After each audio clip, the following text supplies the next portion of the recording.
The Paris Commune. An Ode to Emancipation. Contents. About the authors. 1. Introduction. The Commune is not dead. 2. The Paris Commune of 1871. 3. Remembering the Paris Commune. 4. In memory of the Commune. 5. Do you know Leprat? 6. All the more monstrous because they were women. 7. Genderquake, socialist women and the Paris Commune. 8. Glorious harbinger of a new society. 9. An Ode to Emancipation. 10. The Paris Commune of 1871, banks and debt sources, events, people, bibliography, resistance, books and the IIRE. About the authors. Daniel Bensaid was one of France's most prominent Marxist philosophers and wrote extensively on the Paris Commune and many other subjects. He was a leading member of the Fourth International. His books in English are Marx for Our Times, An Impatient Life, and Recorded Fragment, 12 Reflections on the 20th Century. Olivier Besancenot is a member of the Nouveau Parti anti-capitalist in France. His recent books include Quai faire de 1917, Un contre-histoire de la Révolution russe, Le véritable coup du capital, and he is co-author with Michael Lowy of Affinites Révolutionnaires, Nos étoiles rouges et noirs. Sandra Bloodworth is a member of Socialist Alternative Australia and of its national executive. She is the author of How Workers Took Power, the 1917 Russian Revolution, A Crime Beyond Denunciation, a Marxist analysis of capitalist crisis, and co-author of Rebel Women in Australian Working Class History. She is one of the editors of Marxist Left Review.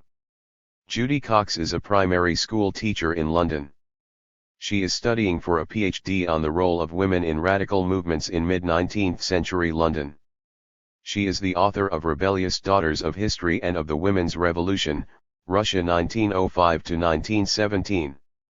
Penelope Duggan is a member of the Fourth International Executive Bureau in Paris, editor of International Viewpoint and fellow of the IIRE Amsterdam.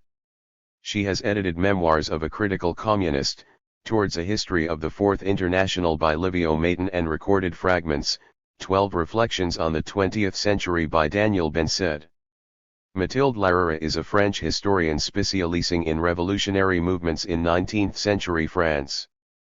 Her recent books include Rage Against the Machisme, Il était une fois les révolutions, and is a co-author of De Interesse and Politique.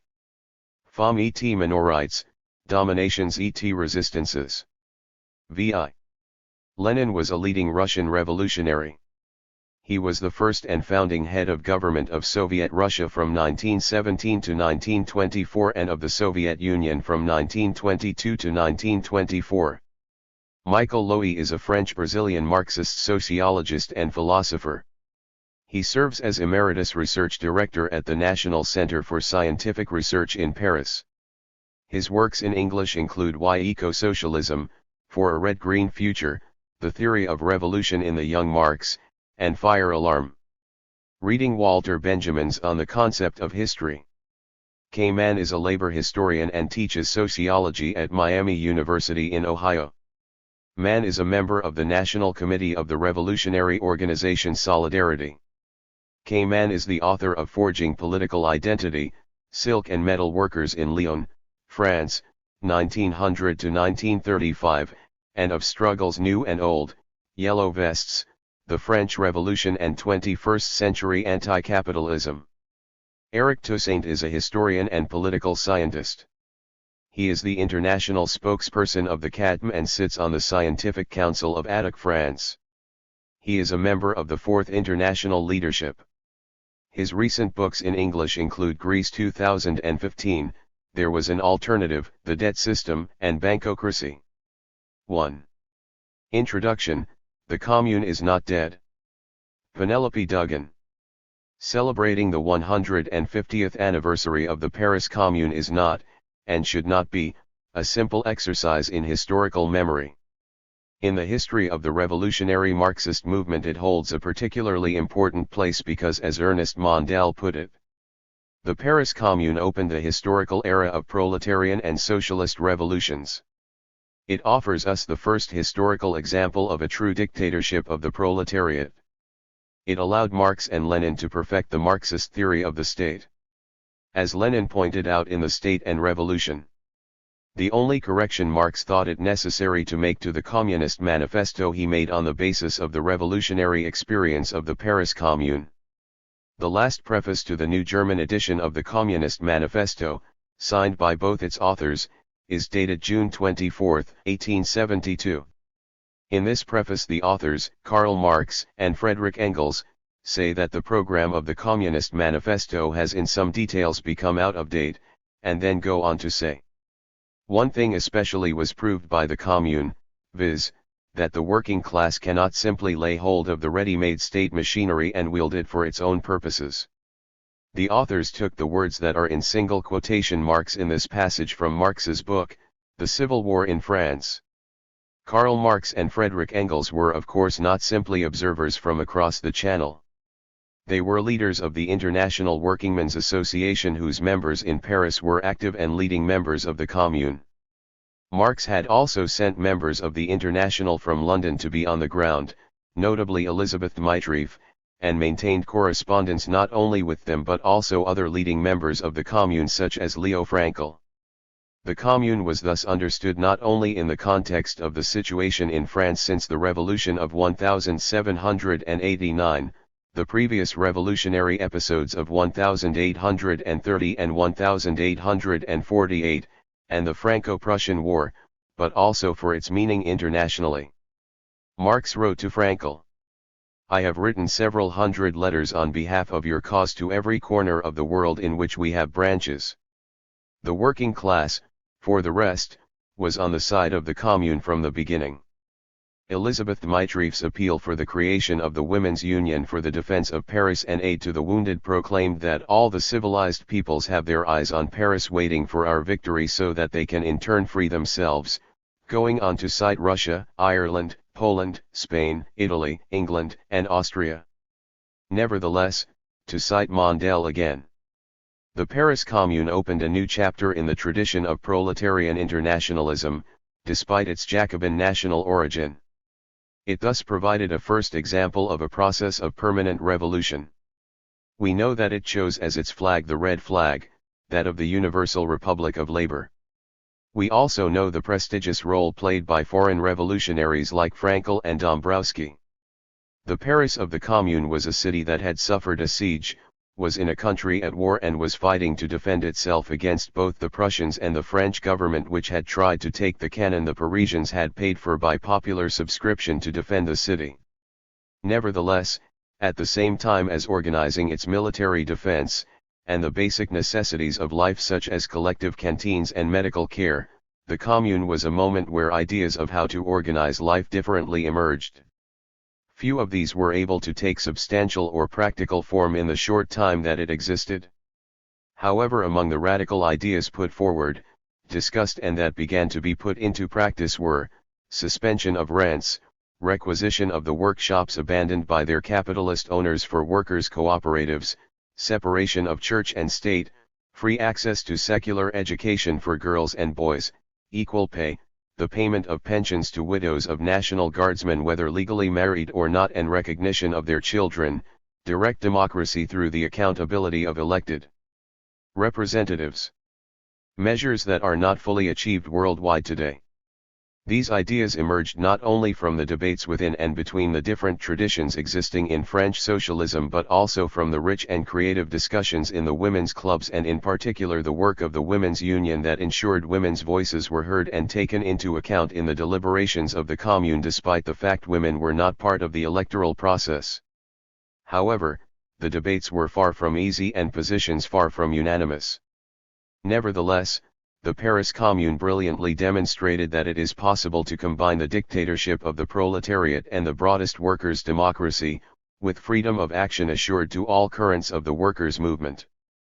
Mondale continued, the audacity of the workers of Paris was remarkable in that the fundamental problems they posed in March 1871 have not yet been resolved.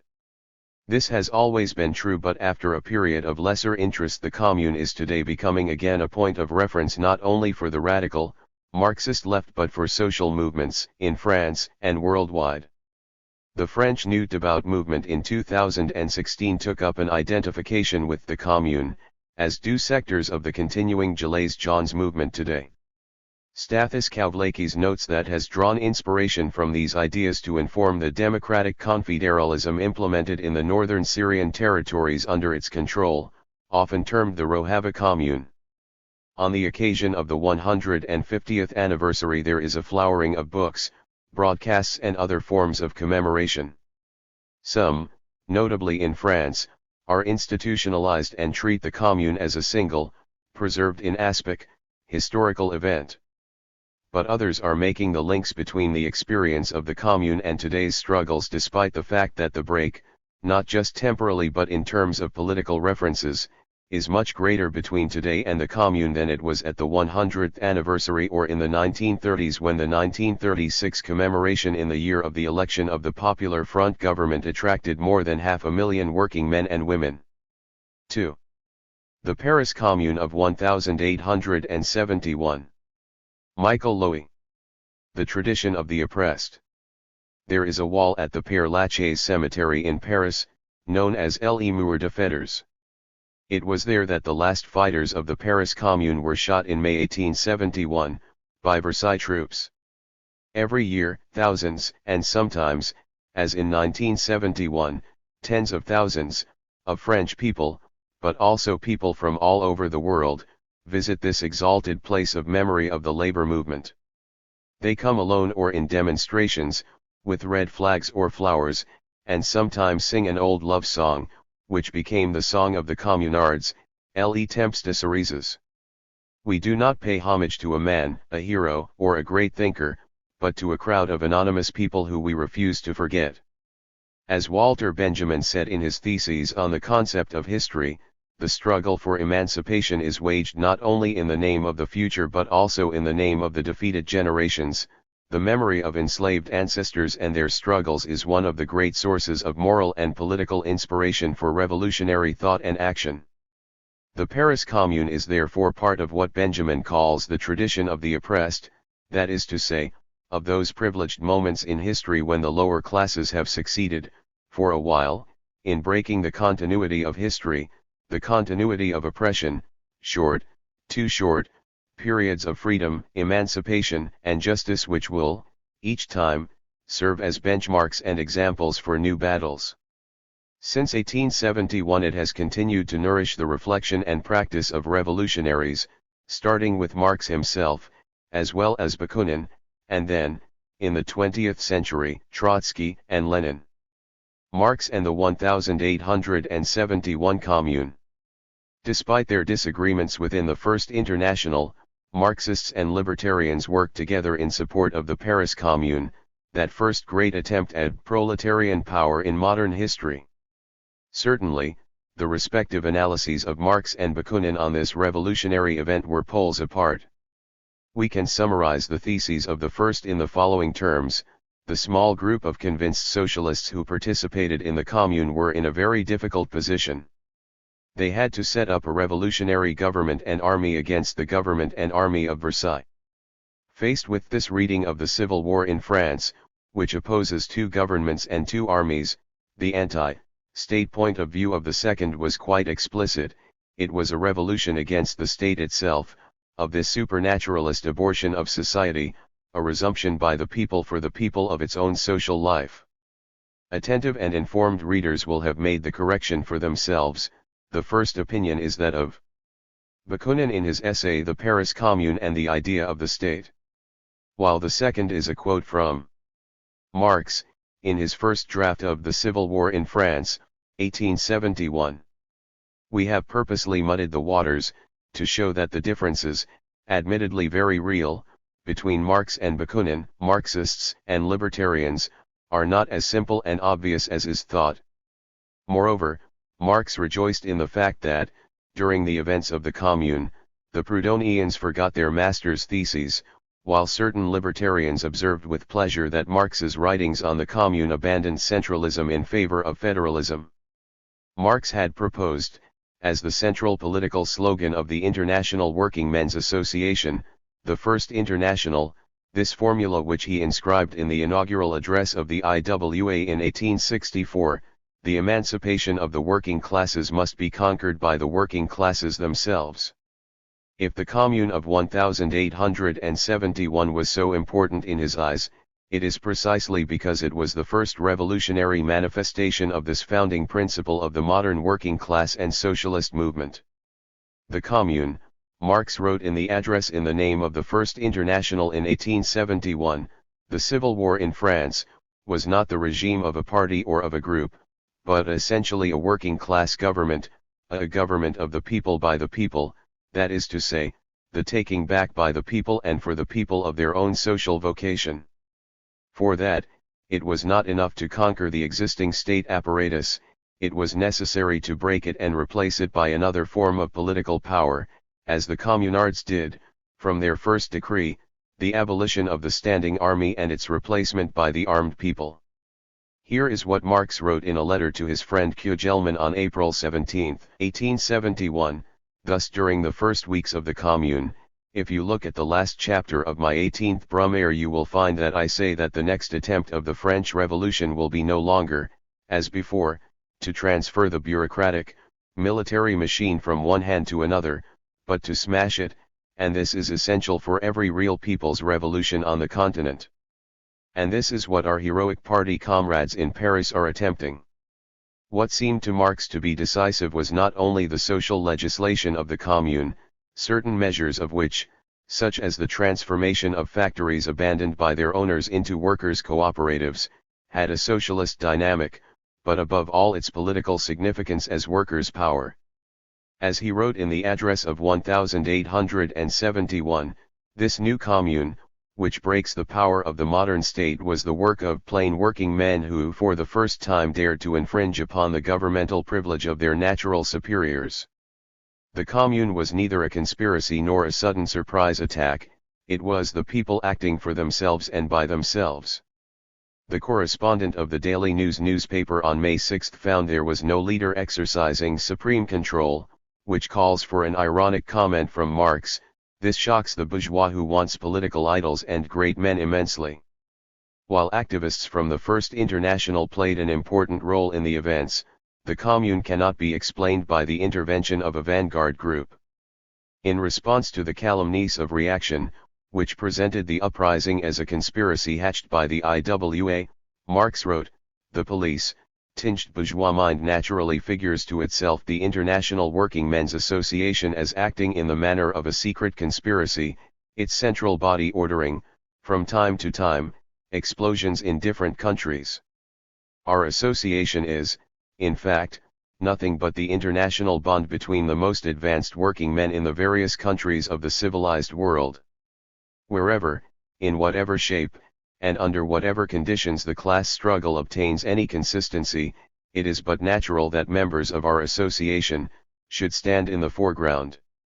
If Marx speaks sometimes of workers and sometimes of people, it is because he was aware that the Commune was not only the work of the proletarian class in the strict sense, but also of sectors of the impoverished middle classes, intellectuals, women from various social strata, students and soldiers, all united around the red flag and the dream of a social republic. Not to mention the peasants, absent from the movement, but without whose support the uprising in Paris could only fail. Another aspect of the Commune that Marx insists on is its internationalist character. Certainly, the people of Paris rose up in 1871 against the capitulating bourgeois politicians who reconciled with Bismarck and the Prussian army. But this national leap in no way took a nationalist form, not only because of the role of the militants of the French section of the First International, but also because the Commune appealed to combatants from all nations.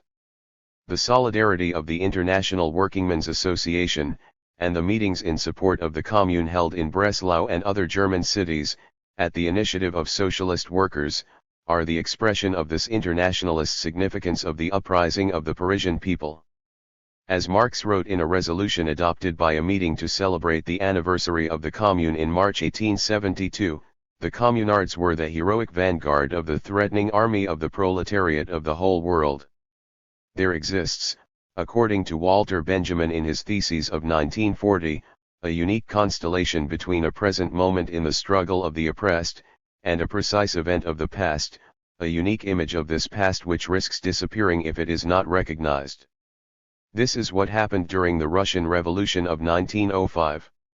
Only Leon Trotsky saw the constellation between the Commune of 1871 and the struggle of the Russian Soviets in 1905, in his preface, written in December 1905, to the Russian edition of Marx's writings on the Commune.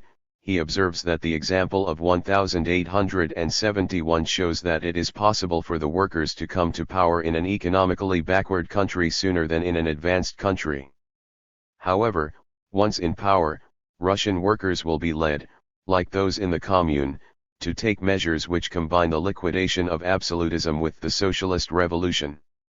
In 1905 to 1906, Trotsky was quite isolated in the defense of the 1871 model for the Russian Revolution.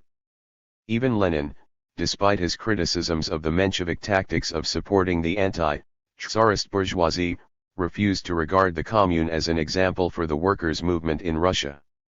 In his 1905 work, Two Tactics of Social Democracy, he criticized the Paris Commune for having confused the aims of the struggle for the Republic with those of the struggle for socialism. For this reason, it was a form of government which would not resemble that of the future Russian revolutionary democratic government.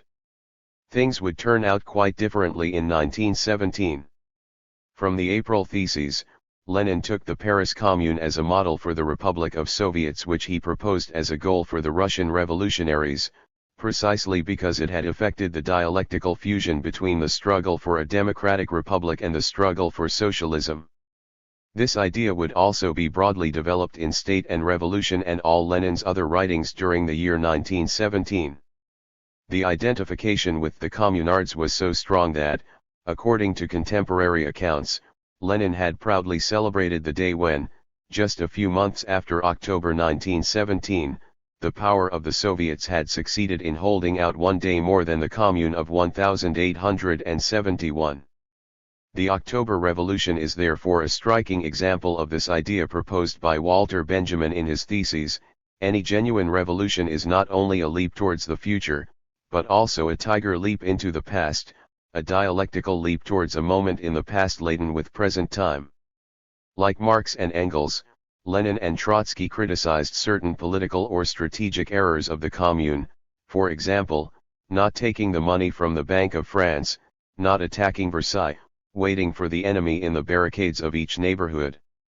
Nonetheless, they recognized in this event an unprecedented moment in modern history, the first attempt to storm the heavens, the first experience of social and political emancipation of the oppressed classes.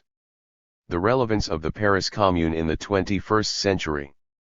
Each generation has its own reading, its own interpretation of the Commune of 1871, according to its historical experience, the needs of its present struggle, the aspirations and utopias which motivate it. What would its relevance be today, from the point of view of the radical left and the social and political movements of the early 21st century, from the Zapatistas of Chiapas to the movement of movements, the global justice movement? Of course, the vast majority of militants and activists today know little about the Commune. There are nonetheless some affinities and resonances between the experience of the Parisian Spring of 1871 and the struggles of today that deserve to be highlighted. The Commune was a movement of self-emancipation, self-organization and initiative from below. No party tried to take the place of the popular classes, no vanguard wanted to take power in place of the workers.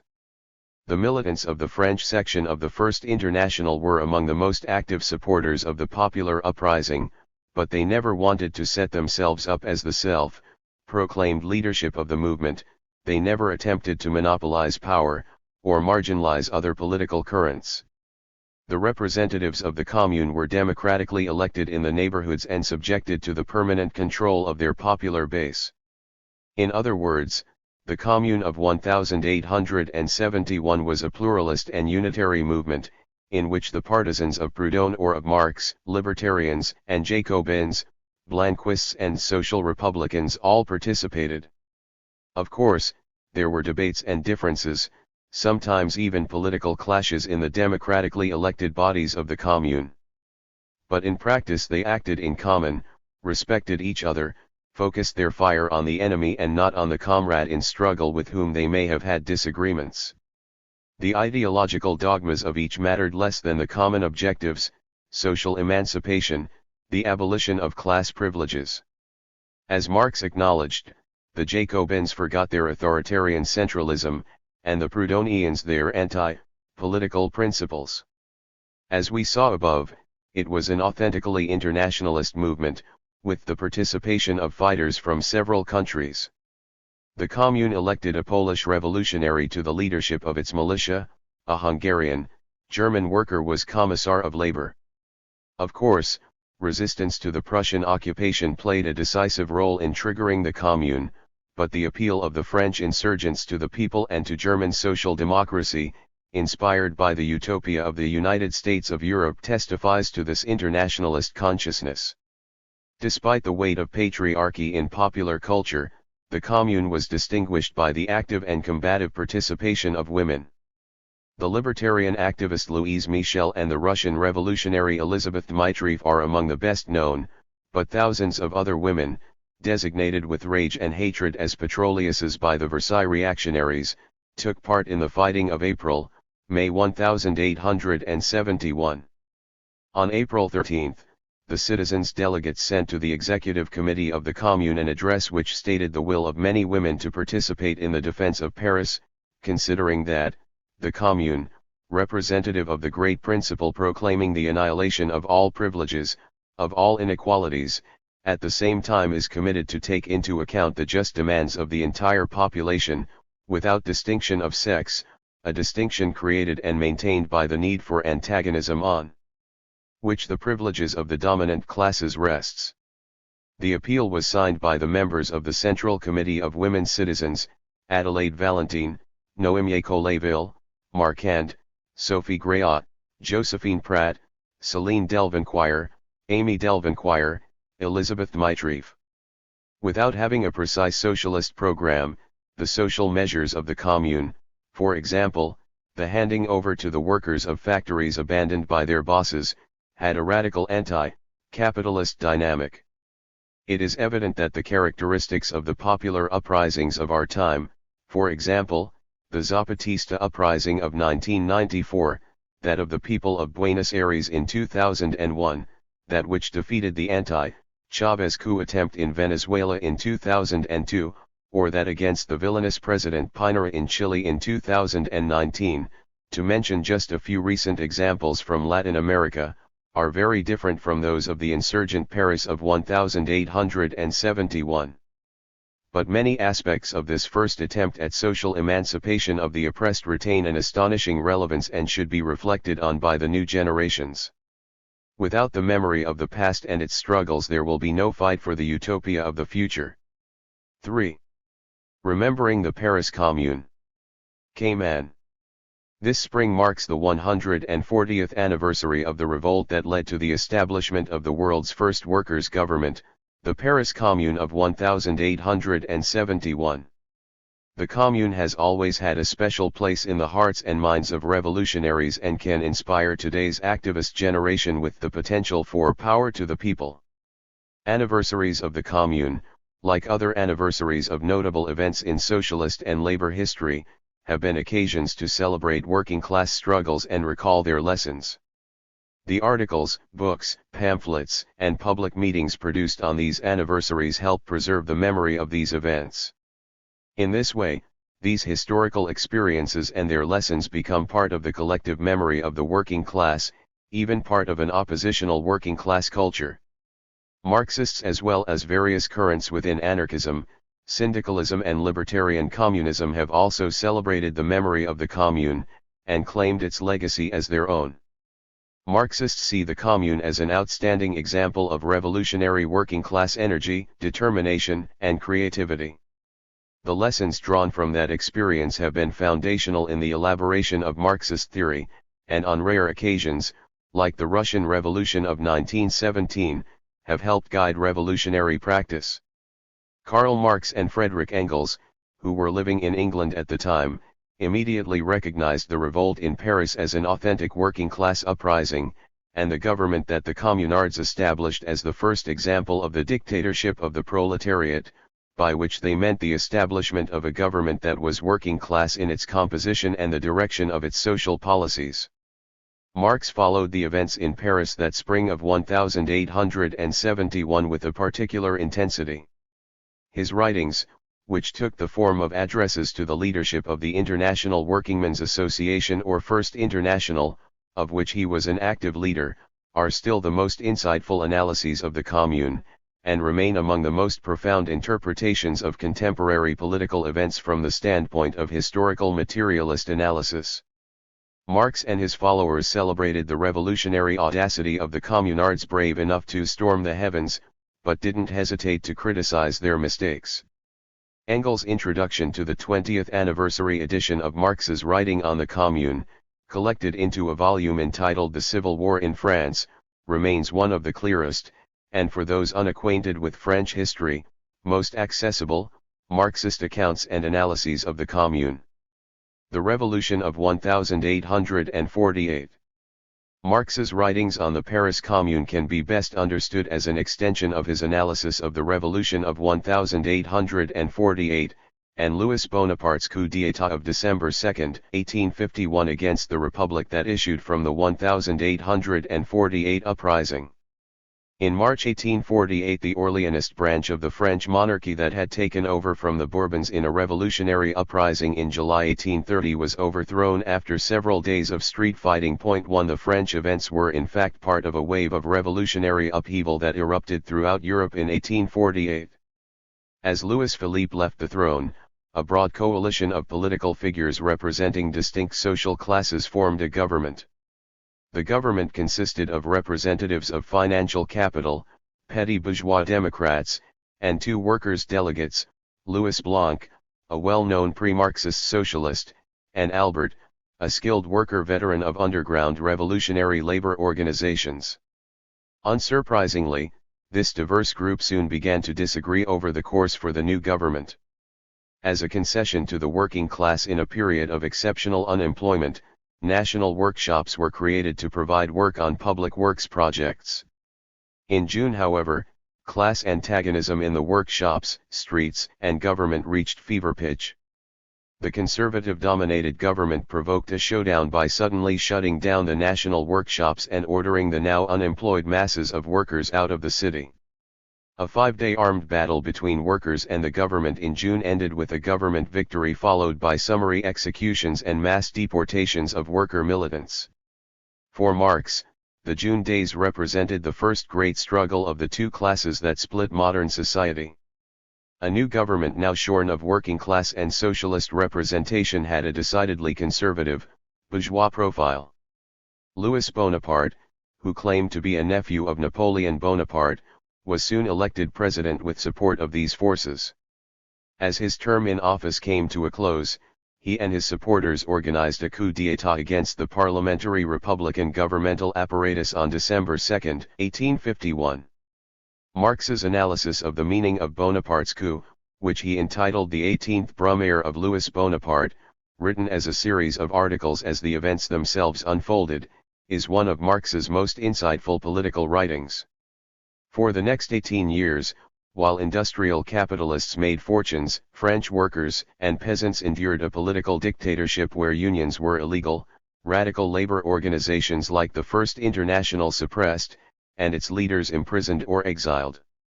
War and Revolution. Perhaps the first feature of the Commune that prefigured future revolutionary upheavals was the role of war in provoking a crisis of the regime and precipitating a revolutionary situation.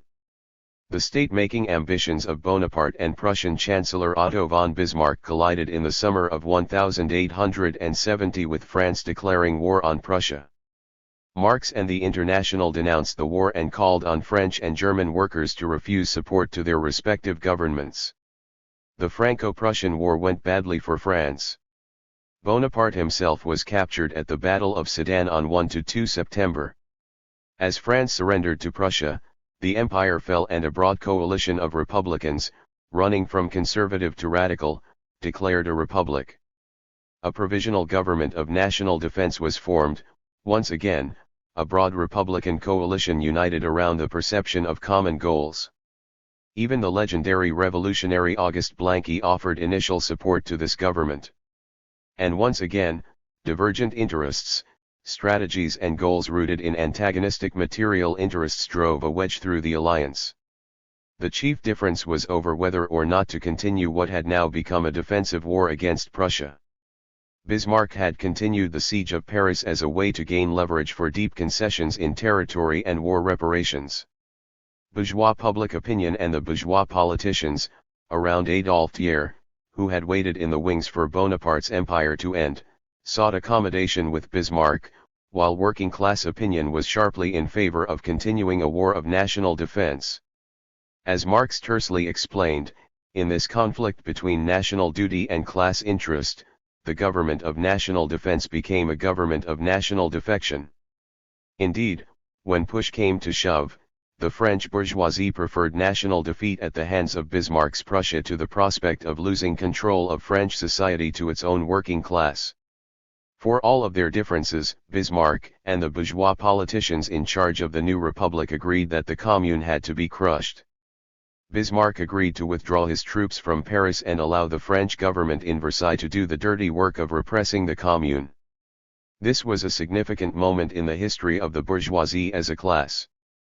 The Great French Revolution of 1789 had demonstrated the revolutionary energy and vision of an ascending bourgeoisie capable of uniting the popular classes below it, peasants for the most part, as well as urban artisans and laborers, in a successful struggle against the monarchy. That bourgeoisie was able to mobilize vast revolutionary armies eager to defend their revolution and nation from a European-wide coalition of counter-revolutionary forces. But the French bourgeoisie of 1871 could no longer claim to represent anyone but its own narrow interests. The task of national defense, as we will see, fell to the working class, and its government, the Commune. As Marx himself put it, the Paris Commune represented the first revolution in which the working class was openly acknowledged as the only class capable of social initiative. The Commune and Permanent Revolution. This prefigures later developments in anti-colonial struggles such as those in 20th-century Russia, China, Vietnam, and Cuba, where the bourgeoisie proved itself utterly incapable of defending the most elementary tasks of bourgeois nationalism, leaving the realization of the tasks of the bourgeois revolution to the working class. The Commune can thus be seen as an early illustration of the revolutionary dynamics outlined by Trotsky in his theory of permanent revolution. Trotsky explained how at a certain historical juncture the bourgeoisie becomes incapable of assuring the historical tasks of bourgeois rule, including national defense. This is exactly what happened in the fall and winter of 1870, as the bourgeoisie lost its appetite for a prolonged struggle with Bismarck, while the working people of Paris felt passionately about national defense and came to understand that only they could assure the defense of the country. The Commune also illustrates the theory of permanent revolution in another way.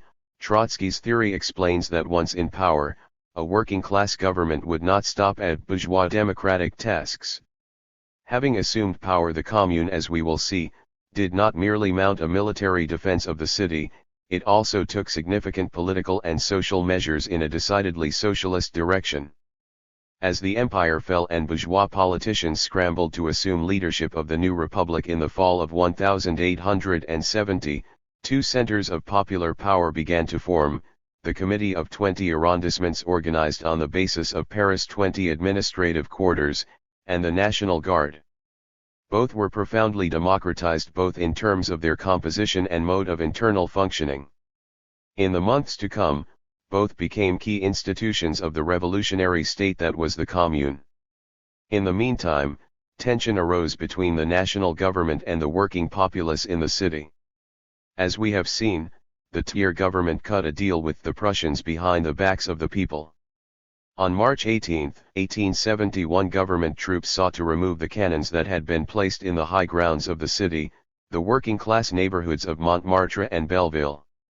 Crowds, led by women workers in particular, rushed into the streets to block the removal of the cannons. Many troops of the line refused to fire on the people as commanded. Two generals, Lecomte and Clement Thomas were disarmed, arrested, and summarily executed that day. The canons remained in Paris under the watchful eye of the National Guard. The army and government officials withdrew from Paris and established temporary headquarters in Versailles, 25 miles outside the city. The National Guard assumed power immediately and organized elections, which were held on March 26. On March 28, the Commune is proclaimed, i.e. becomes the governing body of Paris. The election returns gave a decidedly class character to the new government, described by Marx in the following way: the majority of its members was naturally working men, or acknowledged representatives of the working class. The Commune was essentially a working class government, the product of the struggle of the producing classes against the appropriating class. Worker insurrections in Lyon, Toulouse, Marseilles, and other French cities established commune-type revolutionary governments, but all were crushed within days. Workers' democracy. One of the most remarkable and significant aspects of the Commune was its profoundly democratic character. The Commune's elected officials were subject to immediate recall. No public official would be paid more than the average wages of a skilled worker. The Commune only lasted 72 days. But during that time, its government passed and enacted a series of measures that pointed in a socialist direction. Although Marx criticized the Commune for having failed to nationalize the Bank of France, he saw the Commune as beginning the expropriation of the expropriators. The social measures of the Commune included the separation of church and state, point to the abolition of existing rents owed and their suspension for the entire period of the siege. The abolition of night work for the hundreds of bakers throughout the city. The granting of pensions to the unmarried companions and children of National Guards killed in defense of the Commune. Decrees demanding that the city's pawn shops return all workmen's tools and household items valued up to 20 francs, pledged during the siege. The postponement of commercial debt obligations, and abolition of interest on the debts. The right of workers to establish cooperatives in workshops and factories deserted by their owners. In fact, many cooperatives were actually established. Women were involved in much of the daily associational life that gave the Commune its revolutionary energy. We have already seen how women were at the forefront of the uprising on March 18. Marx had these women in mind when he wrote that the real women of Paris showed again at the surface, heroic, noble, and devoted, like the women of antiquity. Although women were excluded from formal leadership roles in the Commune, some played leadership roles in many mass-based committees that sprang up in the spring of 1871. Elizabeth Dmitrieff, a 20-year-old member of the International who was influenced by Marx, organized the Women's Union for the Defense of Paris and Aid to the Wounded, characterized by one historian as an extraordinarily cohesive and articulate organization in many arrondissements. Louise Michel was a leading anarchist activist and feminist who was later deported for her role in the Commune. After the general amnesty in 1880, she returned to France and resumed her work as an anarchist speaker, writer, and organizer. The Commune was consciously internationalist. Its red flag was meant to signify the international proletariat. Socialist and anarchist activists from other countries played leadership roles in the Commune. Polish nationalist Jaroslaw Dąbrowski, a leading communer general, was killed on a barricade defending the Commune on May 23. The Commune took symbolic measures to display its rejection of France's bellicose imperialism. Painter Gustave Courbet, a member of the Commune, organized the toppling of the Vendôme column, which had been erected to celebrate the Napoleonic Empire. 3. Repression and massacre. Within days of the founding of the Commune, the army and the provisional government began to attack the Commune's outer defenses. The Commune's leaders spent much of their energy organizing the defense of the city. Here they made what Marx regarded as one of the Commune's great mistakes: they failed to rapidly march on Versailles to engage government troops. Had they done this early, they would have dealt a decisive blow and increased the Commune's chances of survival. On May 21, the troops from Versailles broke through city fortifications in a poorly guarded section of the city. This began the Semaine sanglante or Bloody Week, a week of increasingly less organized, Desperate pitched battles throughout the city between the defenders of the commune, virtually all working people, and government troops, and culminating in a final battle in Père Lachaise cemetery on May 28. Communard prisoners that week were summarily executed. In the weeks that followed, up to 30,000 were shot following summary military trials. 4,000 managed to escape to Switzerland, England, Belgium, and the United States. Others were deported to faraway French colonial territories like New Caledonia. The bourgeois press in other countries offered support for the repression. As the Bloody Week began, the May 21 edition of the Chicago Tribune urged the mowing down of rebellious Parisians without compunction or hesitation. The ferocious repression of the Commune and the thousands of summary executions that followed sent a clear message of the savagery with which the ruling class is capable when their rule is threatened. It was not until 1880 that the Parliament voted an amnesty for exiled and imprisoned communards. Programmatic shortcomings. One of the central shortcomings of the Commune was the programmatic weaknesses of its leadership. A majority were followers of Pierre-Auguste Proudhon, the utopian socialist thinker who advocated the creation of worker-owned cooperatives as a solution to capitalist exploitation. A minority were members of the First International. The International was split between followers of Marx and followers of the Russian anarchist Mikhail Bakunin. Marx's followers were few, but some, like Leo Frankel, a member of the Commune's Commission on Labor, Industry, and Exchange and a Hungarian member of the International, corresponded with Marx and sought his advice. The predominance of Proudhonian thought among radical French workers in the decades preceding the Commune reflected the structure of French society. The particular course of industrial development in France had produced a working class that was still heavily artisanal. Proletarianization, the process by which small landowners and independent craftsmen lose control and ownership of their property, had proceeded more slowly in France than in England, Belgium, Germany, and the United States. This was largely the legacy of the French Revolution of 1789 to 1799, which had transferred large amounts of land from the nobility to the small and medium peasantry. This small holding system retarded large-scale capitalist agriculture and the rural exodus to cities and industrial centers that would have provided industrial wage labor for manufacturing, as well as a class of consumers of industrial goods, that is, an industrial proletariat. By 1870, the working class in France still retained a heavily artisanal character. An industrial proletariat working in mechanized medium and large factories was only just emerging at this time. The social and economic relations surrounding their lives and work seemed to many craftsmen to mesh well with the vision of independent craftsmen and the project of worker cooperatives that Proudhon had promoted. Significantly, the French workers' movement was divided until at least the time of the Commune between collectivists, those favoring the abolition of private property, and cooperatives, those seeing the solution to capitalist exploitation in the establishment of worker-owned trade cooperatives that would replace private capitalist ownership. As industrial capitalist development proceeded, the appeal of cooperativism declined and eventually all but disappeared. But in the early 1870s, the predominance of small-scale artisanal production created the material conditions for the popularity of cooperative schemes. In fact, the Commune actually established cooperatives in shops and factories that had been abandoned by their owners.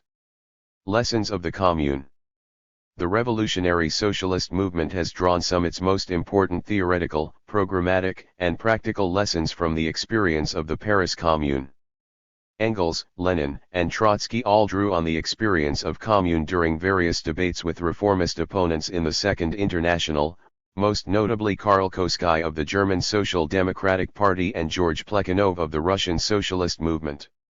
Chief among these lessons and debates has been the question of the state, particularly its class nature and its place in the transformation from capitalism to socialism.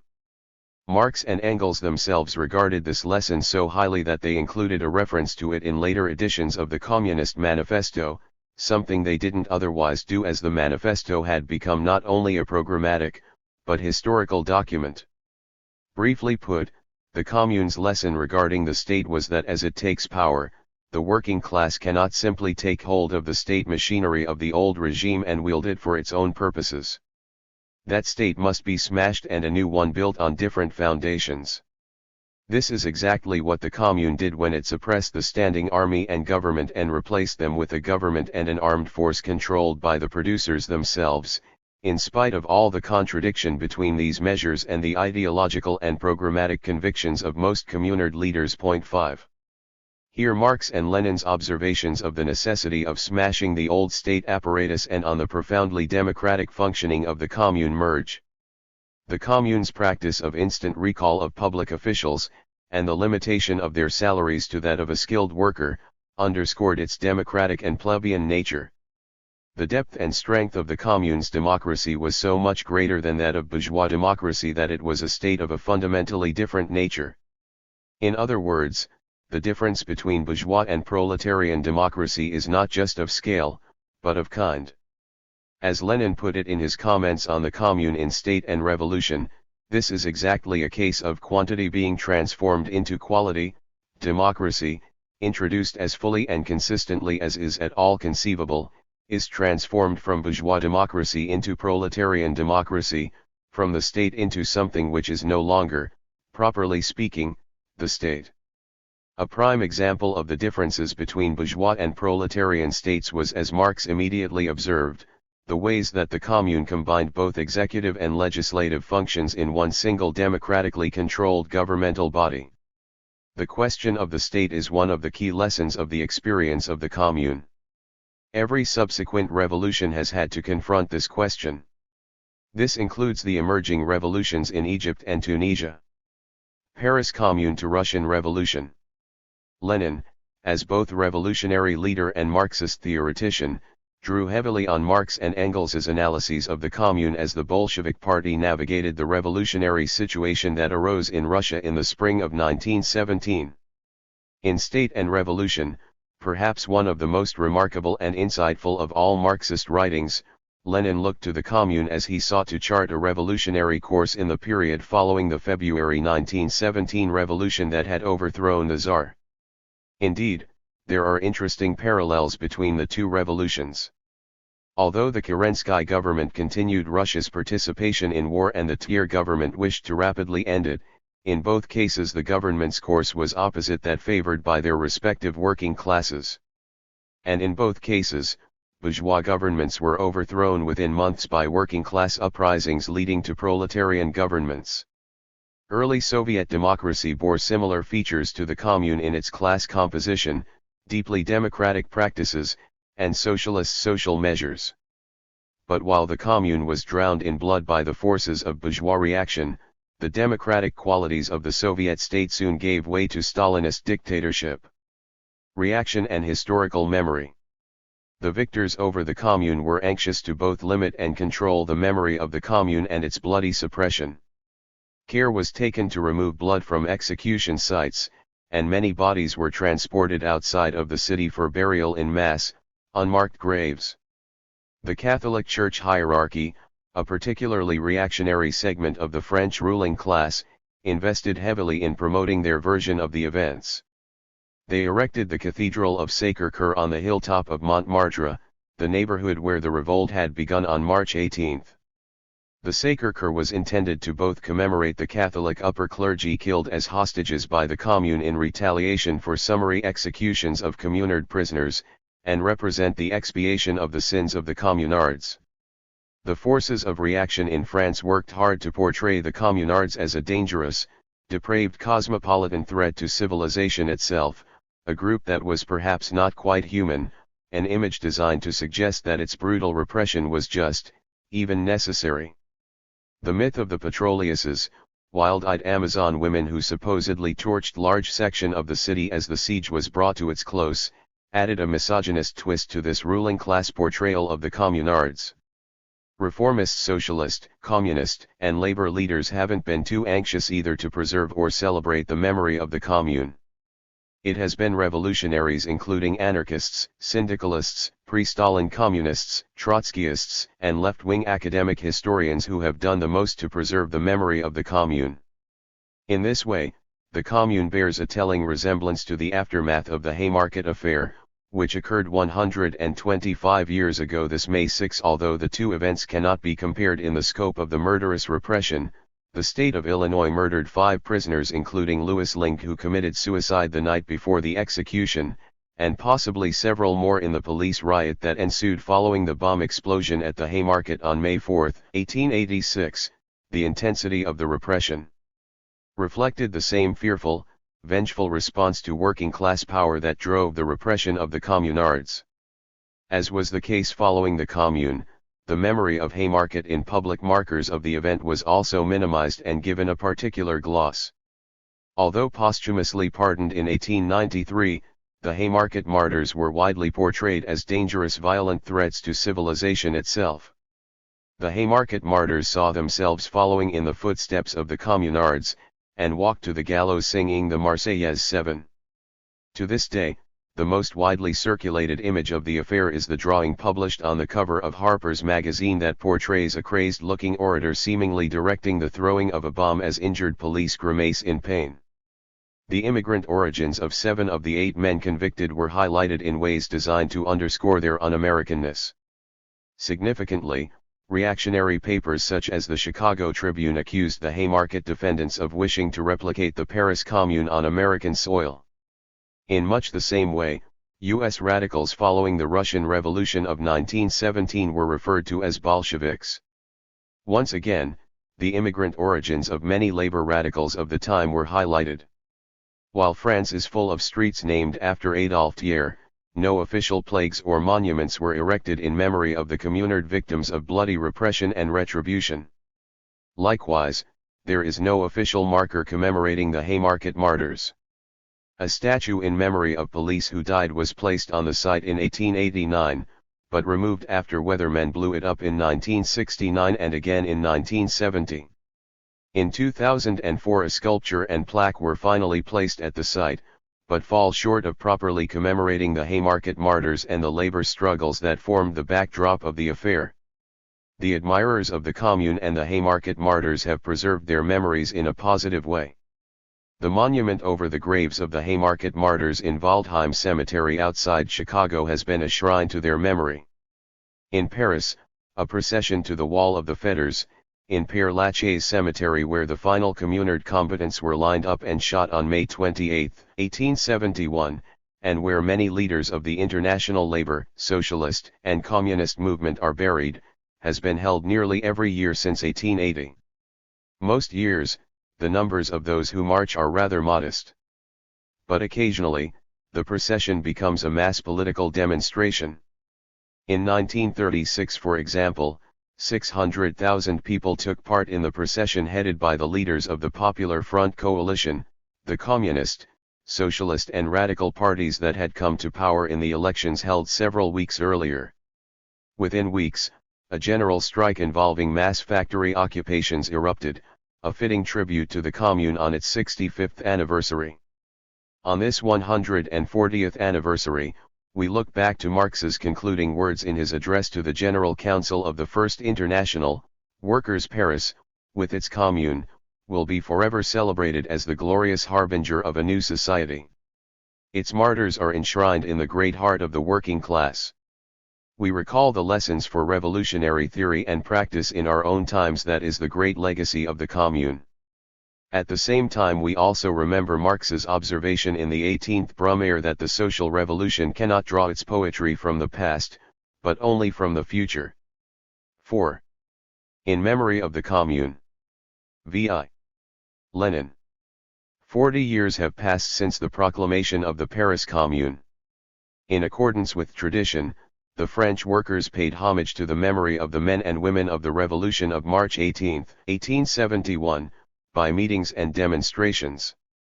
At the end of May they will again place wreaths on the graves of the communards who were shot, the victims of the terrible May week, and over their graves they will once more vow to fight untiringly until their ideas have triumphed and the cause they bequeathed has been fully achieved. Why does the proletariat, not only in France but throughout the entire world, honor the men and women of the Paris Commune as their predecessors? And what is the heritage of the Commune? The Commune sprang up spontaneously. No one consciously prepared it in an organized way. The unsuccessful war with Germany, the privations suffered during the siege, the unemployment among the proletariat and the ruin among the lower middle classes, the indignation of the masses against the upper classes and against authorities who had displayed utter incompetence, the vague unrest among the working class, which was discontented with its lot and was striving for a different social system, the reactionary composition of the National Assembly, which roused apprehensions as to the fate of the Republic. All this and many other factors combined to drive the population of Paris to revolution on March 18, which unexpectedly placed power in the hands of the National Guard, in the hands of the working class and the petty bourgeoisie which had sided with it. It was an event unprecedented in history.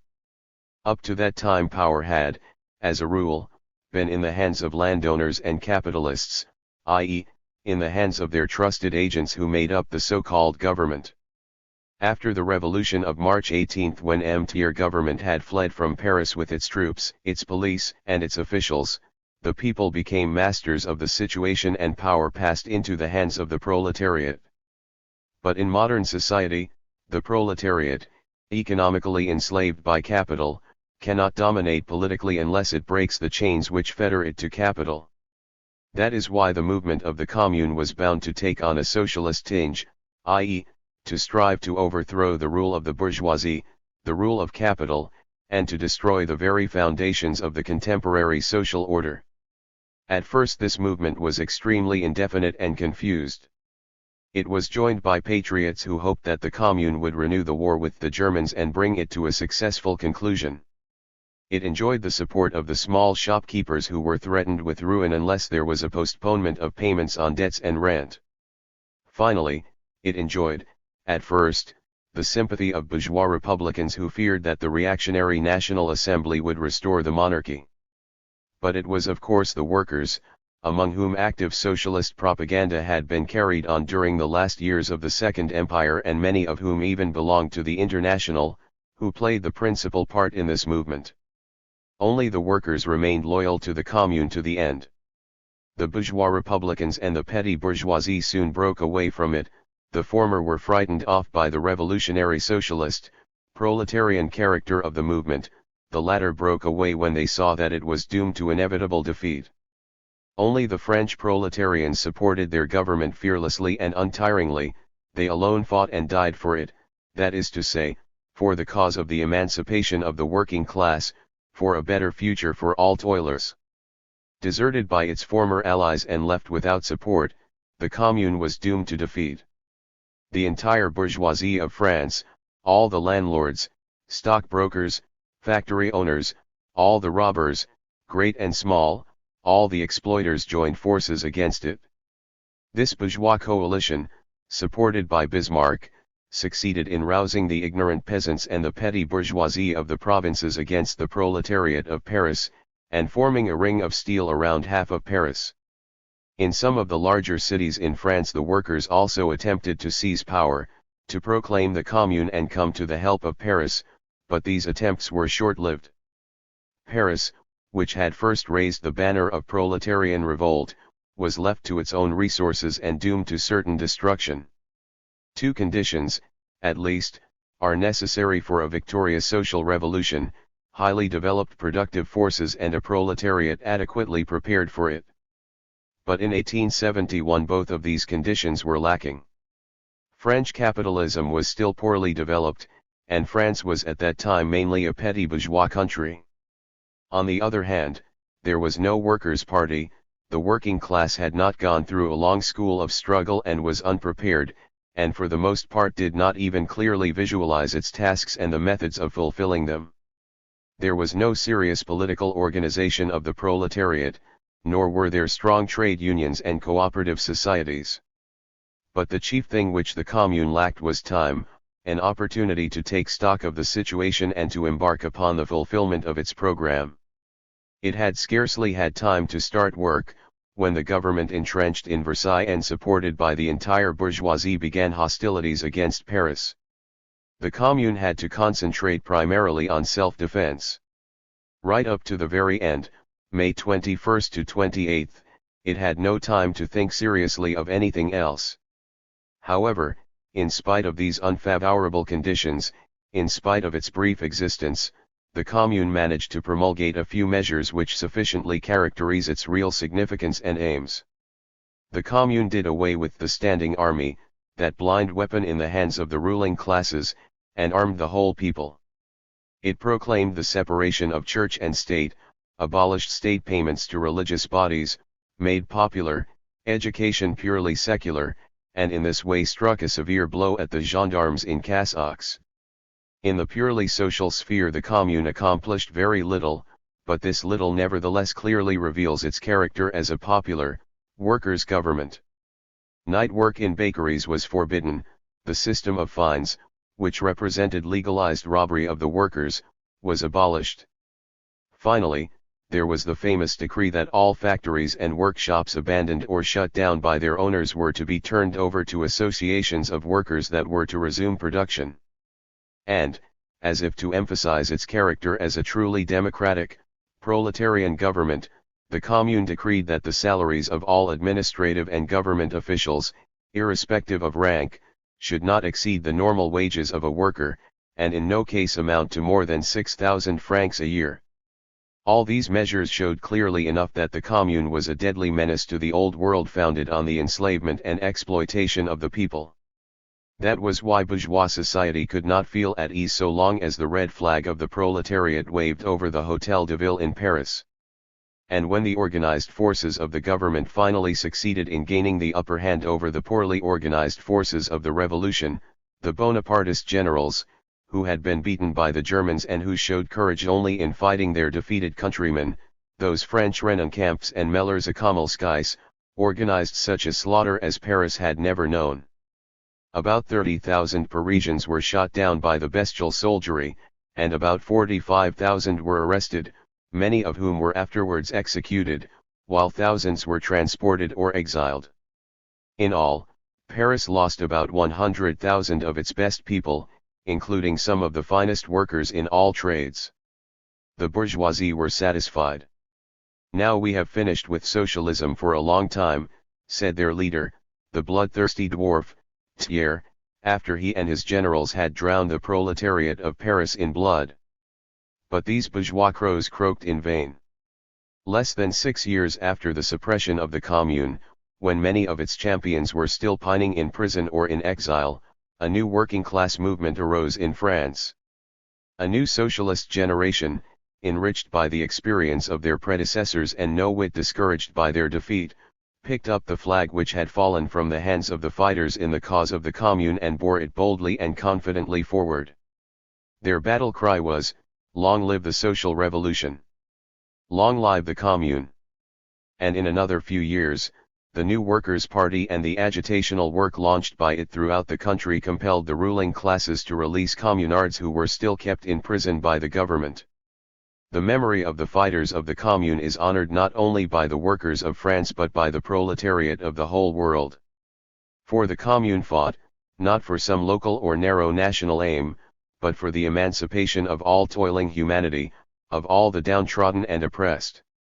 As a foremost fighter for the social revolution, the Commune has won sympathy wherever there is a proletariat suffering and engaged in struggle. The epoch of its life and death, the sight of a workers' government which seized the capital of the world and held it for over 2 months, the spectacle of the heroic struggle of the proletariat and the torments it underwent after its defeat, all this raised the spirit of millions of workers, aroused their hopes and enlisted their sympathy for the cause of socialism. The thunder of the cannon in Paris awakened the most backward sections of the proletariat from their deep slumber, and everywhere gave impetus to the growth of revolutionary socialist propaganda. That is why the cause of the Commune is not dead. It lives to the present day in every one of us. The cause of the Commune is the cause of the social revolution, the cause of the complete political and economic emancipation of the toilers. It is the cause of the proletariat of the whole world. And in this sense it is immortal. 5. Do you know Lefrenace? Daniel Ben said. Less famous than Varlin, Vallas, Flourens, or Rossel, he was nevertheless the first president of the Paris Commune and, Frenchman though he was, Eugene Potier dedicated the Internationale to him. Born in 1826 into an anti-Bonapartist family, he entered the Versailles Teacher Training College in 1842, but was unable to find a post when he left. He was already banned from teaching because of his sulfurous views. After the temporary replacement of a colleague in Duggan, where he had a run-in with the local priest, he had to resign himself to becoming a writing clerk for a Parisian contractor. He was dismissed as soon as the February 1848 revolution began. His life as a communist then becomes the exemplary chronicle of a militant in the century. Arrested even before the June days, he was sentenced to 3 months in prison and 2 years of surveillance for possession of weapons of war, sent to Dijon under house arrest. Exiled to London in 1851, he could meet Marx, Mazzini, and Louis Blanc between Dean Street and Greek Street. He founded a cooperative restaurant, La Sociale, before returning to Paris in 1853. In the 1860s, he immersed himself in the grassroots activity of the clubs and meetings where the socialist movement was rebuilding its strength. Police reports consider him one of the most popular speakers of the time. He develops his theories on collective property and the suppression of inheritance. He violently attacks the institution of marriage and advocates free union. A member of the Vigilance Committee during the Siege of Paris in 1870, Leplat actively participated in the riot of October 31 against the defeatist flabbiness of the National Defense Government. Imprisoned for 4 months in Mazas, then in Vincennes and in La Santé, he was elected deputy mayor of the 20th arrondissement and acquitted by a war council on February 24, 1871. On March 26, he was elected to the commune by the 4th arrondissement. Fighting on the last barricades of the Bastille and the Arsenal, he managed to escape to Switzerland. The Council of War sentenced him to death in absentia on August 30, 1872. In Geneva, he joined the local section of the International and then its Jura Anti-Authoritarian Federation, incurring the wrath of the Marxists who denounced his role at the head of these lunatics. He participated in the presidency of the International Anti-Authoritarian Congress of Saint-Imier in September 1872 and contributed to La Révolution Sociale, the organ of the Jura Federation influenced by Bakunin. Earning his living as a clerk, he assisted Elisée Reclus in his geography work, fought a duel, and returned to Paris after the amnesty in 1880. Having often denounced the deception of universal suffrage, he agreed to be a candidate in the legislative elections of 1889, as an anti-Ferry and anti-Boulangist protest. He died on May 16, 1901. At his funeral in Père Lachaise on May 19, a companion read his will. I am dying more and more convinced that the social ideas I have professed all my life and for which I have fought as hard as I could are just and true. I die more and more convinced that the society in which I have lived is nothing but the most cynical and monstrous of robberies.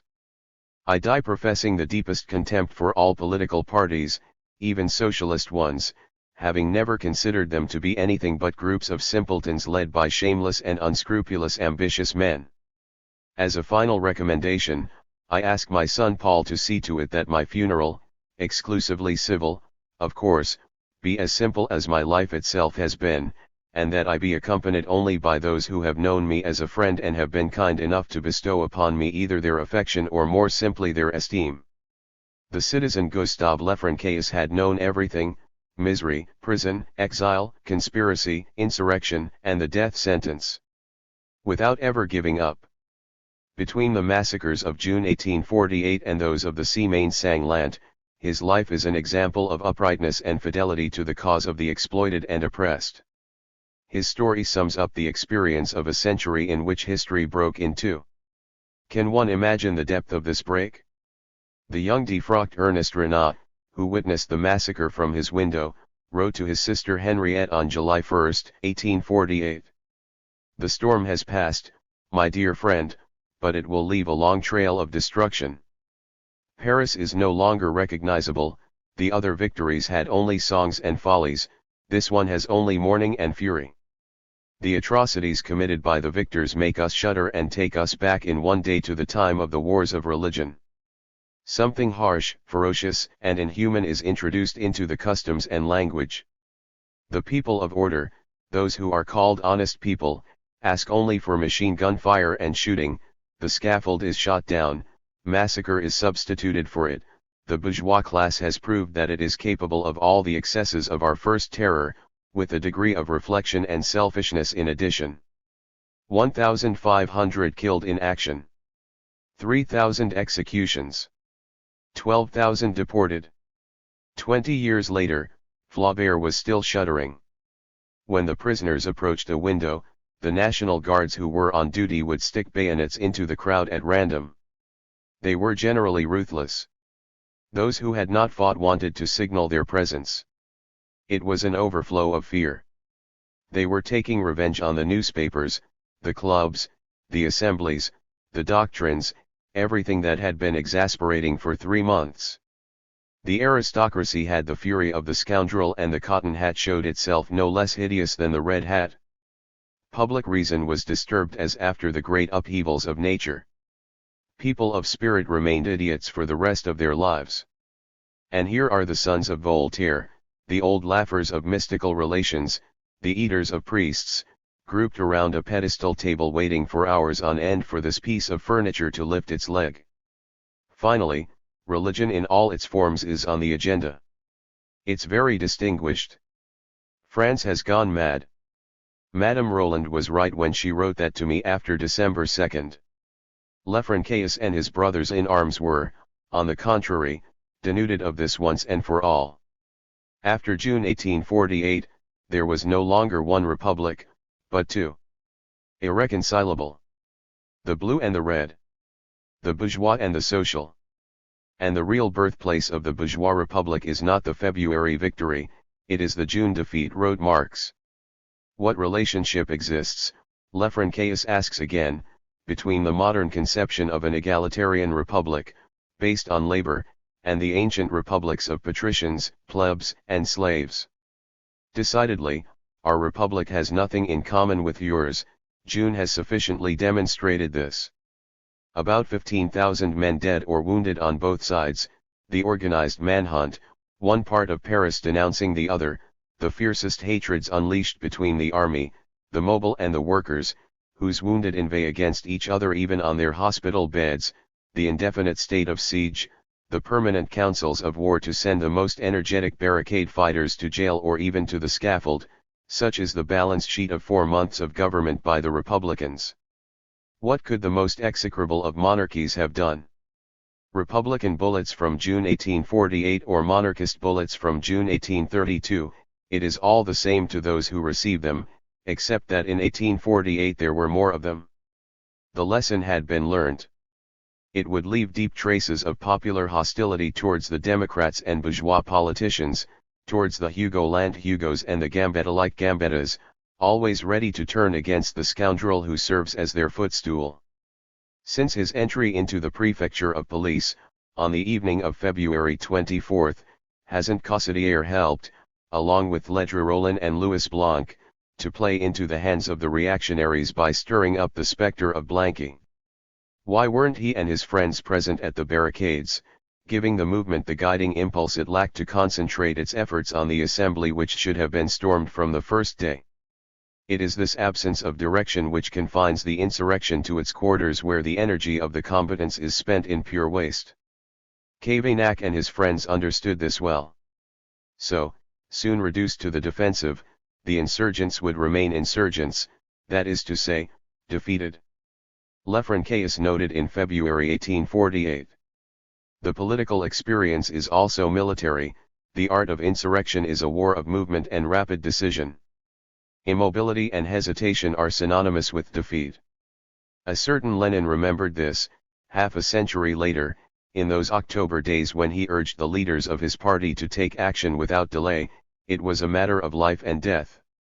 The Commune of 1871 confirmed June 1848.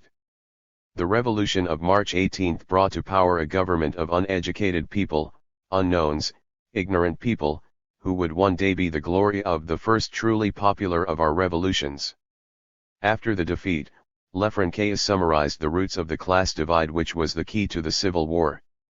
The real crimes of the Commune, O bourgeois of all stripes and colors, monarchists, Bonapartists, and you too, pink or even scarlet Republicans, the real crimes of the commune which, to its credit, you will never forgive it for, I will enumerate them. The commune is the party of those who had initially protested against the war in July 1870, but who, seeing the honor and integrity of France compromised by your cowardice, tried the impossible to ensure that the invader was pushed back from the borders. The commune, for 6 months, defeated your work of treason.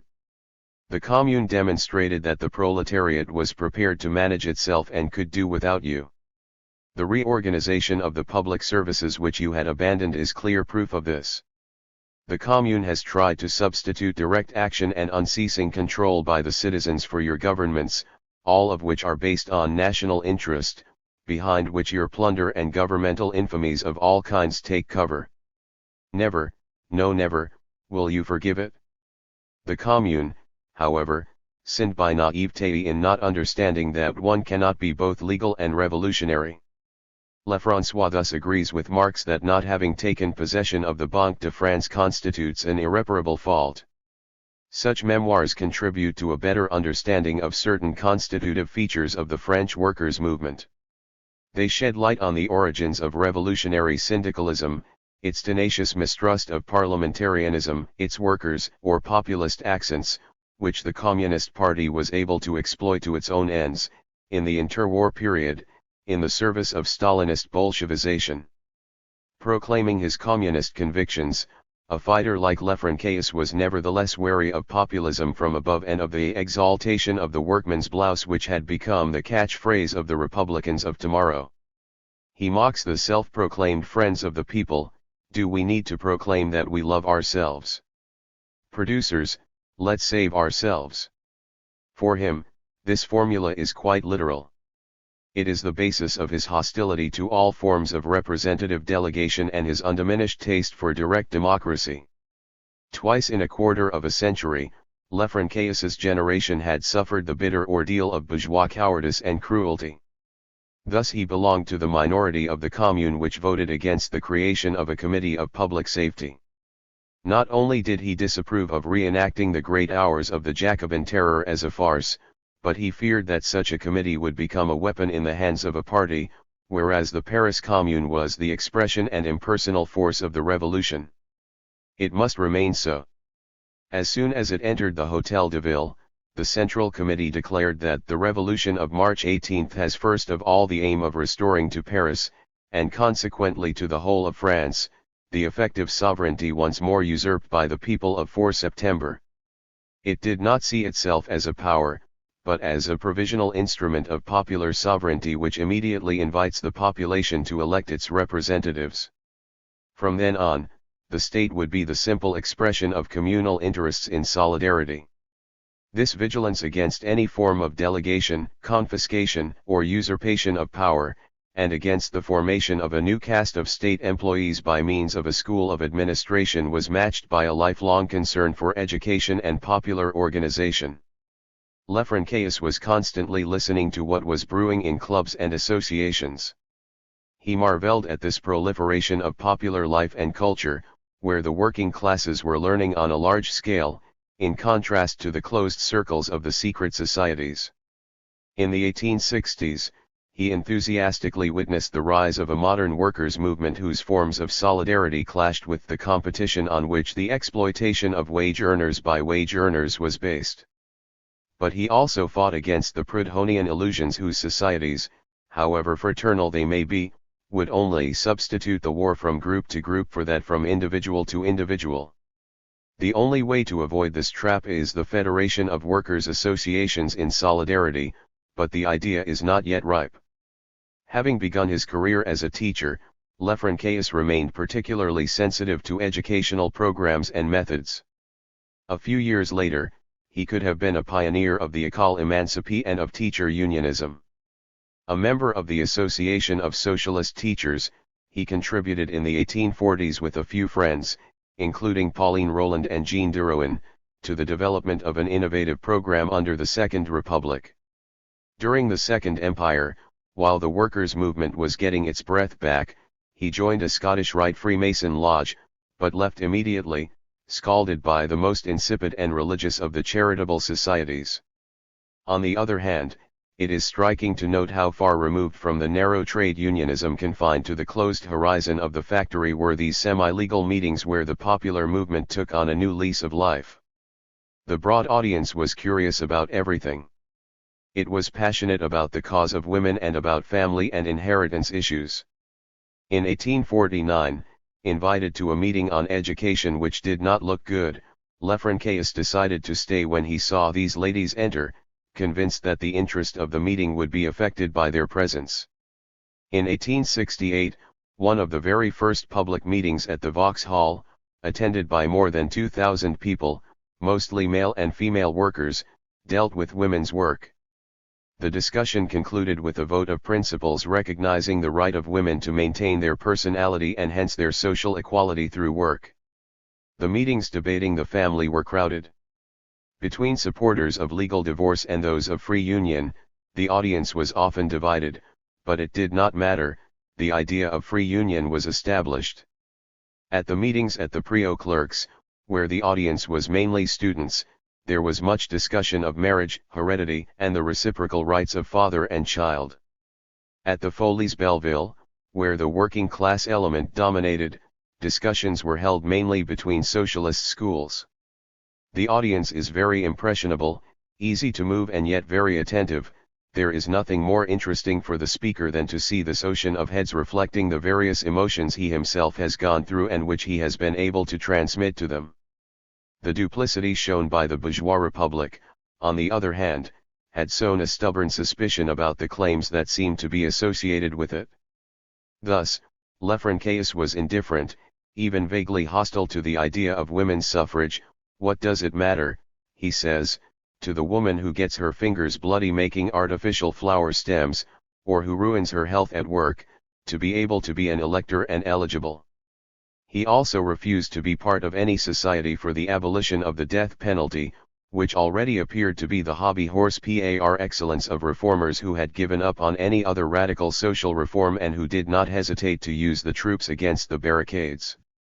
As long as thousands of workers have their heads, arms, and legs cut off, their stomachs gutted by industrial machinery, for the greater satisfaction of the God capital, I reserve my tears for them. The suppression of the death penalty incurred every day in the factory by the exploited of big industry seems to me much more urgent than that of the penalty inflicted by the judges. Let's abolish the former first, the latter will logically follow. Paul Lafargue had the same view. Here we can see at its source a workerism or a pure socialism, whose legitimate distrust of bourgeois parliamentarism is transformed into a withdrawal from politics in general. The initial indifference of Gou's dist socialism towards the Dreyfus affair, conceived as a settlement of accounts within the military caste and the ruling class, is part of this nascent tradition. Parliamentary decay, the elites mixing with riff-raff, corruption and scandals are likely to revive this sensitivity today, which is sometimes dormant but deeply rooted in French popular culture. It is easy to understand, when reading these memories, that Lefrançois had a stormy temper. He was not easy to get along with and often ill-tempered.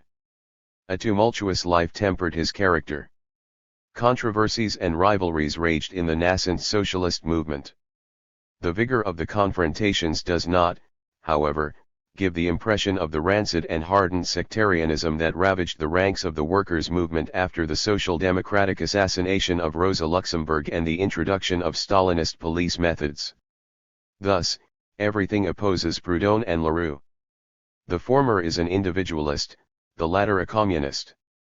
The former is an atheist, the latter a Christian. But both deserve respect, because they want to substitute solidarity and justice for the every man for himself of the bourgeois economists.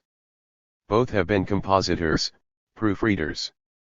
They are workers, proletarians, of great knowledge, able to discuss competently with the most learned specialists of the time.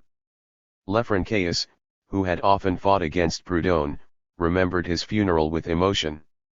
A crowd of 5,000 to 6,000 people gathered in January 1865 for the funeral.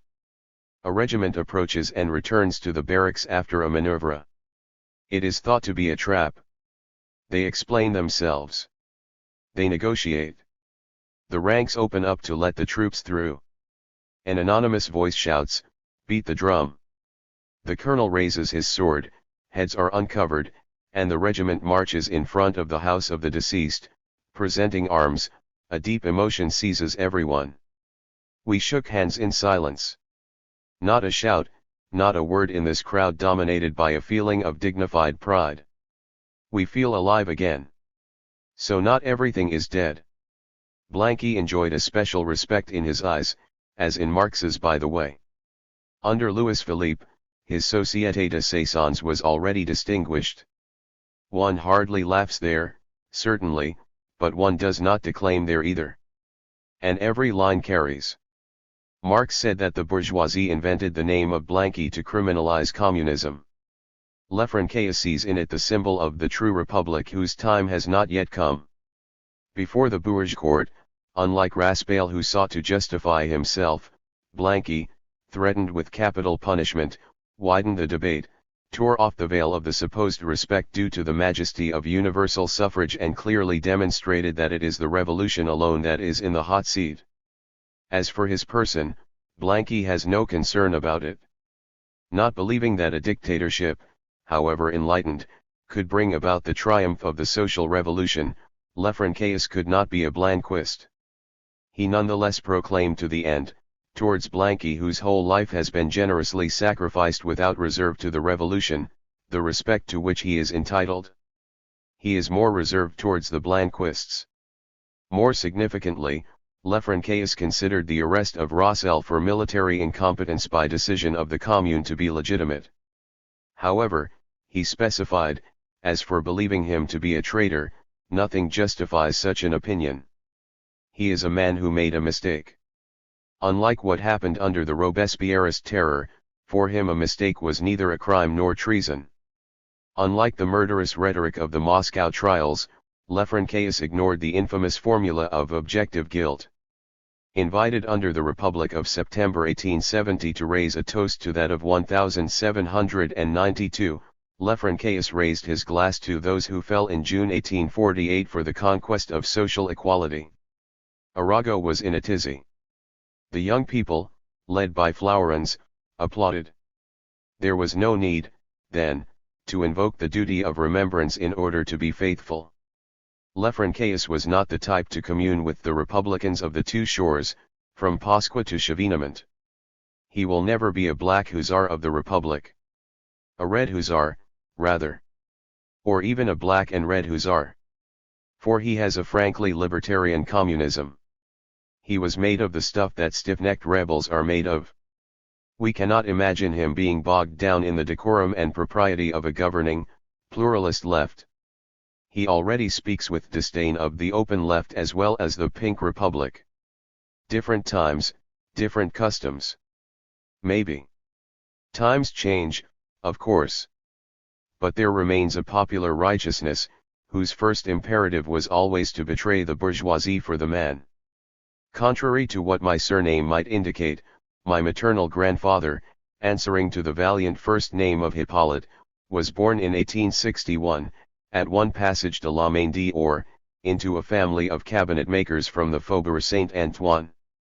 After the crushing of the Commune, he had to follow his proscribed parents. Grandfather Hippolyte had tears in his eyes when he mentioned a German called Karl Marx, of whom he had probably never read a line. In the family dining room, a portrait of Jean-Baptiste Clement was displayed. Every year, on the anniversary of the Bloody Week, the table had to rise solemnly to sing Les Temps de Cerises. In times of sinuosity and flexibility, of repentance and reversals, when by dint of bending and bowing, we would end up crawling, may the rough stiffness of the 48ers and the communards encourage us not to bend and not to give in. As the song says, all this does not alter the fact, Nicholas, that the commune is not dead. The final word, of course, goes to Lefrançois, irreconcilable communist and irreducible rebel. Today, the Republic is only worth as much as it is the negation of all supremacy, of all privilege, not only of an administrative nature, but also and above all of an economic nature. In a word, the modern republic is social. The great honor of the Paris Commune is to have understood this. And let the proletarians not forget that the latter are no less dangerous among their implacable enemies. We are 1,000 leagues away from the priestly republic, the pawn republic, the republic of order, discipline, and inequality, 1,000 leagues away from a left servile to the owners, from its denials and its disavowals, from its reverences and its genuflections. With Lefrancaeus, one is in good company. One simply feels at home. 6. All the more monstrous because they were women. An interview with Mathilde Larrera. What can we say about the role of women during the events of March 18, 1871, which marked the beginning of the Paris Commune? Can we draw a parallel with other revolutionary days where the place of women is often highlighted, like the March on Versailles on 5–6 October 1789, and the demonstration for International Women's Day on March 8, 1917, which started the Russian Revolution? There were a large number of women on March 18 to prevent the soldiers from seizing the cannons of the Butte Montmartre, which can be explained quite simply because it was early in the morning and women got up first to look for water, fuel, and so on. But there were also men, if only because the women raised the alarm, and in particular the fetters, who were all men inasmuch as the National Guard was closed to women. So, when the soldiers and the people fraternized on the Champ de Polonaise, it was quite mixed. On 5–6 October 1789 women were the driving force, before being joined by the National Guard, and on March 8, 1917, it was International Women's Day. But, in these different cases, everything happened as if the role of women during these days was only retained in return for their being rendered invisible the rest of the time, whereas they were also present on August 10, 1792, during other events of the Commune, the Russian Revolution and so on. Their presence is thus visible when linked to their social and domestic role, in particular taking care of food. On October 5, 1789 it was a revolt about wheat, it was bread that they went to seek in Versailles, even if ultimately it was the king they brought back, and on March 8, 1917, for many women in St. Petersburg, those from the working class neighborhoods, it was less a demonstration for women's rights than a demonstration for bread and for peace. Their participation in revolutionary events should not therefore be restricted to these days, however inaugural. Afterwards, they were not able to participate in the official institutions of the Commune. Did they demand to do so? The right to vote for women was not considered in electing the Commune on March 26, and in fact there was relatively little demand for it. The right to vote was not a primary demand of women at the time, they had many others, and this is even more true of female participants in the Commune, who for the most part were socialists or Montagnards, but we will come back to their demands. It was the same thing during the French Revolution. We talk a lot about Olympe de Gouges and her Declaration of the Rights of Women and Citizens, which is a way of demanding the right to vote, but the work of Dominique Godineau on revolutionary women shows that they asked much more to be able to join the National Guard than for the right to vote. Was the participation of women in the fighting something specific to the Commune? No, women have always been in combat, but we have to clarify what it was about. Fighting with arms in hand was more limited for women in the revolts before the Commune, if only because women did not necessarily know how to use guns, and because there was a weight of the mentality which made it impossible to imagine that women could kill when they give life. So they were kept away from the rifles. On the other hand, they took part in the barricade fighting. The barricade is there to obstruct a street, and the soldiers rush into the street and are stranded. The fighting then takes place in two dimensions. On the one hand, there is a face-to-face between the soldiers and the barricade, and, on the other hand, the people throw various objects from the windows, and in many cases this was women. This second dimension is just as important, but it is often overlooked.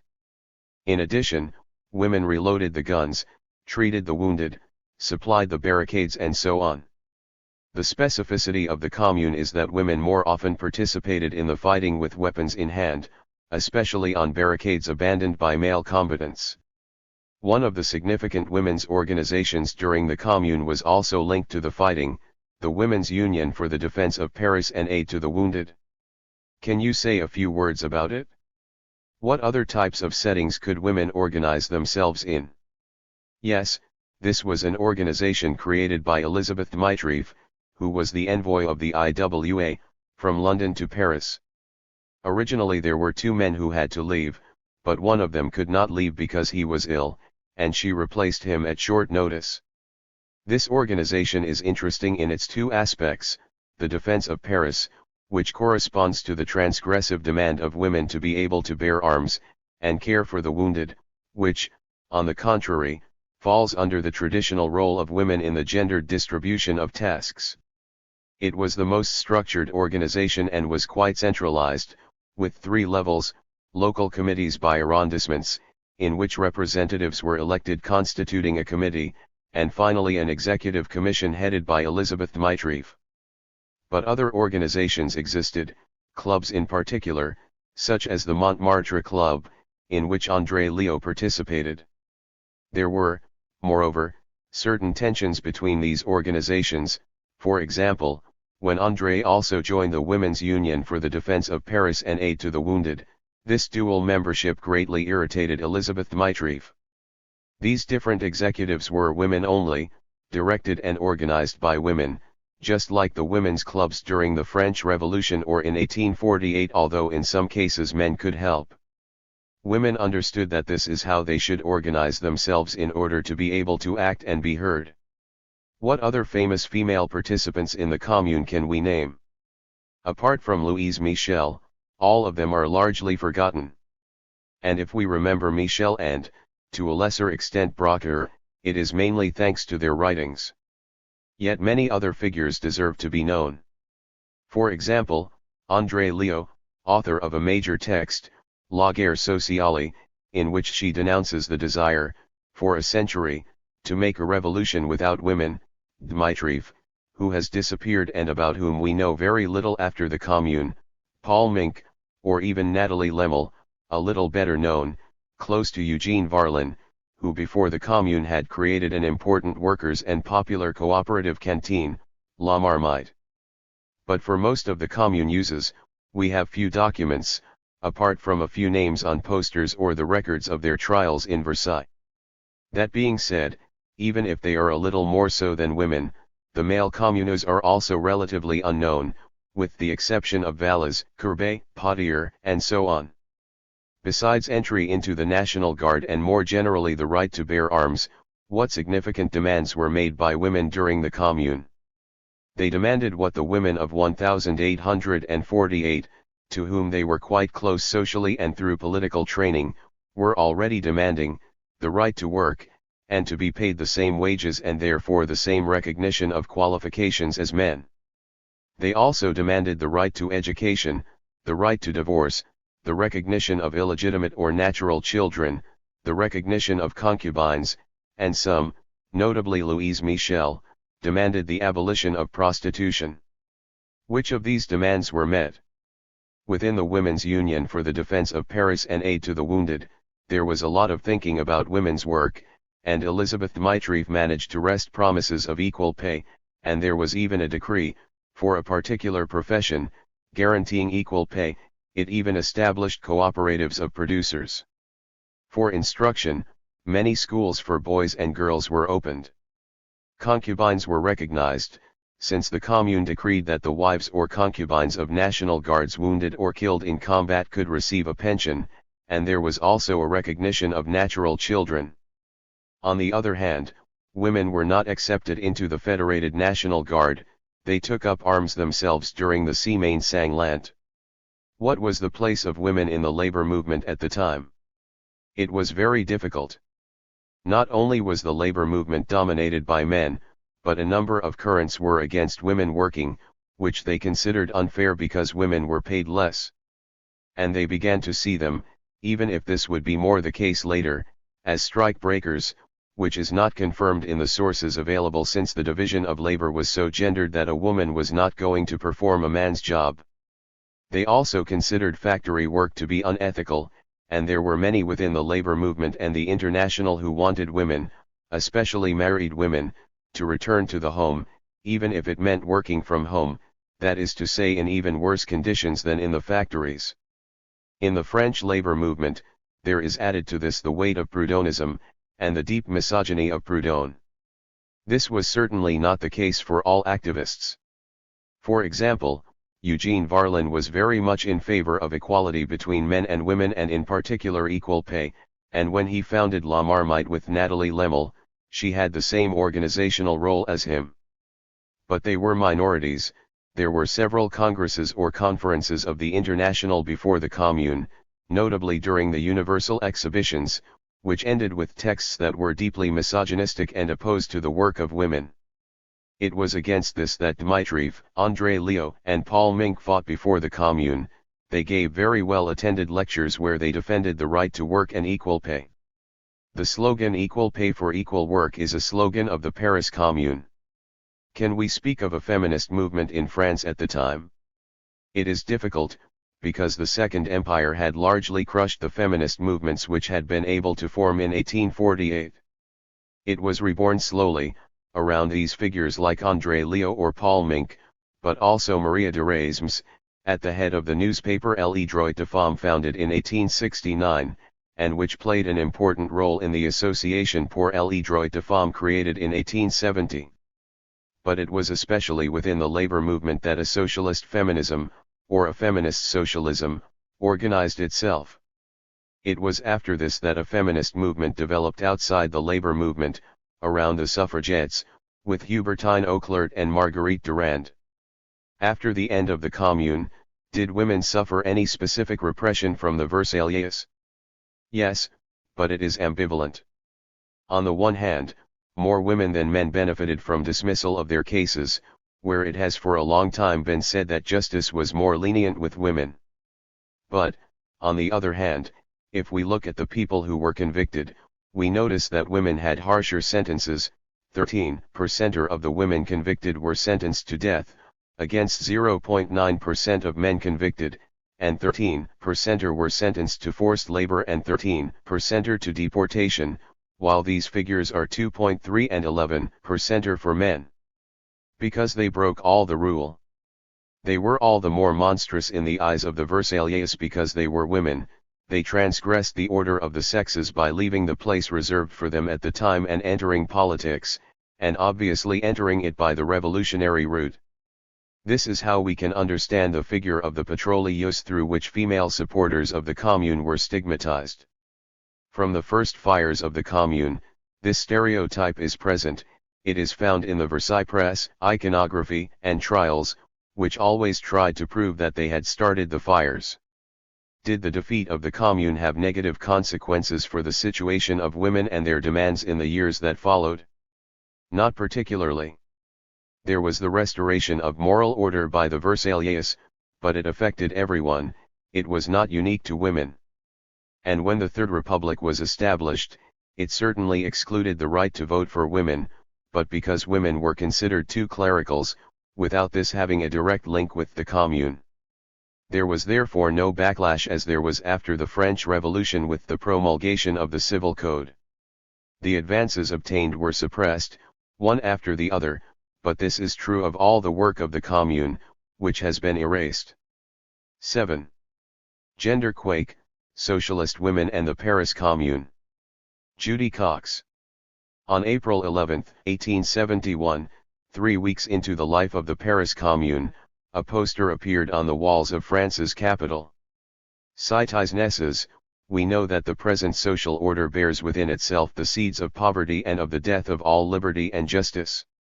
At this hour, when danger is imminent and the enemy is at the gates of Paris, the entire population must unite to defend the Commune, which stands for the annihilation of all privilege and all inequality. All women who were prepared to die for the Commune were urged to attend a meeting at 8 p.m. at the Salle Larchide, Grand Café des Nations, 74 Rue de Temple. Laundresses, seamstresses, bookbinders, and milliners attended, and there they established a new organization, the Women's Union. This union was a part of the Socialist First International, which had been established by Karl Marx and other socialists and trade unionists in London in 1864 with the aim of uniting workers across national borders. Within a few days, the Union became one of the most important organizations of the Paris Commune. Socialist women played an indispensable role in organizing the working women of Paris to become communards. The Commune lasted only 72 days, but in that short time it challenged hierarchies of gender which had been deeply entrenched for centuries. The role played by women in the Paris Commune attracted the attention of both contemporaries and historians. Images of unruly women populated contemporary accounts of the Commune.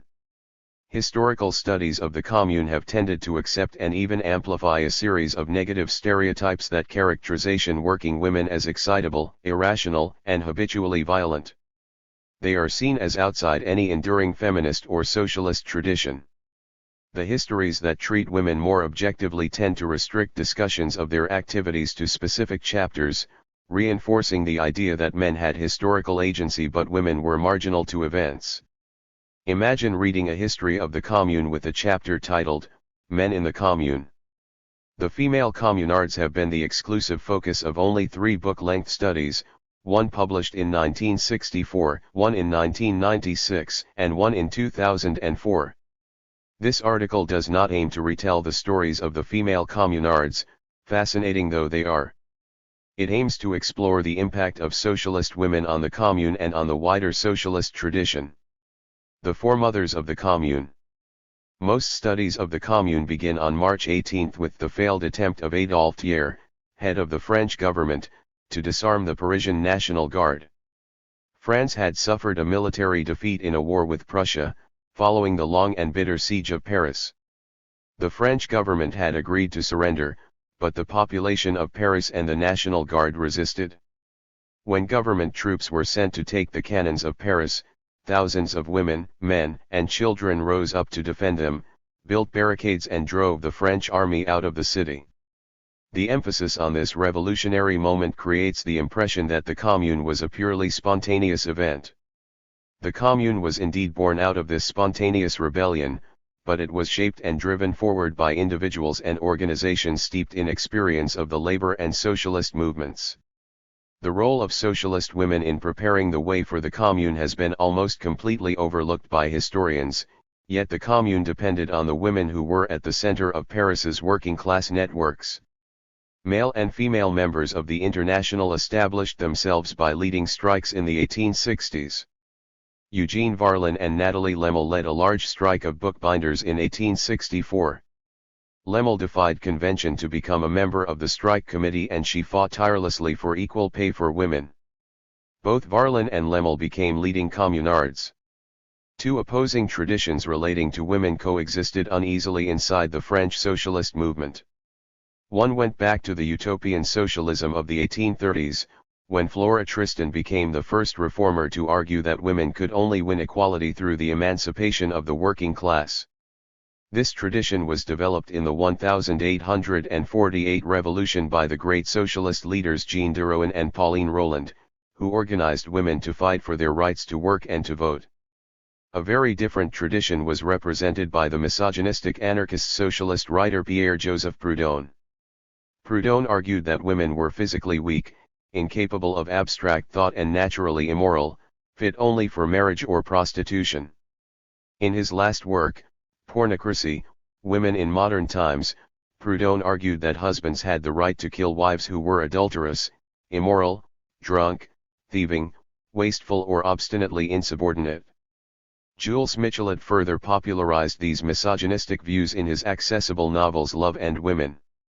Michelet blamed women for the failure of the revolutions of 1789 and 1848 and considered them to be prisoners of their biology, which left them unreliable, capricious, and unsuited to work outside the home.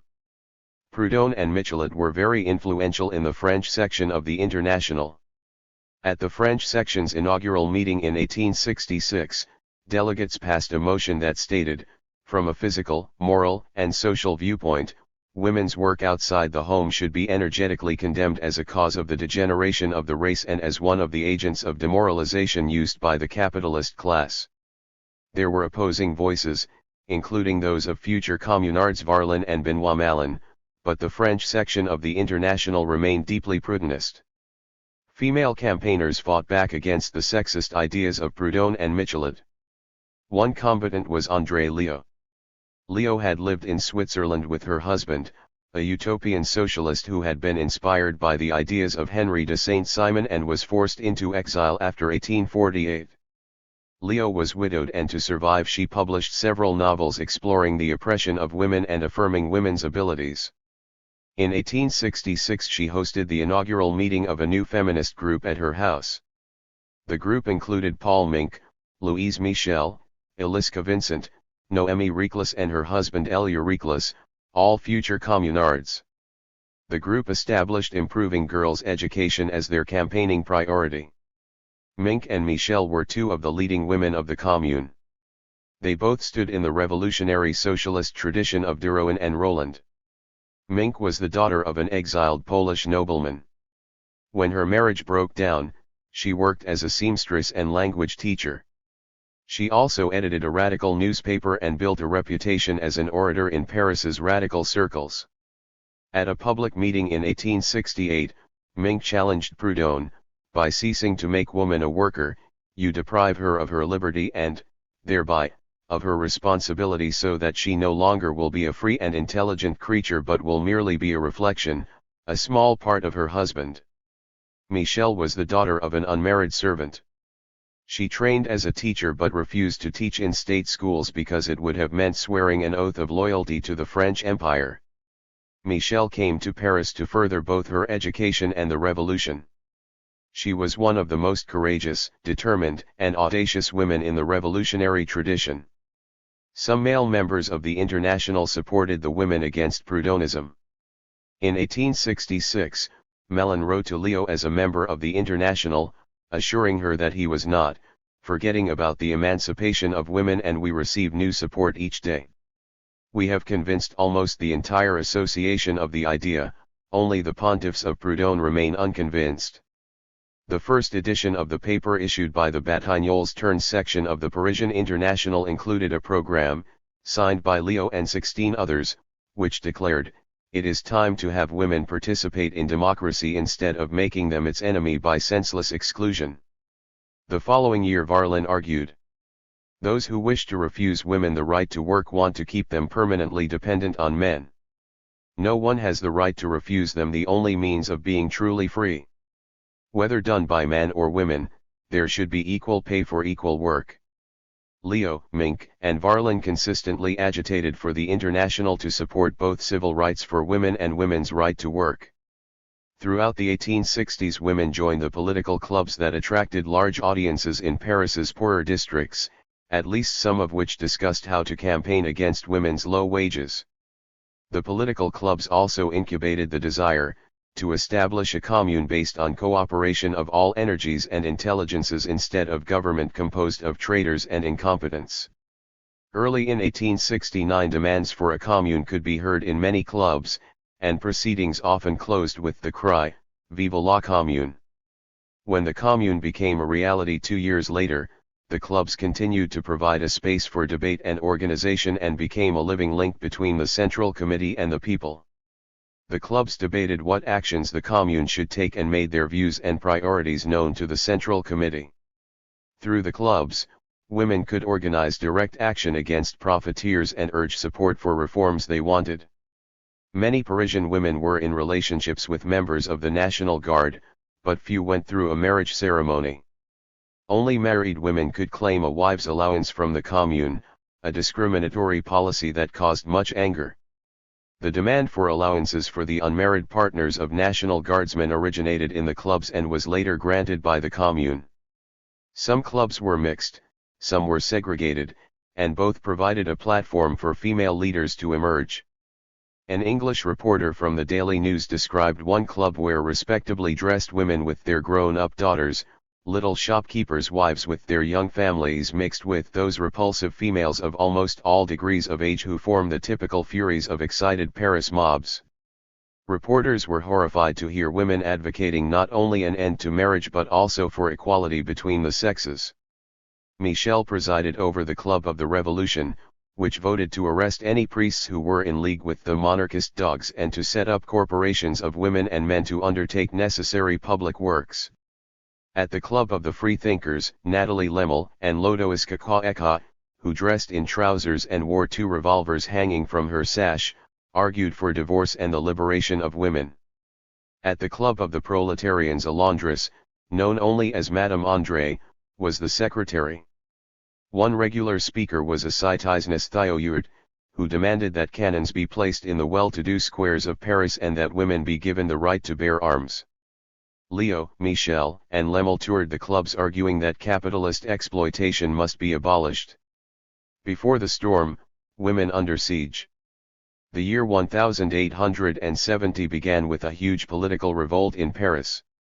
Emperor Louis Bonaparte's cousin, Pierre, murdered a Republican journalist, Victor Noir. The murder sparked outrage and many women joined the 100,000 who marched through Paris in protest. A wave of repression was unleashed against members of the International. In the summer, the emperor declared war on Prussia, but within weeks French forces had been defeated. On September 4, 1870, news of the defeat reached Paris. Thousands surged onto the streets, the Second Empire was overthrown and a government of national defense was established. The new government, however, refused to represent the interests of those who had installed them in office. The government's attempts to surrender to the Prussian army sparked weeks of unrest led by Parisian workers and the National Guard, whose members were drawn from the working class. On September 18, 1870, many women were in the streets demanding the right to take up arms in defense of the French city of Strasbourg, which was besieged by Prussian troops. Louise Michel and André Leo led a delegation of women, students, and school pupils to the Hôtel de Ville, where they were locked up for a few hours. On September 19, Prussian troops laid siege to Paris. Around 100,000 rich citizens fled and 200,000 refugees from neighboring towns entered the city. Vigilance committees were set up. Michel refused to recognize the segregated nature of the vigilance committees and joined the men's committee. She later described how no one was very much bothered by the sex of those who were doing their duty. That silly problem was over and done with. Necessity led to an erosion of gender discrimination. Food supplies to the city were blocked and women protested against long queues and catastrophic food shortages. Women needed new ways to organize and socialist women were at the heart of creating them. Natalie Lemmel ran a cooperative restaurant called La Marmite.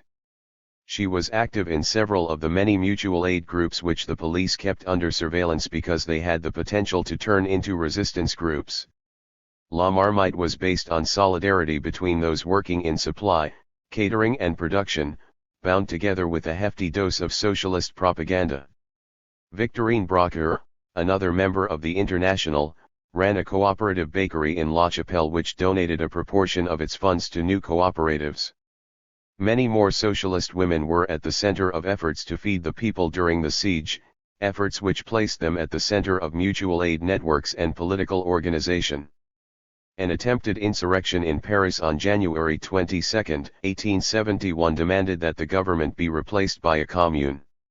Large numbers of women and National Guardsmen massed on the streets of Paris.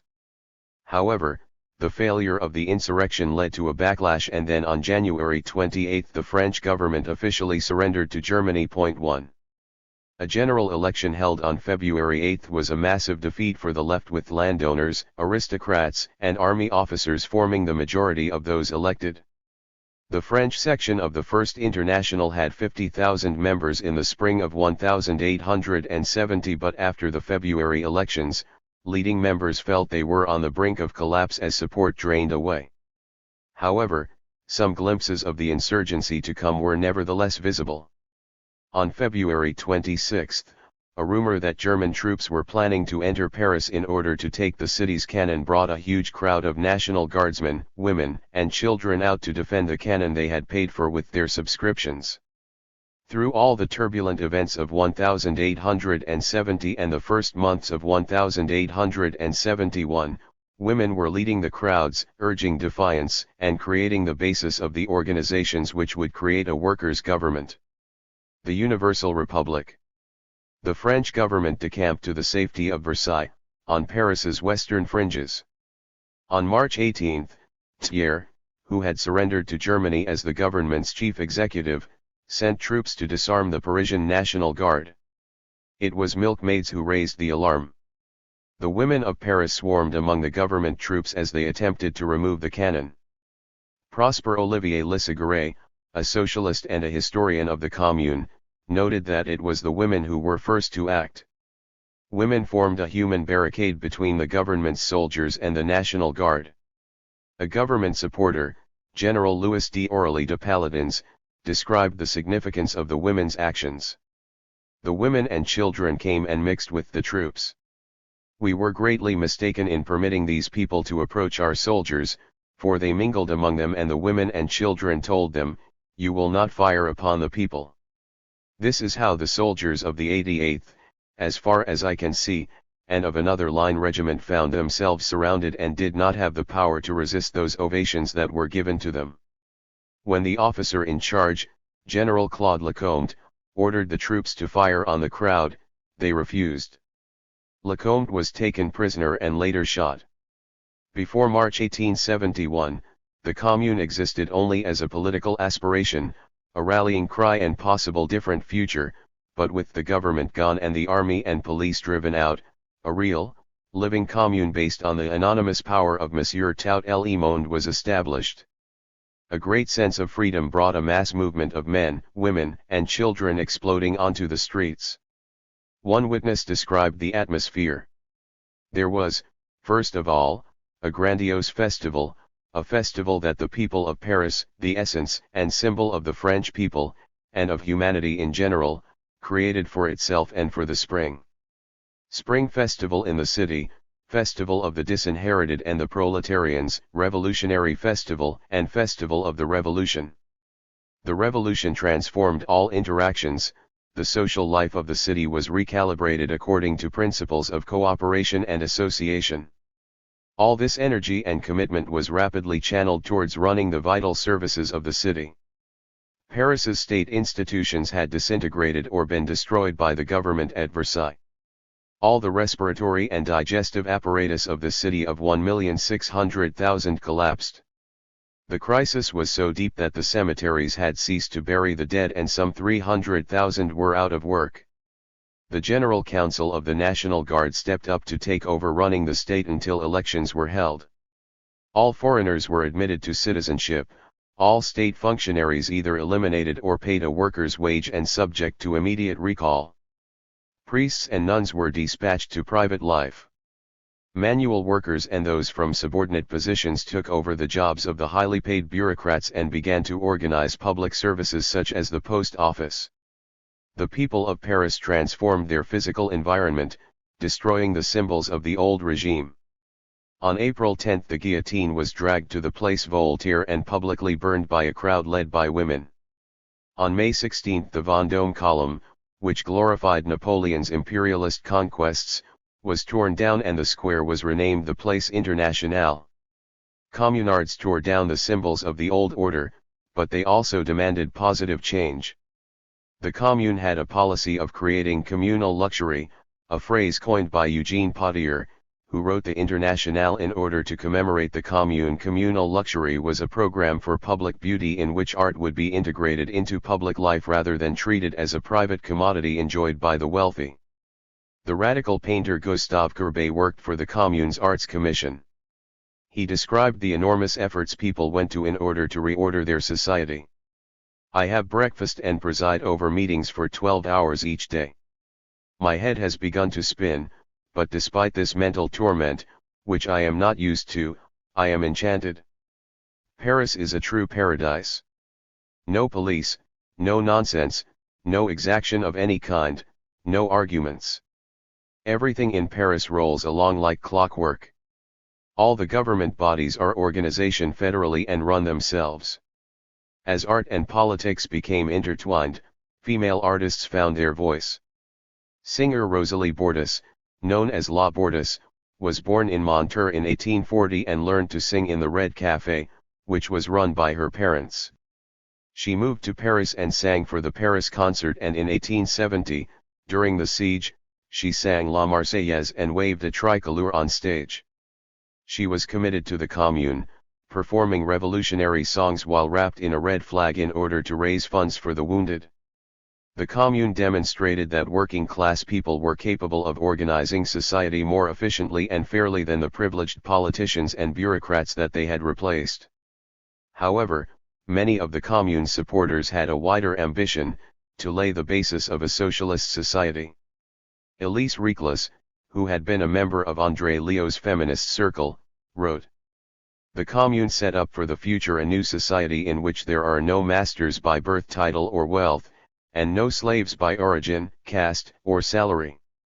Everywhere the word commune was understood in its largest sense as referring to a new humanity, made up of free and equal companions, oblivious to the existence of old boundaries, helping each other in peace from one end of the world to the other. They believed that the commune could inspire an international movement towards egalitarianism and freedom. Building a new society. Arthur Arnold published a book called State and Revolution in 1878, 40 years before Lenin's work of the same name. In it, Arnold explained the Commune's unique ambitions. The Paris Commune was something more and something other than an uprising. It was the advent of a principle, the affirmation of a politics. In a word, it was not only one more revolution. It was a new revolution, carrying in the folds of its flag a wholly original and characteristic program. To implement this program required the mass involvement of the previously marginalized people of Paris. On March 26, around 200,000 male Parisians elected a general council to organize the Commune. When the results were declared, a third of those elected were members of the First International. The results were greeted with a dazzling spectacle of hope for change, tens of thousands on the streets, the Marseillaise playing, red flags waving, seas of banners and bayonets glinting in the sun. Women were not allowed to vote in these elections, and their exclusion has prompted some historians to question whether women were really included in this universal republic. Historian James Macmillan argues that it cannot be claimed that women's rights were at the top of the Commune's priorities. There are a number of reasons for this perception of the Commune. When the government troops were driven out of Paris, the Federation of the National Guard filled the vacuum of power. Based on military service, it was an entirely male organization. The National Guard ceded power to the formal institution of the Commune that was the Town Council of Paris, albeit one which was rapidly adapting to the revolution taking place in the streets. The inheritances of the past shaped the formal structures of the Commune, even while the mass movement was establishing new priorities and aspirations. One such inheritance was the voting system used under the Second Empire that excluded women and reflected the entrenched nature of sexism in French society. A further reason for the negative interpretation of the role of women in the Commune lies within feminist histories that equate feminism with a vocabulary of rights that limits definitions of feminism to the pursuit of equal civil rights for women. The female communards rejected the idea of civil rights and instead demanded the right to work and to organize collectively. They did not present themselves in terms of civil rights and so have been overlooked in feminist histories of France. The exclusion of women from the formal institution of the Commune might have been challenged if the Parisian Revolution had survived for more than a few weeks. There was constant debate about the role women should play in the Commune. André Leo complained that women who wanted to support the Commune were at times rebuffed by male militants who did not want women to act as nurses and supply the front lines. The Marxist wing of the First International was the only political organization in France which supported the female franchise. At least 4 socialist members of the Commune, Eugene Varlin, Benoît Malin, Edouard Vaillant and the Hungarian Leo Frankel, took initiatives that promoted women's equality in their areas of responsibility. One historian of the Commune, Gay Gullickson, argues that since no women were members of the Commune's leading bodies, the Central Committee, the Communal Council and the National Guard, the Commune could not represent their interests. However, Gullickson's argument overlooks the ways in which the Commune did respond to female activism. Indeed, it was the first French regime to appoint women to positions of responsibility, where they led welfare programs, made vital appeals for support to provincial cities and transformed education.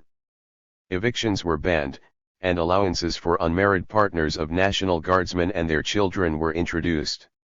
Many contemporaries saw this as the Commune's most revolutionary measure. Communard Arthur Arnold wrote, "This decree, which raises woman to the level of man, which puts her, in the eyes of morals and the law, on a footing of civic equality with man, placed itself upon the plane of living morality, and delivered a mortal blow to the religio-monarchical institution of marriage as we see it functioning in modern society." Arnold was being a little optimistic in his assessment, but it was a move of great significance for working-class women. Other important reforms included banning the sale of the many thousands of items left in pawn shops. The Commune also organized public assistance schemes, distributing tokens to the poor and setting up public canteens. In April, the Commune announced it was requisitioning the houses left empty by the rich for the use of poor families.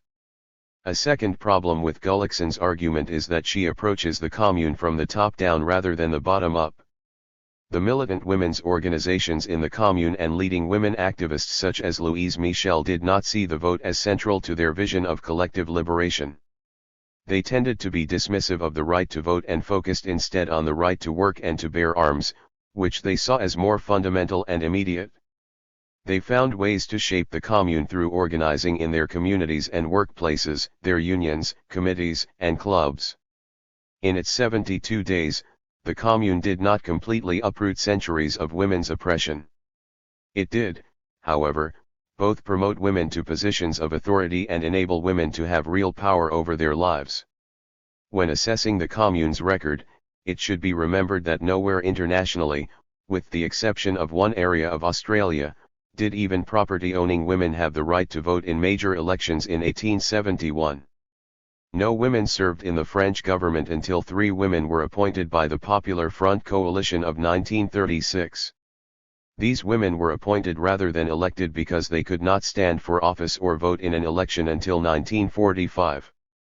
Viewed from an international and historical perspective, the Commune stands out as a form of government that encouraged the active support of women. In return, women made huge sacrifices to support the Commune. They had none of the time, freedom, and energy bestowed by running water and toilets in their homes, by gas, electricity and public transport. They had to manage their periods, pregnancies, and childbirth without basic hygiene, pain relief and medical support. They had little or no education, no health service and no pensions. In normal times they were seen as inert and resigned and enthralled to the Catholic Church.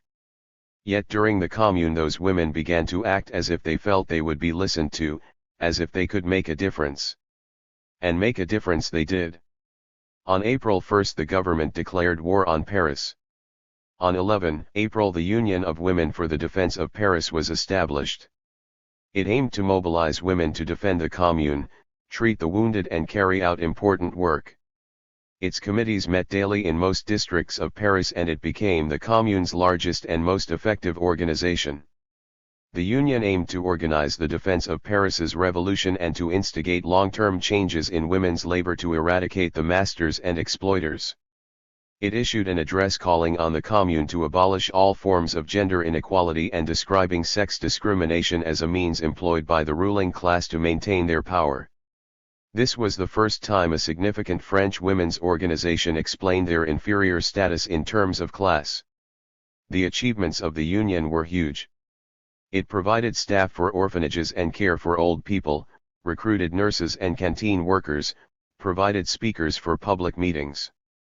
The Union asked for space in local halls so it could meet and staff a desk providing information, aid, and expenses for printing leaflets and posters, all of which the Commune provided. Nightly meetings of the Union were attended by between 3,000 and 4,000 women. The driving force behind the Union was an outstanding revolutionary socialist leader, Elizabeth Dimitrieff. Dimitrieff had escaped from her native Russia for less repressive Geneva, where she was one of the signatories of the founding document of the Russian section of the International. The document sought to synthesize Marx's economic theories with the beliefs of the influential writer Nikolai Chernyshevsky in the emancipatory potential of the traditional peasant commune. In Geneva, Dmitriev met future communards and supporters of women's rights, Eugene Varlin and Benoît Malin. Dmitriev also edited a journal, The People's Cause. Its founding statement declared, "As the foundation of economic justice, we advance two fundamental theses. The land belongs to those who work it with their own hands, to the agricultural communes. Capital and all the tools of labor belong to the workers, to the workers' associations." These ideas resurfaced in the commune. Dmitriev spent 3 months in London, discussing her journal with the Marx family. She requested to be sent to Paris, and there she established the Women's Union. Dmitriev's politics shaped everything she did. She sought out working-class women, recruiting laundresses and seamstresses to the union. The Women's Union was not the only organization created by socialist women to support and influence the commune. Beatrix Scoffon and Anna Jacquard were members of the Women's Vigilance Committee. Then there was Anna Korvin-Krakowski, born in Russia to an aristocratic family. In the 1860s, the great Russian writer Fyodor Dostoevsky had proposed to her, but she rejected him. Anna and her sister, the mathematician Sophie Korvin-Krakowski, escaped from Russia and managed to get to France and Germany respectively. Anna met Victor Jacqueland at a revolutionary meeting, and in 1869 the two were forced into exile in Switzerland. They returned to Paris when the Second Empire fell in 1870, and he was elected to the Central Committee of the National Guard. Anna helped to establish the Montmartre Vigilance Committee, which ran workshops, recruited ambulance nurses, sent women speakers to clubs and hunted down draft dodgers. It was another organization which enabled women to express their own aspirations and organize to achieve them. How women shaped the commune. To explore how women shaped the commune, I will look at 4 key areas: women's work, women's education, women's attempts to spread the revolution, and women's attitude to their new state. Women's work. The commune gave women work. Lisagure saw 1,500 women sewing sandbags for the barricades, while another 3,000 worked on making cartridges. Benoît Malin and Leo Frankel were both members of the International and were also in charge of the Commission for Labor. They believed this commission was the most important mechanism for implementing lasting social change. Frankel explained, "The people created its political organism as a mean of realizing the very aim of the revolution, that is the emancipation of labor, the abolition of monopolies, privileges, bureaucracy, speculative, capitalist and industrial feudalism." The Commission for Labor was shaped by and absolutely depended upon the Women's Union. On April 16 the Communal Council decreed that workshops whose owners fled to Versailles would be passed to the Cooperative Association of Workers who were employed there. Dmitriev believed that taking over the workshops was a way to transform labor by introducing equal pay, shorter working hours, and ending the competition between women and men. Frankel and Mellon drew up a plan for women's labor and put Dmitriev in charge. She envisaged the workshops as free associations of laborers working for their collective profit. In taking work away from the bondage of capitalistic exploitation, the formation of these organizations would eventually allow the workers to run their own business. The working class was not yet powerful enough to organize production collectively through workers' councils. Nevertheless, Dmitriev, Frankel and Mellon tried to separate labor from exploitation by workshop owners and instead direct it according to the needs of both consumers and producers. Education for emancipation. André Leo, Paul Mink, Louise Michel, and Noémie and L. Eurycles had developed their ideas about female education in the 1860s. The Commune afforded them the opportunity to put their ideas into practice. The Commune's Education Committee included these veterans of the 1860s women's organization as well as Jacquard and Dmitriev. The Education Committee was no moderate means by which women could extend their traditional domestic role into the public sphere.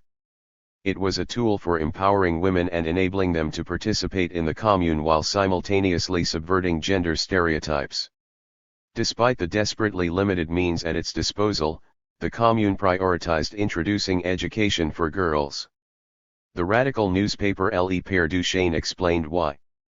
If only you realized, citizens, how much the revolution depends on women, you would have your eyes opened on girls' education. You would not leave them, as has been done until now, in ignorance. For many female communards, education for girls was both a question of equality and of reforming human nature for a future socialist society. Education became both free and secular. This meant turfing out nuns and priests and recruiting more teachers, with female teachers being awarded equal pay. The Commission drew up plans to establish day nurseries. Parental and community engagement was another priority.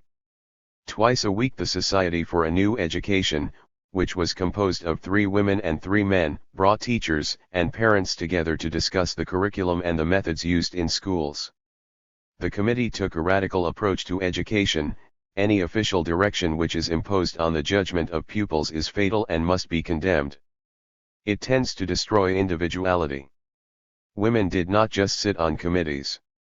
Mink opened a girls' school in the chapel of Saint-Pierre de Montmartre. Marcelle Thénard, who was the first female school inspector in France, took charge of the secularization process in the 12th arrondissement area of Paris. Spreading the revolution. The communards understood that the Paris Commune could not survive if it remained isolated from the rest of the country. After initial uprisings in other major towns were crushed, practical and political support from the small farmers around Paris was vital to feeding the city. Women were at the forefront of reaching out to the peasantry. Leo was largely responsible for writing a manifesto for rural workers, to the workers of the countryside, although Mellon also contributed to it. Some 100,000 copies were printed. What Paris wants is the land for the peasants, the tools for the workers and work by and for everyone, Leo argued. What does it matter, she continued, if the oppressor is called a landowner or a manufacturer? The pamphlet pointed out that if Paris falls, the yoke of poverty will remain on your neck and pass on to your children. Leo proposed ways that the capital could reach out to the rest of the country, and Mink toured the provinces raising support. Leo and Mink were entirely right to direct their efforts towards winning support outside Paris. Marx argued that it was the Commune's isolation from the countryside that proved to be fatal. No press reports reached the small villages. Their inhabitants had no chance to see that the Commune represented their living interests and real wants without communication from the communards. Dimitrieff also urged the General Council to increase its efforts to break out of isolation, but she set her sights on other European nations rather than the countryside. She understood that the military forces were regrouping at Versailles, but believed that if the Commune could deepen its efforts at reform, it would also deepen its international support. If the Commune is victorious, our political organization will be transformed into a social one, and we will create new sections of the International. Dimitrieff wrote optimistically to Marx, outlining how a revolt might spread across Europe. In general, the internationalist propagandizing I am doing here, in order to show that all countries, including Germany, find themselves on the eve of the social revolution, is a very pleasing proposition to women. According to Dimitrieff, women were particularly tuned into the idea that the revolution must spread to countries such as Germany. Her strategy did not have the opportunity to become a reality. Finishing the revolution. The Commune replaced the army and the police with the National Guard. Many radicals, including many women, wanted to use this revolutionary wing of the workers' state to overthrow the government at Versailles. However, Dimitrieff was one of the very few Marxists in the leadership of the Commune. Thus, discussions on whether to march on Versailles took place between Proudhonists who, as anarchists, did not believe in political action and Jacobins who were from a middle-class political tradition. The Blanquists were the main group to argue for the march on Versailles, but they were too small to win wide support. On April 2, Versailles launched an attack on a Parisian suburb. Women helped build new barricades and decided to lead an action of their own and launched an appeal in several newspapers. Let's go to Versailles. Let's tell Versailles what the revolution of Paris is. Let's tell Versailles that Paris has made the commune because we want to stay free. Let's tell Versailles that Paris has made ready to defend herself because people tried to take her by surprise and disarm her. Let's tell Versailles that the Assembly is not the law, Paris is. Beatrix Scoffon, known in her district as the Republican, described the gathering on the following day. I told my mother I was leaving, I kissed my children and off I went. At the Place de la Concorde, at 1:30, I joined the procession. There were between 700 and 800 women.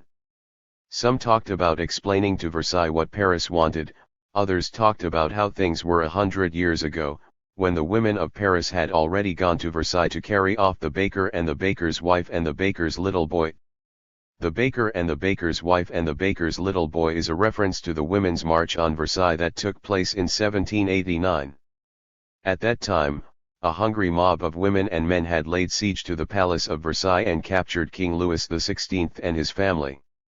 Many female communards invoked this militant revolutionary tradition of women's activism rooted in the Great French Revolution. However, unlike in 1789, the women's marches of 1871 were turned back by the National Guard, who feared the women would be shot by government troops. Louise Michel was one of the most ardent supporters of a military attack on the government. She even volunteered to go to Versailles to assassinate Adolphe Thiers herself. She fought so bravely that the 61st Battalion gave her a Remington rifle, and on receiving it she declared, "Now we are fighting. This is a battle. There is a rise, where I run ahead crying to Versailles. To Versailles." Michel instinctively knew that if the government at Versailles was not crushed, it would be unceasing in its efforts to overthrow the Commune. After the defeat of the Commune, Paul Mink argued that the moderate minority in the Central Council lacked the courage to deliver a fatal blow against the government. In the face of the brutal suppression of the Commune, Mink drew the conclusion that centralized, organized revolution was the right strategy to achieve socialism. Lenin explored the experience of the Commune in his State and Revolution and raised the same criticism as Mink. He wrote that revolutions must suppress the bourgeoisie and crush their resistance. This was particularly necessary for the Commune, and one of the reasons for its defeat was that it did not do this with sufficient determination. The organ of suppression, however, is here the majority of the population, and not a minority, as was always the case under slavery, serfdom, and wage slavery. Michel, Mink, and Lenin all made similar observations. The Commune had created a new kind of state, based on the engagement of the majority, but failed to direct its power against the old order, which would never stop seeking the means to destroy any hope of a different society. Women on the barricades. On May 21, troops sent from Versailles entered Paris and the entire population was summoned to the barricades. All contemporary accounts of the last days of the Commune pay tribute to the courage of women as they built barricades, nursed the wounded, supplied the National Guard with food and drink and fought alongside men. There was no great separation between nursing and fighting. Louise Michel described how women answered a call to volunteer to treat the wounded and often took up their rifles. André Leo noticed that officers were hostile to the nurses, but the rank-and-file troops welcomed them. The Women's Union met on the same day that the government troops entered Paris. Nathalie Lemel, red flag in hand, led the women out to the barricade at Batignolles. Elizabeth Dimitrieff urged all devoted and patriotic women to organize the defense of the wounded. Anna Jacquelard and André Leo issued an appeal from their vigilance committee to the women of Montmartre, asking them to support a summons from the Commune. The women of Montmartre, inspired by the revolutionary spirit, wished to attest by their actions to their devotion to the revolution. The women acted as ambulance nurses under fire and many were captured, raped and shot dead by the government troops. Fighting was a revolutionary act, which is why, as Edith Thomas pointed out, the same women who attended the political clubs were also those who climbed the barricades. The French government used brutal force to crush the Commune, with some 20,000 men, women, and children executed during what became known as Bloody Week. Women were involved in all the military engagements during Bloody Week and many were listed among the wounded and the dead. One name on the list was that of Blanche Lefebvre, a laundress at the Sainte Marie de Batignolles wash house. She was a member of the Club of the Social Revolution, which had been set up on May 3 in the local church. Lefebvre was also a member of the Central Committee of the Women's Union. She was one of 120 women who held the barricade at the Place Blanche for several hours until they ran out of ammunition and were overrun. Those taken at the barricade were shot on the spot. Lefebvre was one of them. She was aged just 24. The myth of the Patrouilleuse. It took the government troops 7 long days of shelling, hand-to-hand combat and mass executions to retake Paris. Their revenge on women was particularly harsh. Women were systematically humiliated, stripped, raped and murdered by government troops. Malin attributed the troops' ferocity to lessons learned by the French army in its colonial subjugation of North Africa. Communards were shot where they were captured, but all working-class women were under suspicion. The women of the commune were considered to have unsexed themselves. The Times reported that the women forgot their sex and their gentleness to commit assassination, to poison soldiers, to burn and to slay. Opponents called female communards evil, Amazons, Furies, Jackals. The Pall Mall Gazette described the female communards as hideous viragos, Furies intoxicated with the fumes of wine and blood.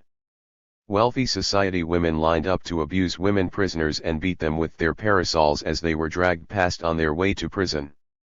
The myth of the Patrouilleuse, women who burnt down buildings, began to circulate, justifying repression by dehumanizing its victims. Despite the myth, out of the 1,051 women who were arrested during the Bloody Week, only 5 were convicted of arson. Historians researching archives at the French Ministry of War have found, amidst the records of arrests, trials and pleas for clemency, evidence of the dramatically varied way that women participated in the revolutionary struggle of 1871. These women were not protected by their sex, the state punished them precisely because they were women who refused to submit to oppression. Dimitrieff escaped from Paris and sent a telegram from Geneva informing the International of her safe arrival. According to Lissaguret, Dimitrieff ran a hotel on the shores of Lake Geneva where she nursed refugees from the commune. She then continued her agitation in Russia, turning towards political terrorism, perhaps as a result of her frustration at the defeat of the commune. Malin, Leo and Mink also escaped to Geneva. Victor Jacquelard was arrested and transferred to prison camp at Versailles but managed to escape, and he and Anna also fled to Geneva. Thousands of others were not so lucky. Beatrix Scoffon was sentenced to transportation, although this was commuted to 10 years in prison. Many thousands of other working women were summarily executed without a trial or imprisoned simply for expressing support for the commune, for example, by allowing their shops to become meeting places. Their stories illustrate the hopes that the commune aroused among its supporters and how they experienced change in every aspect of their lives. A laundress named Marie Wolfe was one of those prosecuted.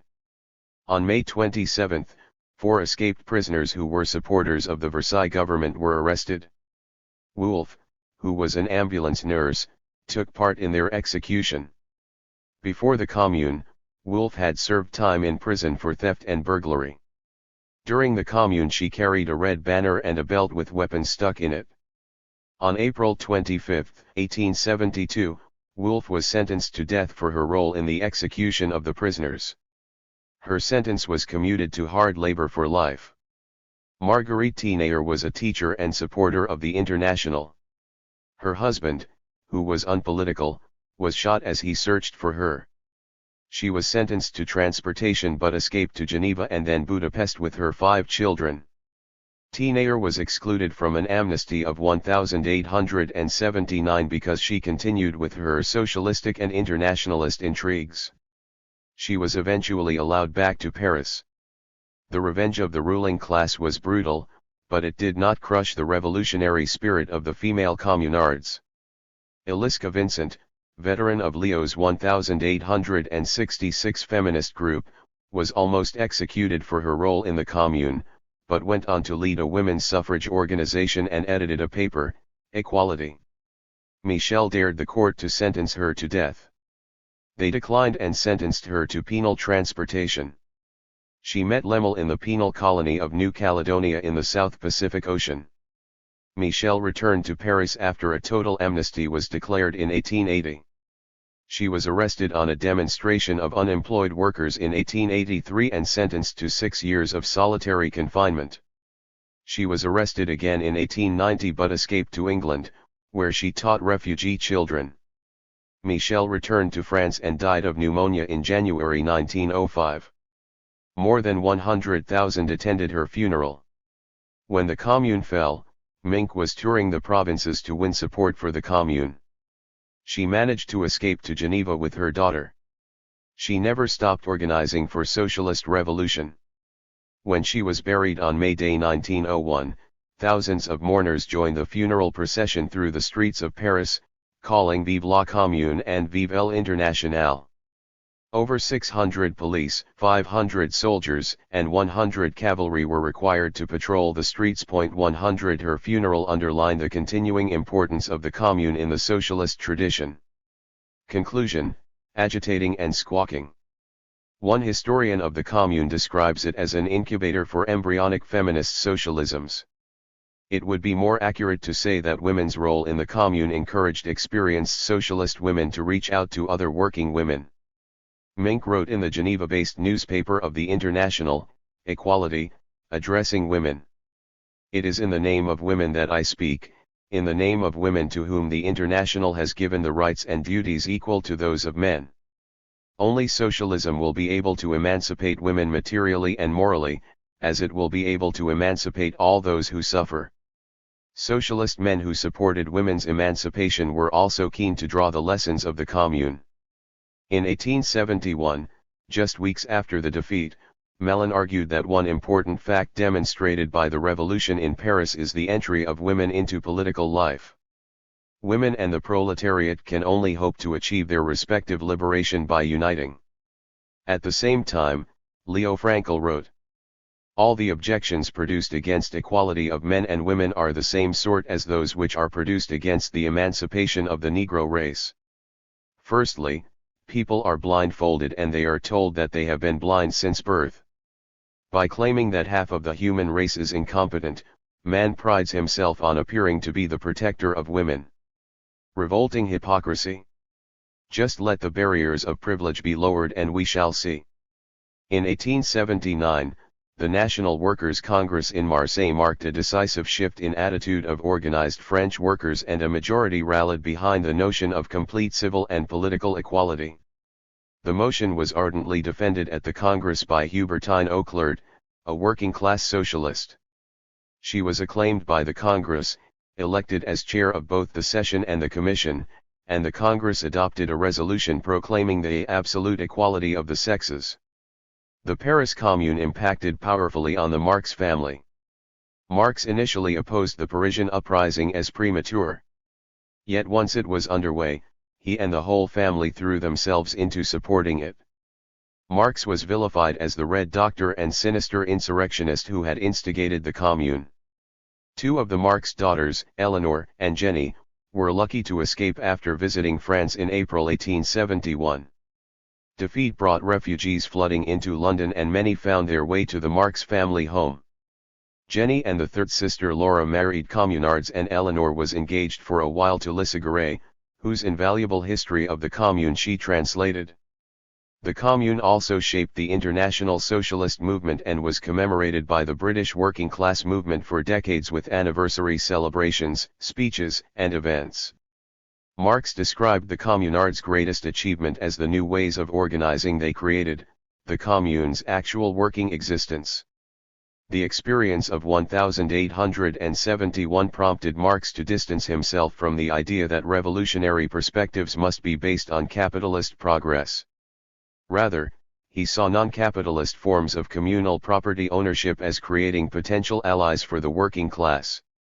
History progresses not through self-contained stages but rather through the interactions of town and country, worker and peasant. Despite its disastrous ending, the Commune was a new point of departure of world historic importance. As Leplat wrote, the commune was the first attempt by the proletariat to govern itself. The only alteration Marx ever made to the Communist Manifesto was in 1872 when he added the line, "The working class cannot simply lay hold of the ready-made state machinery and wield it for their own purpose." For Marx, the commune showed how the oppressive state could be broken and replaced with a democratic state run by the majority. On the brink of the October Revolution of 1917, Vladimir Lenin drew on the experience of the commune. He described how the abolition of the standing army and all officials being elected and subject to recall signifies a gigantic replacement of certain institutions by other institutions of a fundamentally different type. Democracy, introduced as fully and consistently as is at all conceivable, is transformed from bourgeois into proletarian democracy. When he defended the Bolsheviks from accusations that the party was too small to govern Russia, he argued that we have a magic way to enlarge our state apparatus tenfold at once, at one stroke, a way which no capitalist state ever possessed or could possess. This magic way is to draw the working people, to draw the poor, into the daily work of state administration. The communards were the first to demonstrate this latent magic within the working class. The Marxist analysis of the state is constantly under pressure from those who argue that the idea of smashing the state is outmoded and that many state-run services, such as health, education, and welfare, must be preserved and extended rather than smashed up. The communards did not smash the post office, the cemeteries, or the schools, they took them over and ran them for the benefit of the majority. As Lenin put it, the revolution must cut the wires that tie the useful aspects of the state from the capitalist interests that distort and limit them and from repressive institutions such as the police and army. Rosa Luxemburg turned to the commune in the last article she wrote, published in January 1919. She described how the commune had ended in terrible defeat, like so many heroic working-class struggles. Then she asked, "Where would we be today without those terrible defeats, from which we draw historical experience, understanding, power, and idealism? We stand on the foundation of those defeats, and we cannot do without any of them, because each one contributes to our strength and understanding." The Commune was a working-class revolution that was necessarily also a great gender event because it depended on women's active involvement, creativity, and courage. It was the visible involvement of women that made the Commune so appalling to its opponents. One wrote, "Those females who dedicated themselves to the Commune, and there were many, had but a single ambition, to raise themselves above the level of man. They were all there, agitating and squawking, the gentlemen's seamstresses, the gentlemen's shirt makers, the teachers of boys, the maids of all work. During the final days all these bellicose viragos held out longer than the men did behind the barricades." Across the English Channel, a Times reporter joined in the abuse, sneering, "If the French nation were composed only of the French women, what a terrible nation it would be. If the unruly women of Paris had been in charge of the whole country, it is conceivable that the revolution could have spread across Europe." Perhaps then, this brief but inspiring example of workers' power could have won more time and so provided us with many more examples of how working-class people can organize together to create a socialist society. Author's note: thank you to Joseph Chunara, Richard Donnelly, Donnie Gluckstein, and Rob Hubman for comments and suggestions. Note: Germany had been formed just 10 days earlier when, off the back of his military victories against the French, Prussia's King Wilhelm I was proclaimed head of a unified German Empire at a ceremony in the Palace of Versailles. 8. Glorious harbinger of a new society. Sandra Bloodworth. Eleanor Marx wrote of the Paris Commune, "It is time people understood the true meaning of this revolution, and this can be summed up in a few words. It was the first attempt of the proletariat to govern itself." The workers of Paris expressed this when in their first manifesto they declared they understood it was their imperious duty and their absolute right to render themselves masters of their own destinies by seizing upon the governmental power. Karl, her father, had addressed the International Workingmen's Association on May 30, 1871. He began with, "On the dawn of March 18, Paris arose to the thunderburst of Vive la Commune. What is the Commune, that sphinx so tantalizing to the bourgeois mind? Marx went on to describe why he was so inspired.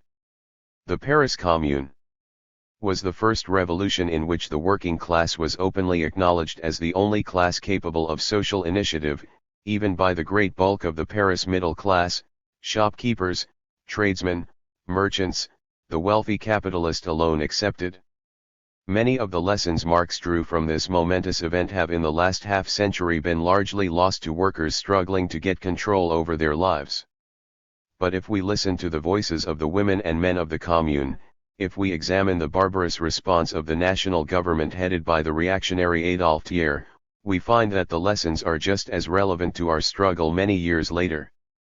As Walter Benjamin argued so poetically, the class struggle, which always remains in view for a historian schooled in Marx, is a struggle for the rough and material things, without which there is nothing fine and spiritual. They are present as confidence, as courage, as humor, as cunning, as steadfastness in this struggle, and they reach far back into the mists of time. They will, ever and anon, call every victory which has ever been won by the rulers into question. Just as flowers turn their heads towards the sun, so too does that which has been turned, by virtue of a secret kind of heliotropism, towards the sun which is dawning in the sky of history. To this most inconspicuous of all transformations the historical materialist must pay heed. In paying heed I will attempt to capture the incredible atmosphere of joy, experimentation, and creativity which flourished. But we cannot flinch from the horror of that terrible last week, known as La Semaine Sanglante, where at least 30,000 people were slaughtered by a government determined to crush not just the physical presence of this social revolution, but also its spirit. The preparedness of the ruling class to inflict such violence should be burned into the consciousness of every anti-capitalist activist. Any movement with a vision of a new society must confront the vexed question of how to win in the face of such barbarism.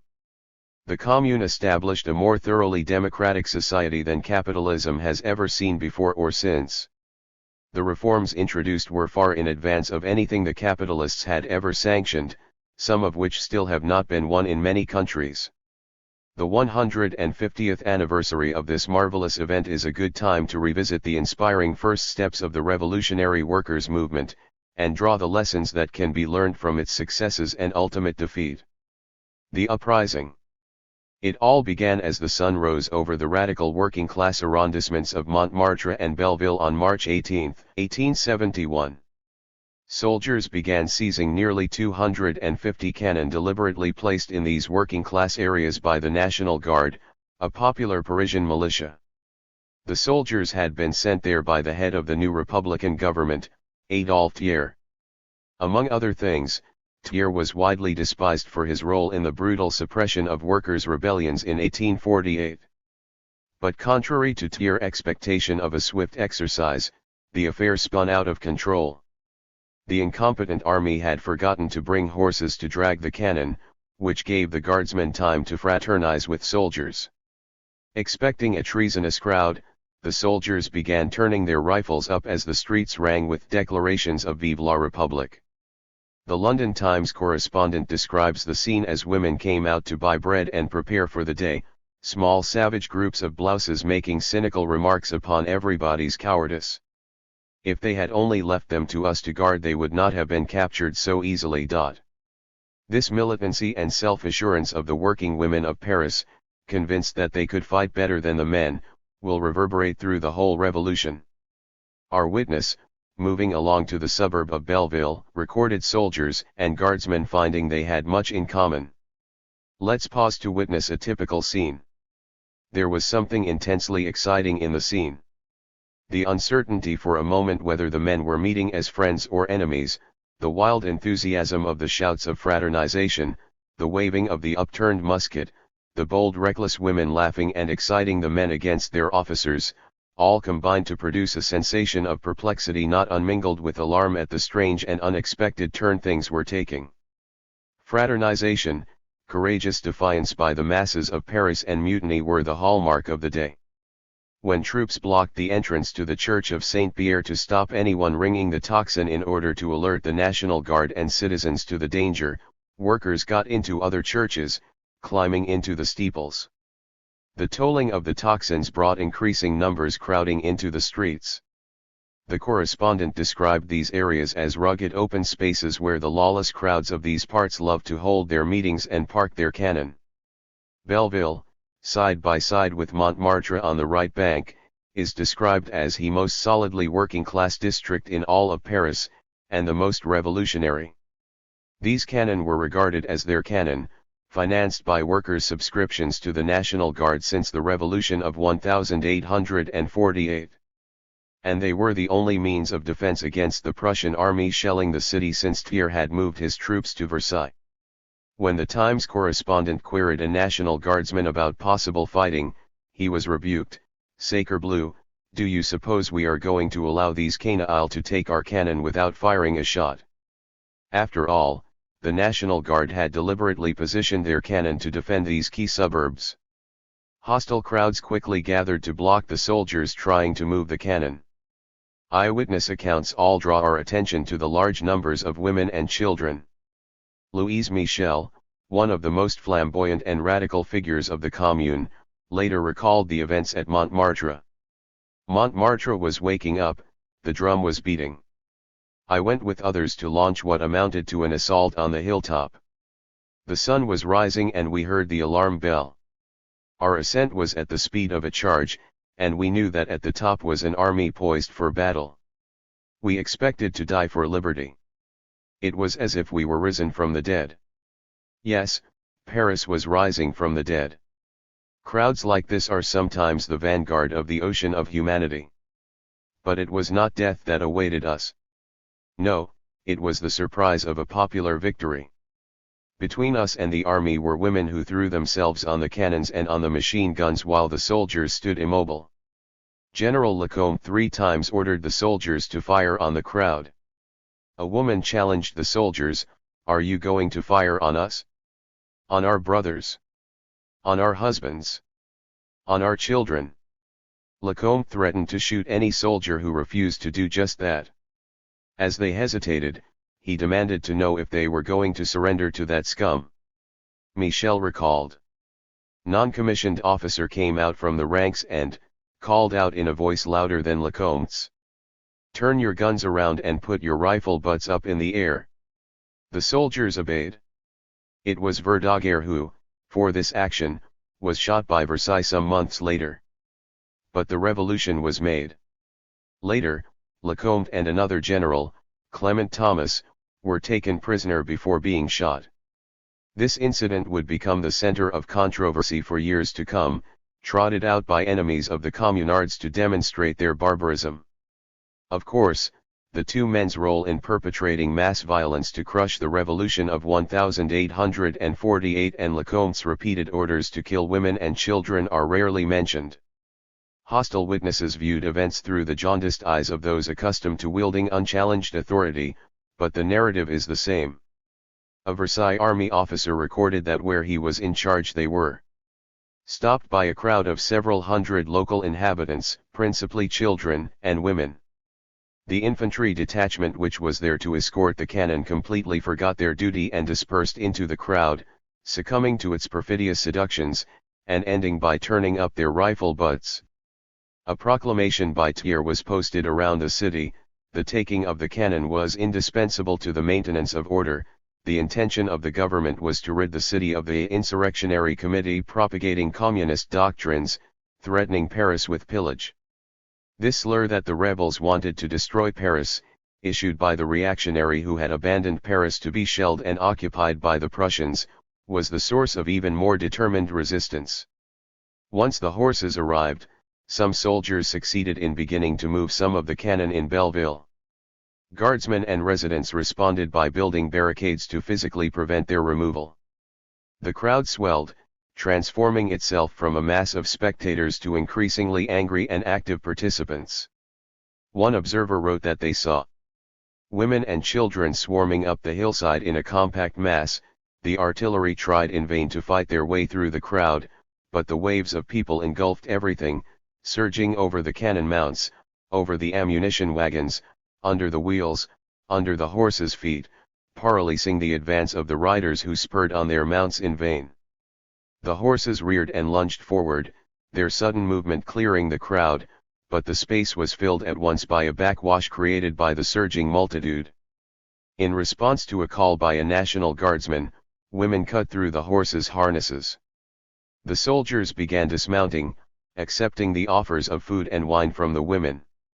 As they broke ranks, they became the object of frenetic ovations.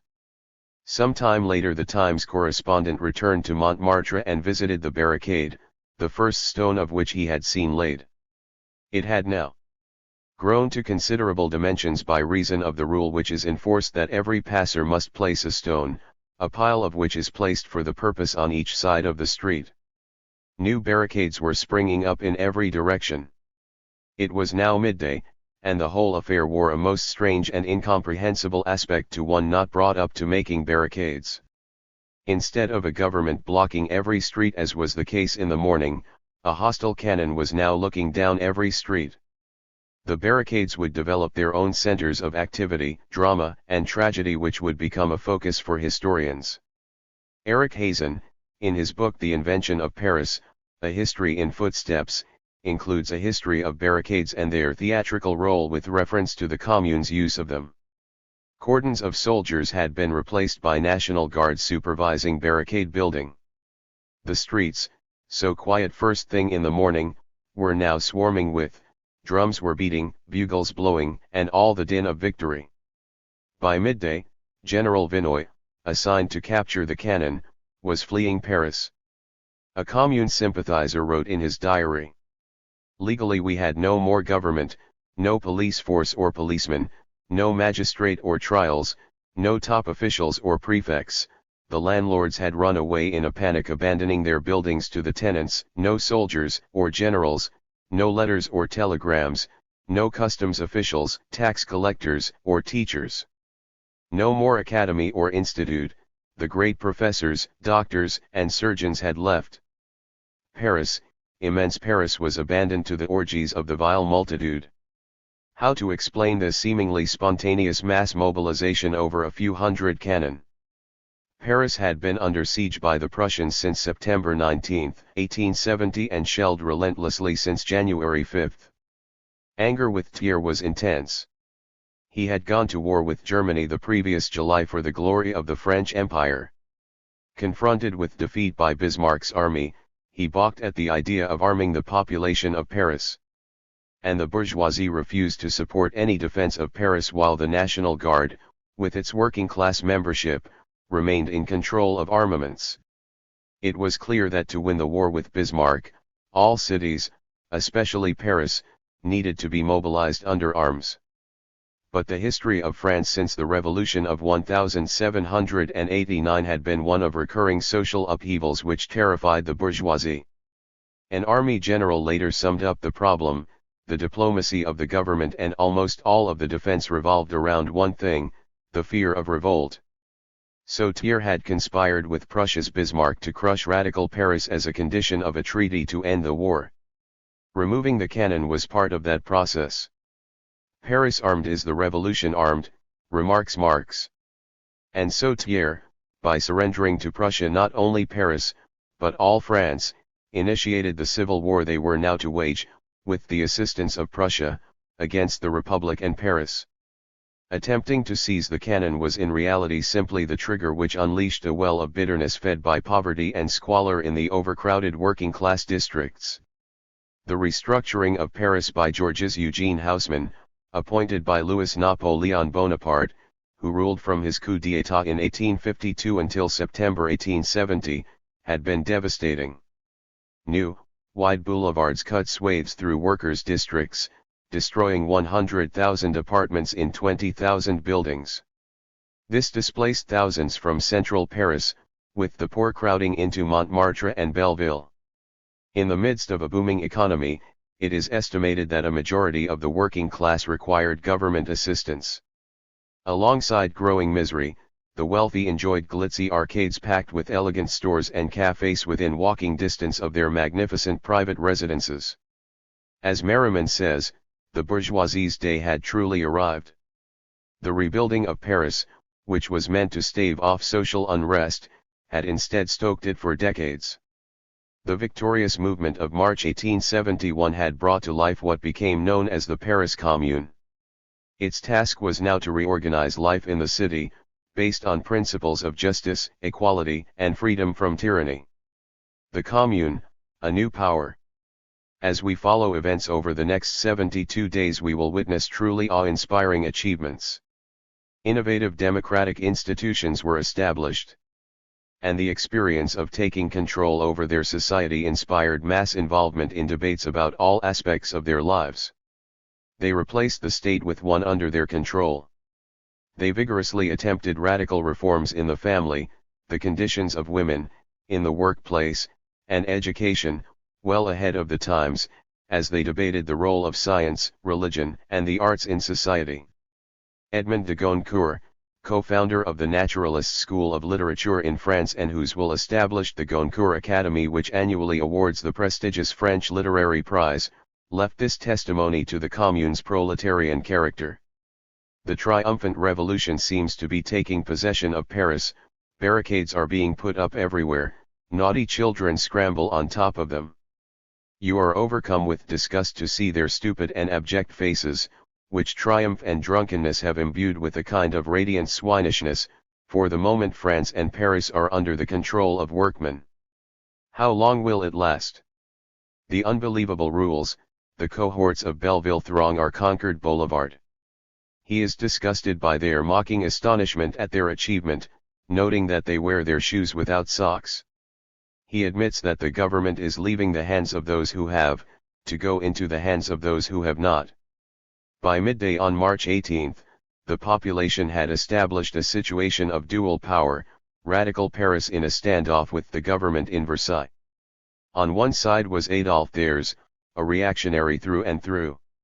His government, elected as recently as February, had already fled to the decadent safety of Versailles, accompanied by the army and a stream of bourgeois and respectable middle-class figures. Now it operated from the grand chateau of the Bourbon monarchy in Versailles, the reactionary center of the centuries-old alliance between the Catholic Church and the Bourbons. Thiers, determined to crush the Commune, would be backed by all of respectable opinion, both in France and across Europe. On the other side of the barricades, workers created the most democratic institutions known to humanity at that time. Marx would write of their achievements, "The great social measure of the Commune was its own working existence.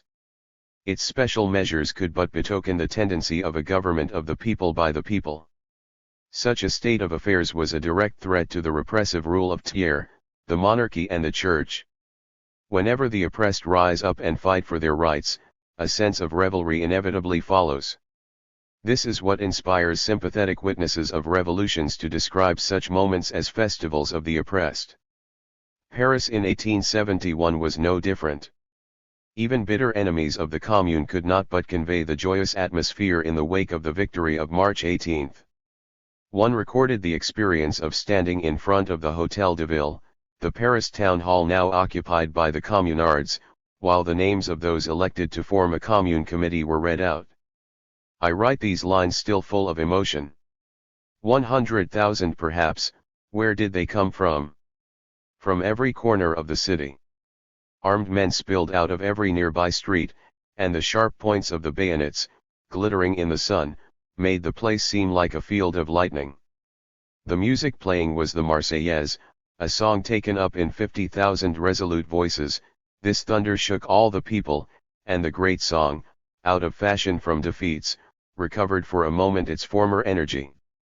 An immense sea of banners, bayonets, and caps, surging forward, drifting back, undulating, breaking against the stage. The cannon still thundered, but they were heard only in intervals between the singing.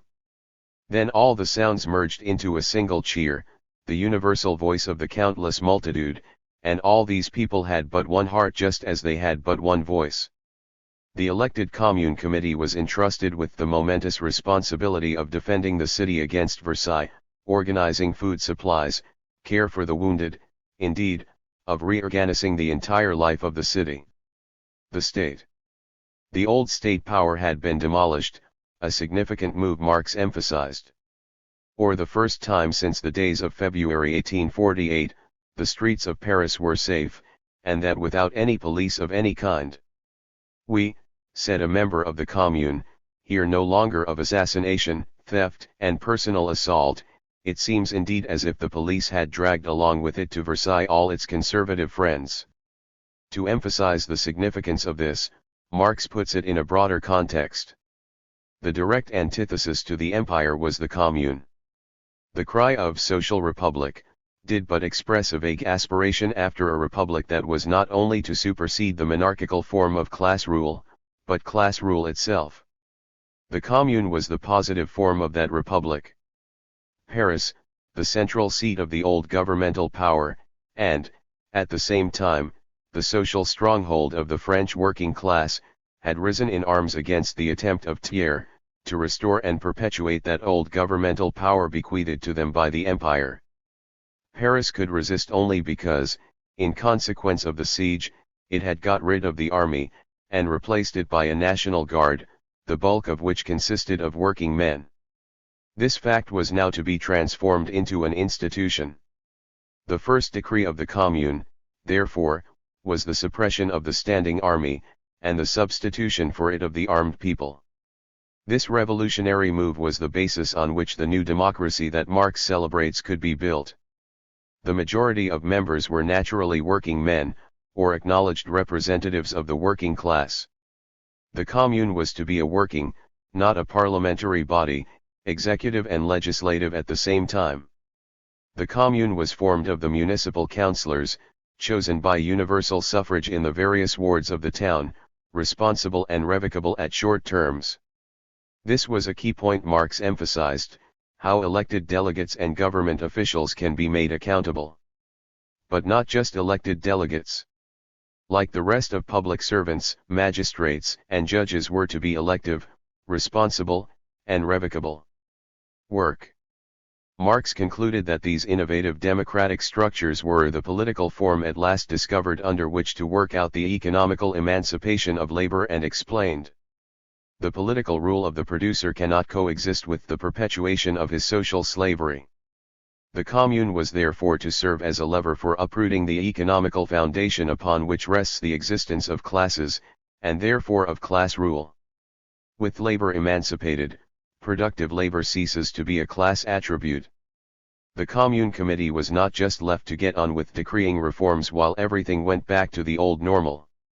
Historians have documented the incredible flowering of organization, debate, and social experimentation that took place, adding a tapestry of rich detail which illuminates Marx's theoretical generalizations. Many of the organizations and their proposals were based on demands which had been discussed by socialists and worker militants for decades. The difference now was that they were not just topics for debate and protest. Now they became the expression of the poor and oppressed as they began to take control of their lives. The committee set up a range of commissions to deal with specific areas. The Jewish-Hungarian worker, Leo Frankel, a member of the International and collaborator of Marx, was appointed Minister of Labor to deal with workers' rights and working conditions. Night work by bakers was abolished. Employers were banned from reducing wages by levying their employees with fines under any pretext, a process in which the employer combines in his own person the parts of legislator, judge, and executor, and filches the money to boot. Some issues were complicated due to conflicting priorities. Military supplies were obviously of paramount importance. But the Commune's purchase of the cheapest equipment did not sit easily beside workers' demands for decent wages. The Commissioner for Finance, Proudhonist François Jurdy, balked at rewriting contracts with employers, hardly surprising given the Proudhonists supported private property. But as Frankel pointed out, the revolution was made exclusively by the working class. I don't see what the point of the Commune is if we do nothing for that class. In response to the workers themselves, new contracts specifying a satisfactory minimum wage were agreed. The employers were not consulted. An additional clause decreed by the Labor Commission stated that where possible contracts be awarded directly to the workers' own corporations. Workers' corporations can be understood here to refer to cooperatives, associations, and trade unions. They were strongly backed by Frankel's commission as a vehicle for socialism. The commission also decreed that the enterprises of any employers who fled to Versailles were to be taken over by its workers. Another of Marx's collaborators in the International played a key role in influencing the Labor Commission. 1. The Russian socialist Elizabeth Dmitrieff was central to establishing the Union des Femmes, or Women's Union. It was the women's section of the First International. A mariage blanc too had provided Dmitrieff with an escape route out of Russia. She had spent the last 3 months in London, where she met with Marx almost daily, discussing theories of revolution. Prior to that she had joined the International in Geneva, where she had met the future communards Eugene Varlin and Benoit Malin. According to historian Kristen Ross, the Union des Femmes became the largest and most effective organization in the commune. It met daily in almost every one of the 20 arrondissements. The membership was dominated by workers in the garment trades, seamstresses, laundresses, dressmakers, and so on. The Union des Femmes discussions included theoretical questions about ending private property and the issues of gender-based inequality, as well as solving the day-to-day struggle to provide fuel and food to families. At the same time they participated in the defense of the commune, maintenance of barricades, tending to the sick and wounded. Ross sums up, in some ways, the Women's Union can be seen as the practical response to many of the questions and problems regarding women's labor that had been the discussion topic. Another historian, Donnie Gluckstein, argues, the Labor Commission's work was shaped by, and depended absolutely on, the Women's Union and the trade unions' workers' corporations, which in turn were empowered by the Commission. Spelling out their mission, the Union des Femmes declared, "We want work, but in order to keep the product. No more exploiters, no more masters. Work and well-being for all." At their urging, the commune set up cooperatives to make guardsmen's uniforms, which provided well-paid work under the women workers' control. While women suffered special oppression, their working lives were also shaped by the broader conditions facing the working class. They made remarkable moves in the direction towards workers' control. In spite of limited time and conditions of war, there were a dozen confiscated workshops, above all those linked to military defense. 5 corporations had begun searching out the available workshops, ready for their confiscation. And state-owned establishments such as the Mint and the National Print Shop were put under workers' management. Even the cafe workers, given these leads, began to set up a trade union. The radical clubs. The tradition of radical political clubs, inspired by the 1789–92 revolution and revived in 1848, had emerged from the underground in the year leading up to the Commune. They discussed a wide range of issues: political strategy, which reforms to prioritize, women's rights, attitudes to the church and science, how to better organize defense and strengthen the barricades, and more. Previously these issues were confined to radical circles, but now the clubs attracted a wider audience and enthusiastic support for their proposals. Workers were the great majority of participants, but middle-class radicals also joined in. Between 36 and 50 clubs met daily, mostly in the working-class districts. Some were huge, involving thousands, with women playing a prominent role both in their own clubs and in mixed ones with men. Many discussions resulted in sending resolutions to the Commune Committee, and there was an ongoing debate regarding its relationship to the clubs.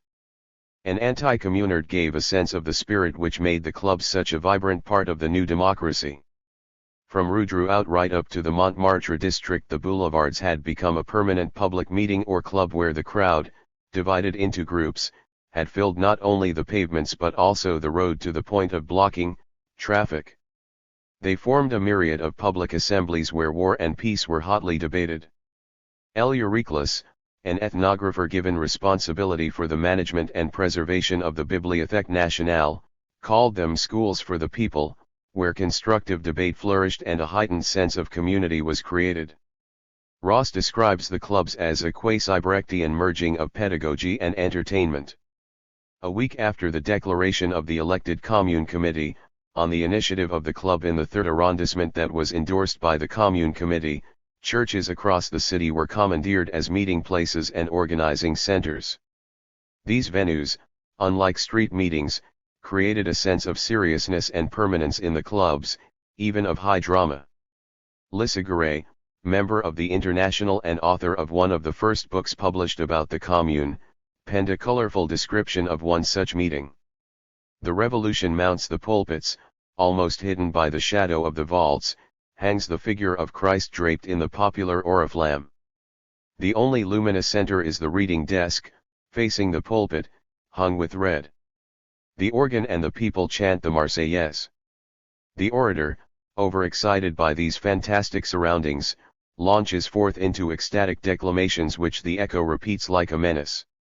The people discuss the events of the day, the means of defense, the members of the commune are severely censured, and vigorous resolutions are voted to be presented to the Hôtel de Ville the next day. 3.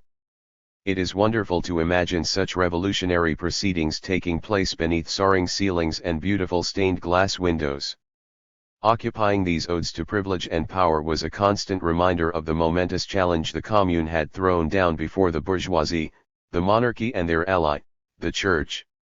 Separating church and state. Marx noted that once the state force was dismantled, the commune was anxious to break the spiritual force of repression, by the disestablishment and disendowment of all churches as proprietary bodies. The whole of the educational institutions were open to the people gratuitously, and at the same time cleared of all interference of church and state. Thus, not only was education made accessible to all, but science itself freed from the fetters which class prejudice and governmental force had imposed upon it. Anti-church sentiment was not just the preserve of small numbers of radicals.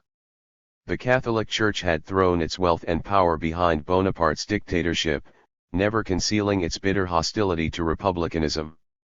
So the growing opposition to Bonaparte was organically anti-clerical, among both middle-class radicals and the urban poor. In the large cities, attendance at religious ceremonies had sharply declined before the revolution, especially among workers. It's not difficult to see why. The church taught that the poor would be rewarded for their suffering by passing from this vale of tears to the glories of heaven. But to enter that heaven you had to silently endure endless misery. As well, the church, in this time of the Enlightenment and a rapidly changing world, was seen as a bastion of ignorance, summed up by the syllabus of errors in 1864 which denounced modern society. As Merriman writes, Church's close association with people of means had long drawn popular ire, the birth of the commune merely unleashed it. State laws were strongly influenced by the church's teachings about the family, women's role, and morality. So the programs for reforms raised in the clubs around such issues were more often than not entwined with anti-religious bitterness. There were no bounds to the irreverence displayed once the churches were commandeered.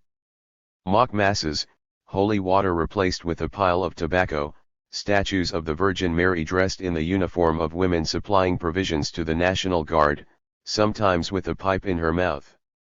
At the same time the communards in many cases allowed ceremonies for the devout to go ahead in the mornings before the clubs met.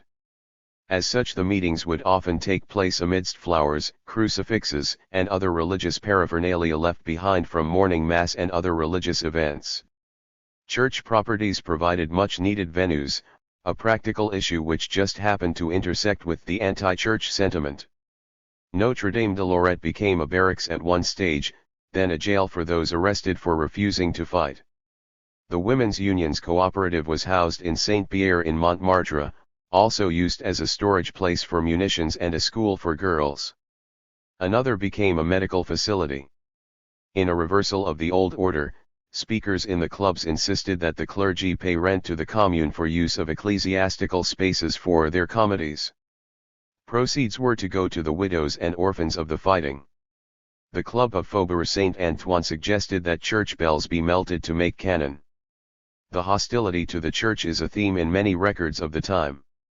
For instance, when the Archbishop, who had been arrested, called the head of police and court officials "my children." The sharp response was, "We are not children, we are the magistrates of the people." Merriman cites a document in which the Archbishop is described as prisoner A who says he is a servant of somebody called God. While 1/3 of all students attended religious schools, the Church exercised a virtual monopoly over the education of girls, a fact directly related to the lower rates of literacy among women. In general, religious education was backward and stifling. A commission headed by a range of artists, teachers, and songwriters instigated closing down the church schools and removing religious symbols. Where necessary, crowds took direct action to shut schools taught by religious figures, who had never been required to have the qualifications demanded of regular teachers. Many of them resigned, asking for lay teachers to replace them. By May, religious teaching was banned in all schools. Education. Members of the First International were prominent in debating and proposing innovations on a number of intersecting questions around education. The official journal of the Commune records that they were active in organizing public educational meetings and reorganizing education on the largest of possible bases. Ross puts well how central was the issue. A lived experience of equality in action, the Commune was primarily a set of dismantling acts directed at the state bureaucracy and performed by ordinary men and women.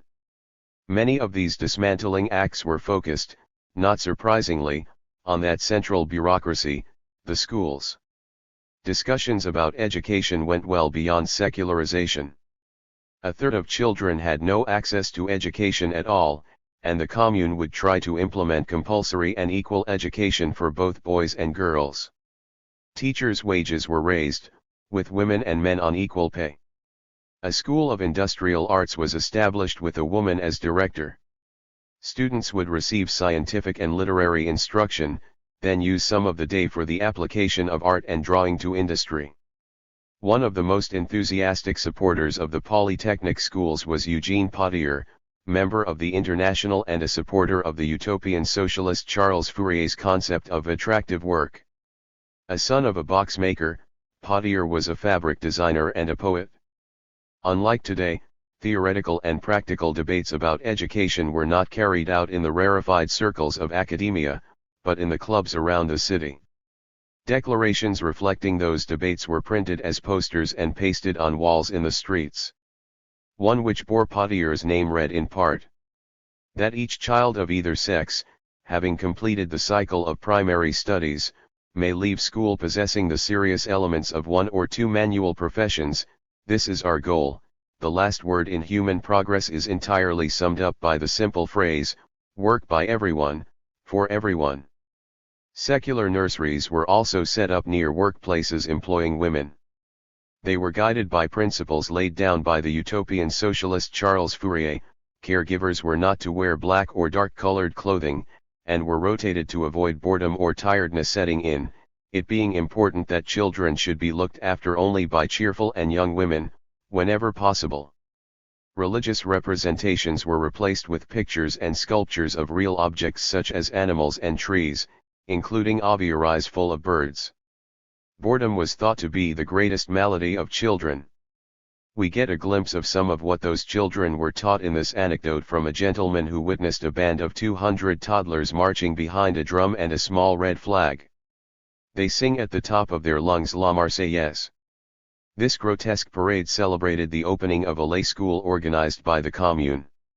Marx's collaborator, Benoit Malin, helped set up an asylum for orphans and runaways, where they could be offered basic instruction. Paul Mink opened one of the first schools for girls. They requisitioned a Jesuit school, because it was endowed with the most advanced equipment and laboratories. Edouard Vaillant set up a professional school of industrial art for girls, occupying the École des Beaux-Arts. This school introduced a new approach to teaching. Any skilled worker over the age of 40 could apply to become a professor.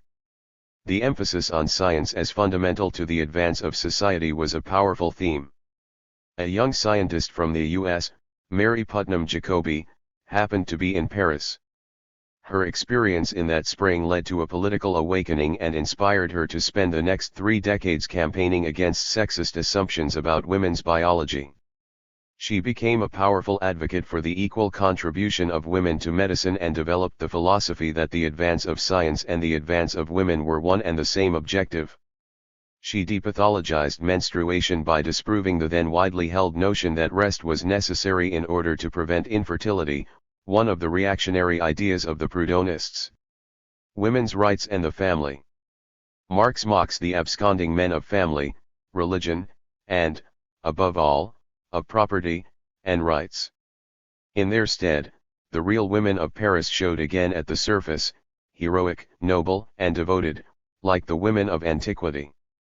Working, thinking, fighting, bleeding Paris, almost forgetful, in its incubation of a new society, of the cannibals at its gates, radiant in the enthusiasm of its historic initiative.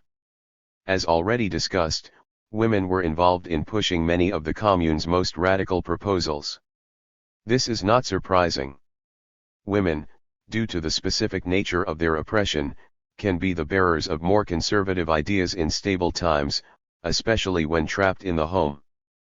But when they challenge their chains of oppression, they often become the most dynamic element of mass movements, with less to lose and more to gain from a fundamental transformation of the status quo. The Commune immediately made far-sighted and fundamental improvements to women's lives.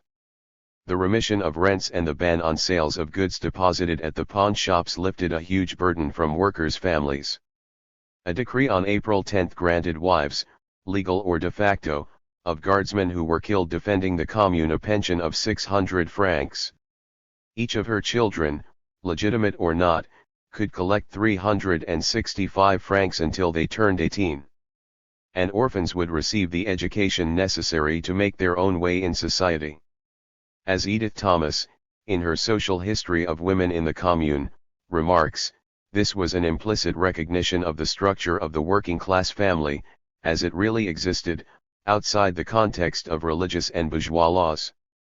Unions libres were common among workers but not recognized by the church or the state, denying women their dignity, to say nothing of economic discrimination given that unmarried women were not eligible for any widow's allowance.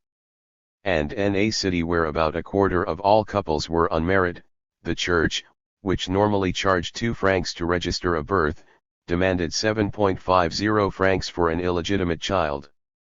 Thomas comments that the widow's pension was one of the most revolutionary steps of its brief reign. That this measure outraged the bourgeoisie, and that it was received with jubilation by members of the Commune are indications of its significance. But women weren't passive recipients of reforms. It was mostly women who dragged the guillotine into Rue Voltaire and burned it on April 10. Women were some of the most militant in both women's and mixed clubs. They were particularly strident in their denunciation of marriage. In a club in Les Halles, a militant woman warned that marriage is the greatest error of ancient humanity. To be married is to be a slave. In the club of Saint-Ambroise a woman declared that she would not permit her 16-year-old daughter to marry, that she was perfectly happy living with a man without the blessing of the church. At least one other club also voted in favor of divorce, a policy which was implemented by the Commune Committee. These kinds of discussions in the clubs were the catalyst for the kinds of reforms we have seen. They didn't just come from the Commune Committee on high. And marriage ceased to be a formal contract, it was simply a written agreement between couples, easily dissolved. Michel's Club de la Révolution, along with others, raised the right to abortion, which was endorsed by the committee. At the Club of the Freethinkers Nathalie Lemel, a bookbinder, and member of Marx's group in the International who worked with that other comrade of Marx, Elisabeth Mitrief, and her Union de Femmes, along with Lodois Kakaeka, who dressed in trousers and wore 2 revolvers hanging from her sash, argued for divorce and the liberation of women. Many of the ideas about women's liberation, just as those about education, did not originate in the Commune. Marx's grouping in the International, along with feminists such as André Leo, had created a tradition of support for these attitudes among the most militant workers and socialists. but the revolutionary movement opened up a whole new opportunity for their ideas to win popular support. The role of art. The anti-capitalist, anti-elitist orientation of the International naturally attracted artists, writers, and other intelligentsia whose dependence on patronage and state subsidies curtailed their artistic and political expression. Eugene Pottier has become famous for his authorship of the Internationale, a song imbued with all the internationalism and irreverence of the Commune. Before that he also wrote the founding manifesto of the Artists' Federation, in which he penned the term communal luxury, adopted by Kristen Ross as the title of her book. The founder and president of the federation was Gustave Courbet, later persecuted because he was accused of ordering the demolition of the Vendôme column. The federation held debates about the role of art and the artist in society, the integration of art into everyday life, and how to overcome the counterposition between beauty and utility. It attracted well-known artists such as Corot, Manet, and Daumier, who scorned those who fled Paris for Versailles, such as Cézanne, Pissarro, and Degas.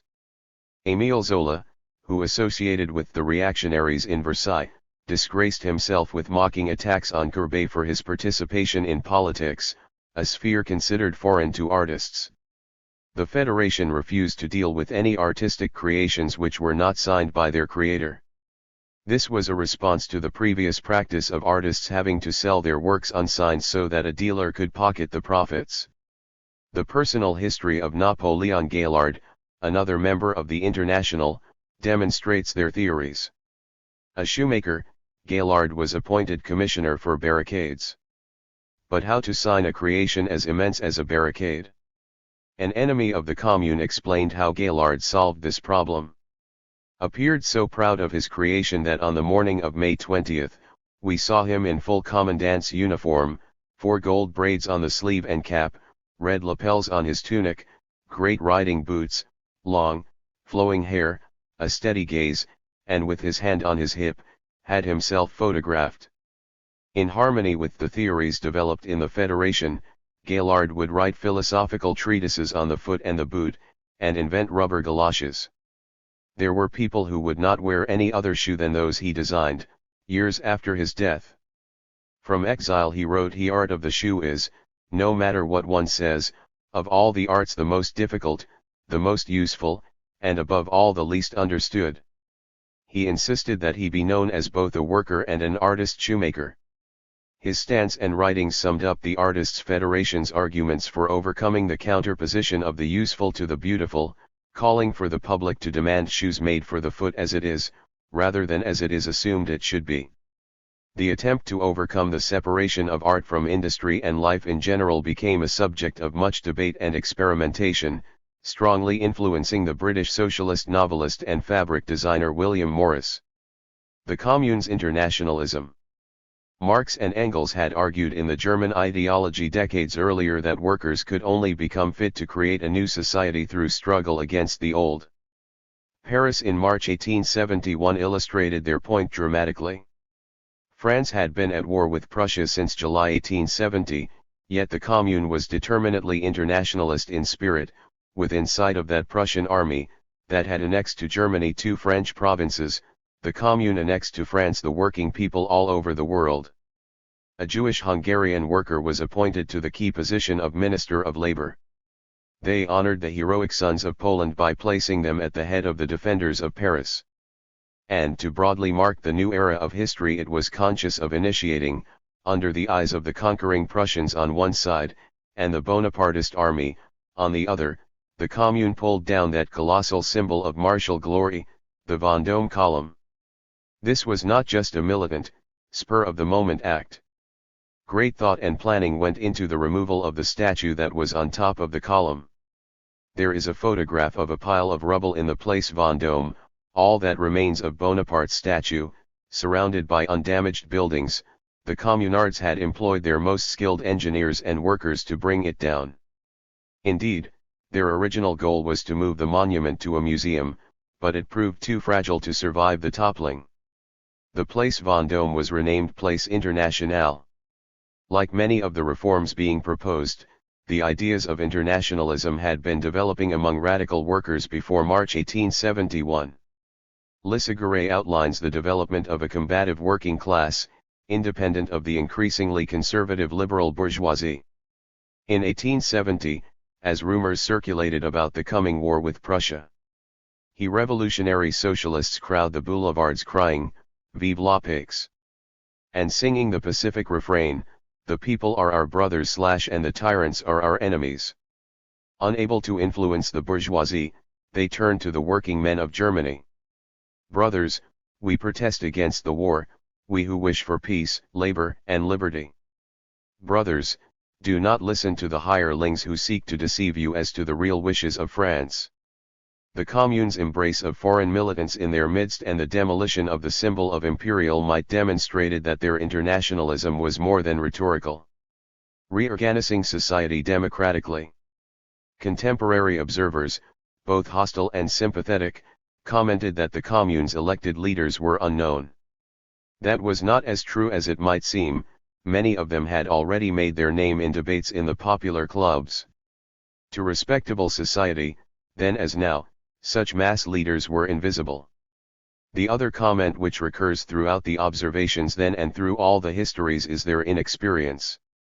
And how could it be otherwise?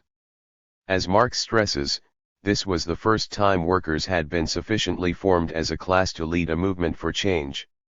So even experienced activists were tackling new questions. Donnie Gluckstein looks at the way the democracy worked in some detail. He correctly puts it in the context of having to defend the Commune against Versailles with its trained army against the much smaller numbers of the ragtag forces of the National Guard. Prisoners of war were released by Bismarck to help crush Paris. They were bombarded with lies and horror stories about the intentions of the Parisians, whipped into a frenzy of hatred that would be unleashed in the last week of May. But that murderous final stanza was merely the conclusion of growing bombardments and incursions into Paris by the army. These attacks killed scores of guardsmen, with many others arrested. Given these conditions, the humanitarian principles the Commune sought to live by often conflicted with the need for defense. For instance, the abolition of the death penalty distanced the idea of revolution from such cruelty. But in the face of massacres and hostages disappearing into the Versailles jails, it was reinstated. Only 3 were ever executed, but as we subsequently saw following the October Revolution in Russia, there is an unavoidable tension between honorable long-term goals and the immediate question of survival. Gluckstein shows how the Commune Committee, headquartered in the Hôtel de Ville, related to the network of committees in the arrondissements, the clubs, and myriad other organizations which flourished. He argues that the main living link between the mass movement and the communal council was the clubs. We cannot understand how democracy functioned in the Commune without grasping the vibrant life of those clubs. They argued for the creation of a stronger leadership in the form of a committee of public safety, which provoked widespread debates. The name invoked the terror of the Great Revolution, which contradicted the image of remaining lawful and pacific which the leaders at the Hôtel de Ville had insisted on. Some women formed their own vigilance committees in spite of reluctance from the Commune Committee. The Club Saint-Severin, possibly where supporters of the International had some sway, asked the Commune to finish off the bourgeoisie in one blow, take over the Banque de France, a point Marx had made on multiple occasions. A meeting of 3,000 at Louise Michel's Club de la Révolution on May 13, just a week before the final Bloody Week, unanimously called for the abolition of magistrates, the immediate arrest of priests and the execution of a hostage every 24 hours until the release of political prisoners by Versailles. These are the demands of some of the most radical communards, which shows both the level of debate and how arguments made by organized militants could get a mass audience. This was partly helped by the indecision in the Hôtel de Ville, which inflamed popular impatience. Clubs insisted they should oversee the actions of the Commune Committee. 11 of them formed a federation to produce a bulletin, some summoned the council members to attend their meetings, so there was more of an exchange of views. These chaotic events reflected both the dynamism which had been unleashed, but also much confusion about how to win against the increasingly threatening Versailles troops. Gluckstein concludes that it was the sections which included organizations such as the Union de Femmes that most effectively worked with the Hôtel de Ville, establishing a strong and reciprocal relationship. In education, for example, much of the momentum came not from the Commune's commission but from the pre-existing bodies of educators. And we have already seen the reciprocal role of the Union de Femmes in relation to the Commission of Labor and the Commune Committee. This issue of how the clubs pressured the Commune Committee, took initiatives, and demanded that the committee inform them of their decisions is important in understanding the role of women in the revolutionary process. Judy Cox correctly challenges Gay Gullikson, who, like most historians, downplays the advances for women because they weren't members of the elected Commune Committee. This is doubly mistaken. Firstly, like many feminists, Gullikson assumes that men can't represent women's interests. But support for women's rights is not simply a question of gender, but of politics. As Cox points out, the Marxist wing of the First International was the only political organization in France which supported the female franchise. At least 4 socialist male members of the Commune, Eugene Varlin, Benoît Malin, Edouard Vaillant and Leo Frankel, took initiatives that promoted women's equality in their areas of responsibility. But it was not simply a matter of principled men standing up against oppression. As already indicated, women's voices were loud and clear in the clubs, on the barricades and in every activity of the Commune.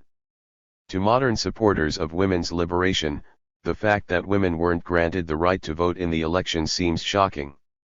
But there is no evidence that women demanded it. As Ross says, the Union showed no trace of interest in parliamentary or rights-based demands. In this its members were, like Louise Michel, Paul Mink and other women in the Commune, indifferent to the vote and to traditional forms of Republican politics. Participation in public life, in other words, was for them in no way tied to the franchise. This is true, but the National Committee of the New Guard assumed, when they found themselves at the head of a successful insurrection, that they should operate legally. So the elections for which they got agreement from the mayors were held under the government's existing law, which only allowed for male suffrage. We don't know what the outcome would have been if prominent women had led a fight for female suffrage, but it is clear that many would have backed them. Gullikson takes the positions of the right-wing Proudhonists, against whom Marx campaigned relentlessly, as evidence of a general chauvinist male culture which sidelined women. But even the left of the Proudhonists, such as Lefrançois, supported women's rights. And in spite of her feminism, Gullikson does not respect the voice of André Leo, a prominent feminist from well before the Commune and editor of the magazine La Sociale. To bolster her case, Gullikson quotes an account Leo published of New Guard officers and a physician who acted disrespectfully towards women volunteers. Yet Leo concluded that very article with, "We noticed the very different attitudes present." Without exception, the officers and surgeons showed a lack of sympathy that varied from coldness to insults, but from the National Guards came respect and fraternity. And, because she aired the grievance against the officers, Louis Rossel, the Commune's war delegate, asked her for advice about involving more women in the military campaign. Of course, not everyone was immediately convinced of the most radical points described here. The point is that women were challenging backward views, agitating for the reforms they needed, and the Commune endorsed their demands. The majority of Leo's articles in La Sociale dealt with issues not specifically about women. But when she did, she emphasized the need and the potential for solidarity between the sexes. One of her articles was titled Touts avec tout. We can add a further point. Gullikson can't recognize the immense advances that women made, and the tradition they left for the working class to learn from, because she, like other liberal feminists, focuses on elected leaders. While what happens at that level is not irrelevant, socialists should focus on the changes taking place below the surface, where workers were busy establishing democratic structures, raising new ideas and taking incredible initiatives. In the tumultuous events that characterize any revolution, the democratic character of the process cannot be fully understood simply by analyzing constitutions or formal structures. It is about the dynamic of that process, and the incipient tendencies that emerge spontaneously through the struggle, which can be developed further by conscious political intervention. Much of the retrospective critiques of the commune identify their failure to seize the wealth stored in the national bank as a key mistake. Yet this itself was partly a product of the rigorous democracy that was the norm throughout the commune.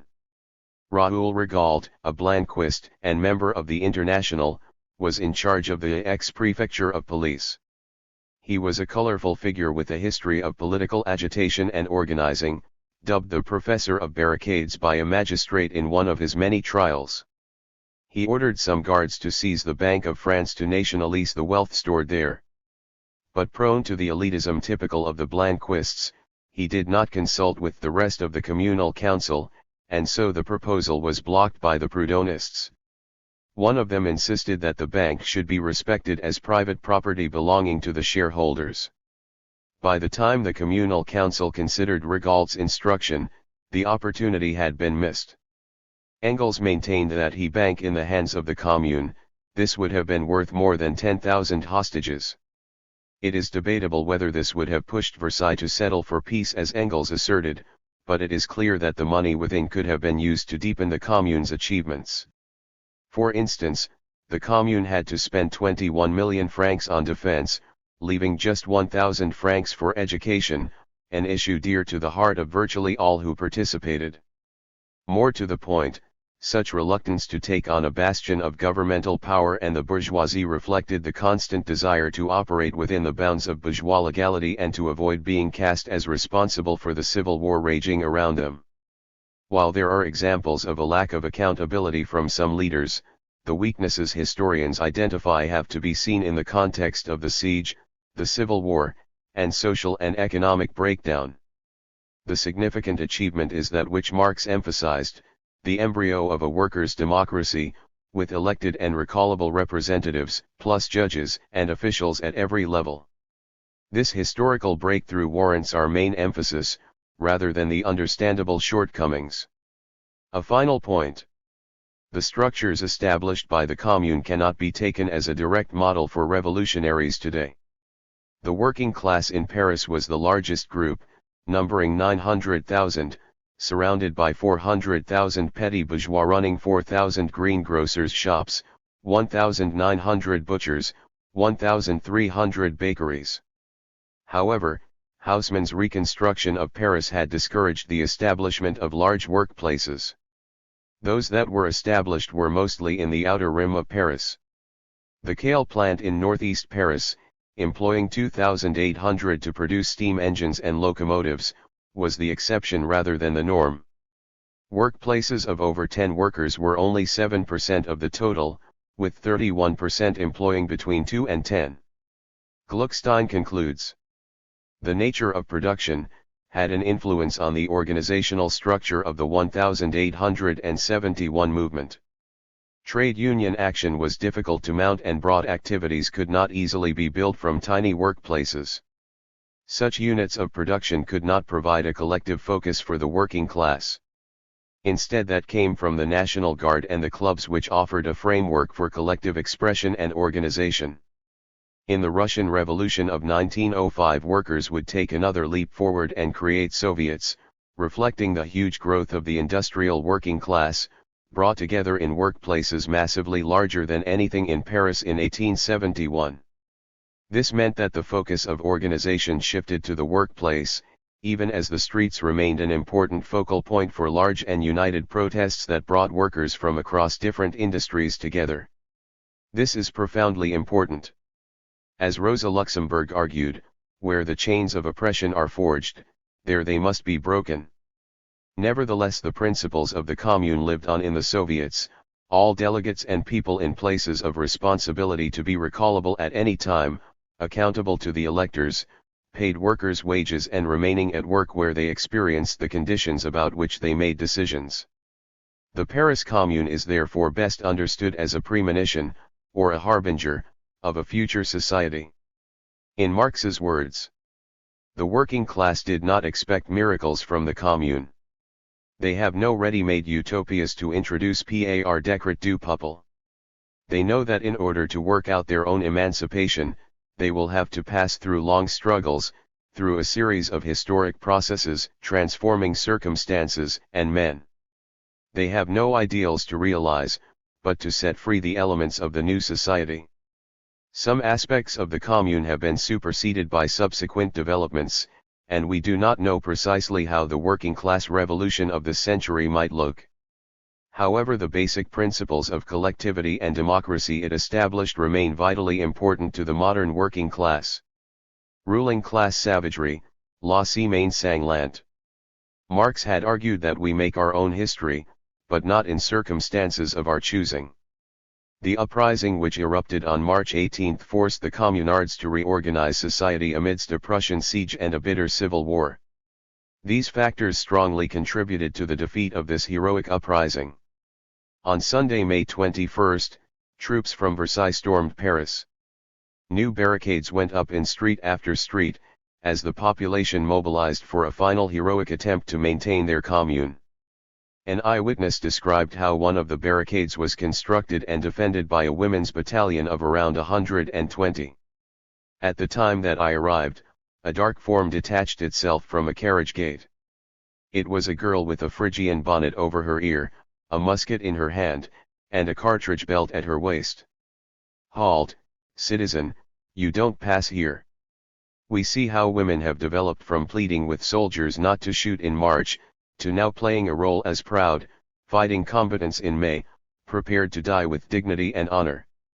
Just 1 week later, 30,000 or more people had been murdered by the counter-revolutionaries. The chapter headings used by Lissaguret in his book sum up the experience: the Versailles fury, the balance sheet of bourgeois vengeance. The essence of the events is captured in the title of John Merriman's book, Massacre. Though there are debates about the death toll, I see no point in quibbling about the precise figures. Many casualties were never recorded, their bodies thrown into mass graves and later incinerated. Countless others disappeared into jails or colonial transportation, where who knows how many died. Others fled to seek sanctuary, and there are few records of who survived wounds inflicted in the fighting. This barbarity was at first cheered on in the respectable bourgeois papers of Europe, whose journalists had followed the army around like jackals. One journalist had called for an end to this international democratic vermin of Red Paris. But faced with the smell of carnage, swarms of flies on corpses, trees stripped of leaves, the streets full of dead birds, even some of these bourgeois commentators were repulsed. "Let us not kill any more," pleaded the Paris journal. "Enough executions, enough blood, enough victims," lamented the National. But the upper classes who lived off the labor of those being massacred expressed no such limits to their savagery. Respectable women took tours of the dungeons where the arrested were incarcerated, holding their lace-edged handkerchiefs, made by the women at whom they gawked, to their noses against the stench of filth and dying communards. In particular, they took delight in poking the women with their parasols. Many public figures, including judges and other respectable bourgeois and middle-class types, continued to bay for blood. To justify this frenzy, they invented lies which appealed to the prejudices of this scum. An anonymous Englishman described the communards as lashed up to a frenzy which has converted them into a set of wild beasts caught in a trap. This, in his opinion, rendered their extermination a necessity. The ruling class especially hated the women communards, whom they depicted as vile, wild, and sexually depraved. Their fury was stoked by hysterical stories of the infamous petroleuses, supposedly prepared to burn down the whole of Paris. So the legend of the petroleuses demands our attention. Edith Thomas titled her book on the women of the Commune Les Petroleuses, translated as The Women Incendiaries. She examines the evidence and concludes that it's not clear whether there were any petroleuses in the way reactionaries used the term. At the same time, the communards clearly did use fire as a weapon of war to destroy buildings from which the Versaillais could gun people down. Fire was also used as a form of barricade, a wall of flames to keep the soldiers back, set by the fighters who must have included women and possibly even children. Merriman documents orders given by the war delegate with the National Guard, Charles de Lescluze, the aging Jacobin, and others, including men in the Commune Committee, to blow up or set fire to houses. De Lescluze, aware that it had become impossible to muster the kind of military response necessary to repel the soldiers, adopted a strategy of mass popular resistance. Generals of the National Guard specifically ordered the burning of a number of monumental Parisian buildings, all in the fancy parts of town, as well as official buildings. One of the communer generals ordered the Tuileries Palace to be set ablaze. Gustave Lefrançois, the most left-wing Prudentist, admitted that he was one of those who had shudders of joy seeing that sinister palace go up in flames. When a woman asked Nathalie Lemel what it was she could see burning in Montmartre, Lemel replied simply, "It's nothing at all, only the Palais Royal and the Tuileries, because we do not want a king anymore." Marx was right to defend the burning of the city. The working men's Paris, in the act of its heroic self-holocaust, involved in its flames buildings and monuments. While tearing to pieces the living body of the proletariat, its rulers must no longer expect to return triumphantly into the intact architecture of their abodes.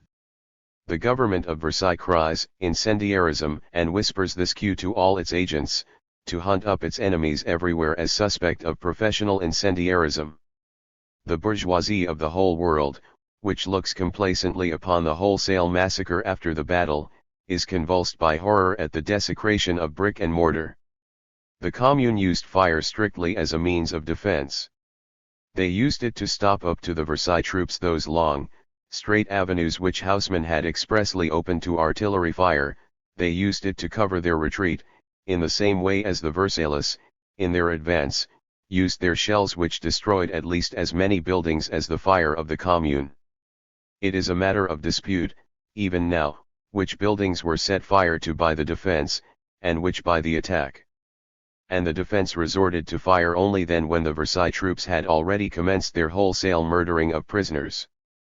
The heroism of children, women, and men as they fought to defend their communal luxury would live on in the memory of the socialist movement and workers. Fighting and dying became a sign of revolutionary honor. Memoirs often recall scenes like this one from Lissaguret about the barricade of the Faubourg du Temple. He most indefatigable gunner was a child. The barricade taken, all its defenders were shot, and the child's turn also came. He asked for 3 minutes respite, so that he could take his mother, who lived opposite, his silver watch in order that she might at least not lose everything. The officer, involuntarily moved, let him go. Not thinking to see him again, but 3 minutes after the child cried, "Here I am," jumped onto the pavement, and nimbly leaned against the wall near the corpses of his comrades. Lissaguret concluded, "Paris will never die as long as she brings forth such people." And Victor Hugo, who did not originally support the Commune, but responded in solidarity in the face of the massacre, wrote a poem about this incident. He ends with the wishful thought that the officer pardoned the child. Gustave Courbet recalled, "The drunkenness of carnage and destruction had taken over this people ordinarily so mild, but so fearsome when pushed to the brink. 'We will die if we must,' shouted men, women and children, 'but we will not be sent to Cayenne.' 4. Louise Michel became famous for her confrontational stance at her trial. "Since it seems that every heart which beats for liberty has only right to a little lead, I too demand my part. If you let me live, I shall not cease to cry vengeance. If you are not cowards, kill me." Out of fear that she would become a martyr around which workers could mobilize, she was condemned to transportation to New Caledonia, where she met Nathalie Lemel. During the defense of Paris, Lemel had taken command of a contingent of the Union de Femmes. They marched, red flag in the lead, from a meeting in the mairie of the 4th arrondissement to defend Les Batignolles. There, the 120 women held back government troops for several hours. Those who were taken were shot on the spot, one of whom was the dressmaker Blanche Lefebvre, an organizer of the Union de Femmes and another member of Marx's circle. Some held a barricade on Place Pigalle for a further 3 hours, but all were killed on what Lissaguret called this legendary barricade. Lemel cared for the wounded for hours. Her comrade Elisabeth Mitrief was at Montmartre with Louise Michel and Leo Frankel in the last hours. The mass of the poor had few options but to die bravely, which they did with pride. The more educated, if fortunate, found their way into exile. Frankel was smuggled out by a coach driver and escaped to Germany with Dmitriev. They could be disguised as a Prussian couple because they spoke German fluently. Dmitriev would return to Russia, only to go into exile in Siberia with a revolutionary with whom she had a genuine marriage. Because of her isolation, she never heard of the amnesty and so lived out the rest of her life in the tundra where so many revolutionaries perished. Michelle kept her word and eventually returned to France under the amnesty, was arrested on a demonstration of unemployed workers in 1883 and sentenced to 6 years of solitary confinement, arrested again in 1890. She returned to France from England, to where she had escaped, and died of pneumonia in January 1905. A doctor commented on the bravery of the communards. "I cannot desire the triumph of your cause, but I have never seen wounded men preserve more calm and sang-froid during operations. I attribute this courage to the energy of their convictions." And this is how the Commune supporters interpreted the courageous resistance. It inspired generations, illustrating why the sentiment "it is better to die fighting than to live on your knees" is the most principled response to ruling class barbarism. If they had meekly surrendered in the name of avoiding violence, there is no evidence that lives would have been saved, and the revolution would surely not have inspired generations of working class and socialist activists. Political assessments. "Will change henceforth the old conditions," runs a line of Potiers International. But how is it to be done? Which politics and theory related best to the needs of the commune? When remembering workers' struggles, assessing the political ideas tested in battle is an important part of honoring their memory. If the suffering of the masses in defeat is to be worth the blood spilled, it is the responsibility of those inspired by them to try to learn the lessons, lest their sacrifices be endlessly repeated. In the last article Rosa Luxemburg wrote before being murdered in January 1919, she made reference to the Paris Commune as a metaphor for the fate of the revolution unraveling around her. But, from the perspective of the historic mission of the working class, such defeats served a purpose. Where would we be today without those defeats, from which we draw historical experience, understanding, power, and idealism? We stand on the foundation of those very defeats, and we cannot do without any of them, because each one contributes to our strength and understanding. Again and again, in the intervening 150 years, workers have shown that if only they can take control, they would build a humane society, a socialist world. In every struggle we can celebrate the signs of this, and that inspiration unites those of many different politics on the left. Just think. 150 years ago, when the fight for women's rights was in its infancy, the more radical clubs in Paris demanded and got support for the right to abortion. However, the question which has eluded workers so far is how to win control and hold it, how to defeat the powerful forces of capitalism arrayed against them. Proudhonists, Jacobins, and Blanquists were the most influential political groups in the Commune Committee. Marx's International had thousands of members, but was far from cohered around his theory and politics. None of these groups could offer the lead required. The National Guard had elected a central committee only a couple of weeks before the uprising. Though inexperienced, they gathered to consider what to do in light of the spontaneous insurrection. By the end of the day the Hôtel de Ville was occupied as the headquarters of the insurgents. But they lacked the confidence to assert their authority and organize the necessary defense and reorganization of the city.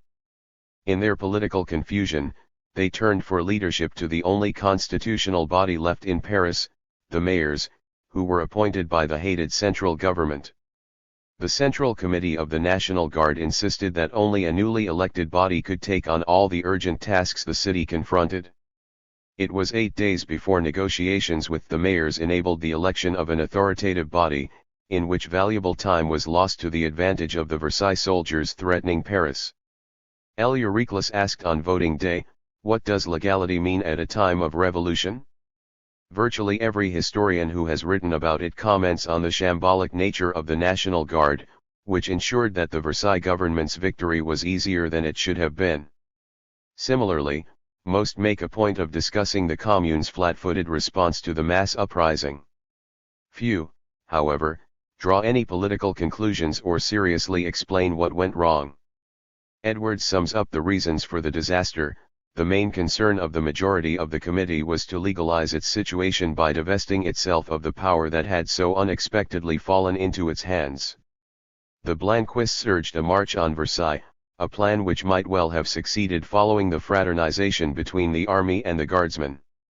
Gluckstein argues that Thiers and co. would never be weaker than in those first hours and days after March 18, 1871. Military discipline had evaporated, and the French army was yet to be buoyed up by prisoners of war released by Bismarck. Supporting this view is the fact that Thiers rejected a request for troops to set up an anti-commune outfit inside Paris, neither 5,000, nor 500, nor 5, I need the few troops still available, and in whom I don't yet have full confidence, to defend the government. A commune supporter reported that in Versailles the regular troops were not even trusted to patrol the streets. Auguste Blanqui shared with Marx the expectation that the war would create a situation ripe for revolution. But unlike Marx, he did not see the working class as the agent to make that revolution, only as supporters for a coup. As a result, his supporters had not built roots in working class organizations or communities, and he languished in jail throughout the revolution due to his involvement in an attempted insurrection just months before. Blanqui's own account of the debacle is painfully honest, Gluckstein explains. Blanqui wrote of the response of the workers of Belleville to these gun-toting strangers calling for them to rise up. Population appeared dumbstruck, held back by fear. And he concluded, we can do nothing without the people. In spite of their history of organizing conspiratorial coups by tiny numbers, the Blanquists participated with great enthusiasm in the mass uprising and the institutions it threw up. Their strength was their preparedness to organize and respond with the necessary violence to defeat the murderous forces arrayed against the Commune. However, lacking their most authoritative leader, the Blanquists were defeated in the debate about marching on Versailles, and a critical moment was missed. Despite their hostility to organization, the Proudhonists took many of the leading positions in the Commune Committee. Their tradition had long cultivated a hostility to political organization of all kinds, which manifested in a reluctance to give elected bodies of the Commune real authority. This then undermined the confidence of those bodies to act decisively, providing Versailles time to get on the offensive. The Proudhonists' respect for private property was also responsible for the decision to leave the enormous wealth of the bourgeoisie safe in the National Bank, and informed a general reticence to take decisive measures in the field of economic and military policy. Proudhonism today is dead as a political current. However, Proudhon's disciple, Bakunin, still influences some activists. In a typical formulation, Bakunin wrote in his critique of the Commune, the cause of troubles does not lie in any particular form of government but in the fundamental principles and the very existence of government, whatever form it takes. But this radical-sounding generality obscures the fact that the Commune's troubles came not from an abstract category, but from the very real power of Thiers' counter-revolutionary army.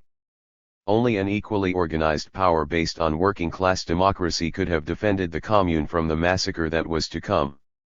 Bakunin's abstract slogans, which live on in anarchist milieus today, provide absolutely no guide for what to do in the face of the threat posed by the brutal machine that is the bourgeois state. Workers could not, and still cannot, ignore politics and organization. But it wasn't just the question of defense. The demand of the bakers to end night work raised a lot of debate because Commune Committee members, influenced by such ideas as Bakunin articulates, refused to issue a decree to abolish night work, even though they supported it. Bakers had been campaigning for 2 years, hampered by the tiny size of the bakeries which mitigated against effective organization. The committee's response was ludicrous. They opposed any state action on principle, and argued that the workers should themselves safeguard their interests in relation to the owners. Benoit Malin represented the views of the bakers, 3,000 of whom marched to the Hôtel de Ville demanding a decree. Until now the state has intervened against the interests of workers. It is at least fair that today the state intervene for the workers. Abstract shibboleths against all organization are no guide to how the left should have related to the radical organizations such as the Union de Femmes, the Artists' Federation, and the clubs. If you took these principles seriously, you would boycott them, a completely sectarian and destructive attitude which would make you irrelevant, unable to contribute to developing people's consciousness and winning arguments for strategies to win. It was Marx and Engels who best generalized the lessons of the Commune. Marx had been committed to a view of working-class self-emancipation well before the Commune showed a glimpse of how it could be done. He had witnessed the radical workers' societies and, critically, the Silesian weavers' revolt of 1844, and had subsequently never doubted the creativity and organizational genius of the organized proletariat. His theses on Feuerbach answered the question of how workers could be educated for a new society. They educate themselves through their own conscious activity. Marx and Engels developed this idea further in their German ideology, where they argued that to build a socialist society, the alteration of men on a mass scale is necessary, an alteration which can only take place in a practical movement, a revolution. Now the Parisian masses had revealed the answer to the question of what to do about the repressive state. Marx had been grappling with this since he concluded in the 18th Brumaire of Louis Bonaparte that the problem had been until then that revolutions perfected this machine instead of breaking it, but what could take its place? 2 days after La Semaine Sanglante, Marx gave his address to the International, emphasizing the achievements of the Commune and its importance to the future of the workers' movement. He had warned against such an uprising in the weeks previous, fearing it was premature, yet did not hesitate to leap to its defense. As with so much of his political work, his writings on the Commune emphasize its fundamental aspects. Unlike the bourgeois revolutions which primarily benefited a minority of capitalist exploiters, the potential of a workers' revolution to liberate the whole of humanity was now shown in practice. He explains how the democratic structures, with the army and police disbanded and the population armed, were the foundation on which workers can be emancipated from the exploitation of their labor. In this way, the practice of the workers of Paris actually broke new ground. Their heroism created the conditions for Marx and Engels to clarify and concretize their previous ideas regarding the self-emancipation of the working class. Overall, Marx's writings on the Commune stand in sharp contrast to the abstract shibboleths in Bakunin's work. But it would be Lenin who brought all these elements together, transcending what is usually assumed to be a contradiction between spontaneous revolts and organization. 5 The counterposition between spontaneity and organization abounds in Bakunin's critique, and is taken for granted by many activists today. The issue is particularly fraught when women are involved. Women's activities in rebellions like this are often portrayed as elemental, unplanned, and not very political. This emphasis on spontaneity is often sexist and downplays the role of leadership, foresight, and planning by the women themselves. The Commune perfectly illustrates Lenin's arguments. To begin with, there can be no revolution without spontaneity. The radicalization sufficient to generate the Paris Commune did not develop incrementally, it exploded and shocked the world. It's true that the uprising that seized the cannon in Montmartre emerged in a context of rising discontent and bitterness, but the rebellion in turn radicalized and transformed the situation decisively. The Commune shows how there is not some barrier between a revolutionary upsurge itself and the activities and politics that exist beforehand. For instance, Eugene Varlin and Nathalie Lemel were involved in workers' campaigns for women's rights and equal pay in the 1860s. In the growing number of strikes before 1871, some workers had learned from their experiences. A strike by 5,000 bronze workers in 1867 won with support from the International, which organized funds from workers in other countries. The lesson of international solidarity was not forgotten. And other workers, significantly in textiles from where women participated in Dmitriev's Union de Femmes, began to see the value of organization and strikes in a number of cities. In a strike by miners in the Loire region, workers' wives had fought bravely against the gendarmes during a strike at Le Creuset in 1870. Ideas promoted by the Proudhonists, who argued that women should stay indoors and avoid the physical and moral dangers of workshops, were now rejected by working-class men. They declared that women should exercise their independence and will march alongside us in the exercise of democratic and social cooperation. Those ideas could most effectively be kept alive and popularized if taken up by organizations, rather than being left to the whimsy of individual happenstance. Lenin's most significant theoretical breakthrough was to see that the task for revolutionaries is to prepare for the spontaneous outbursts before they happen.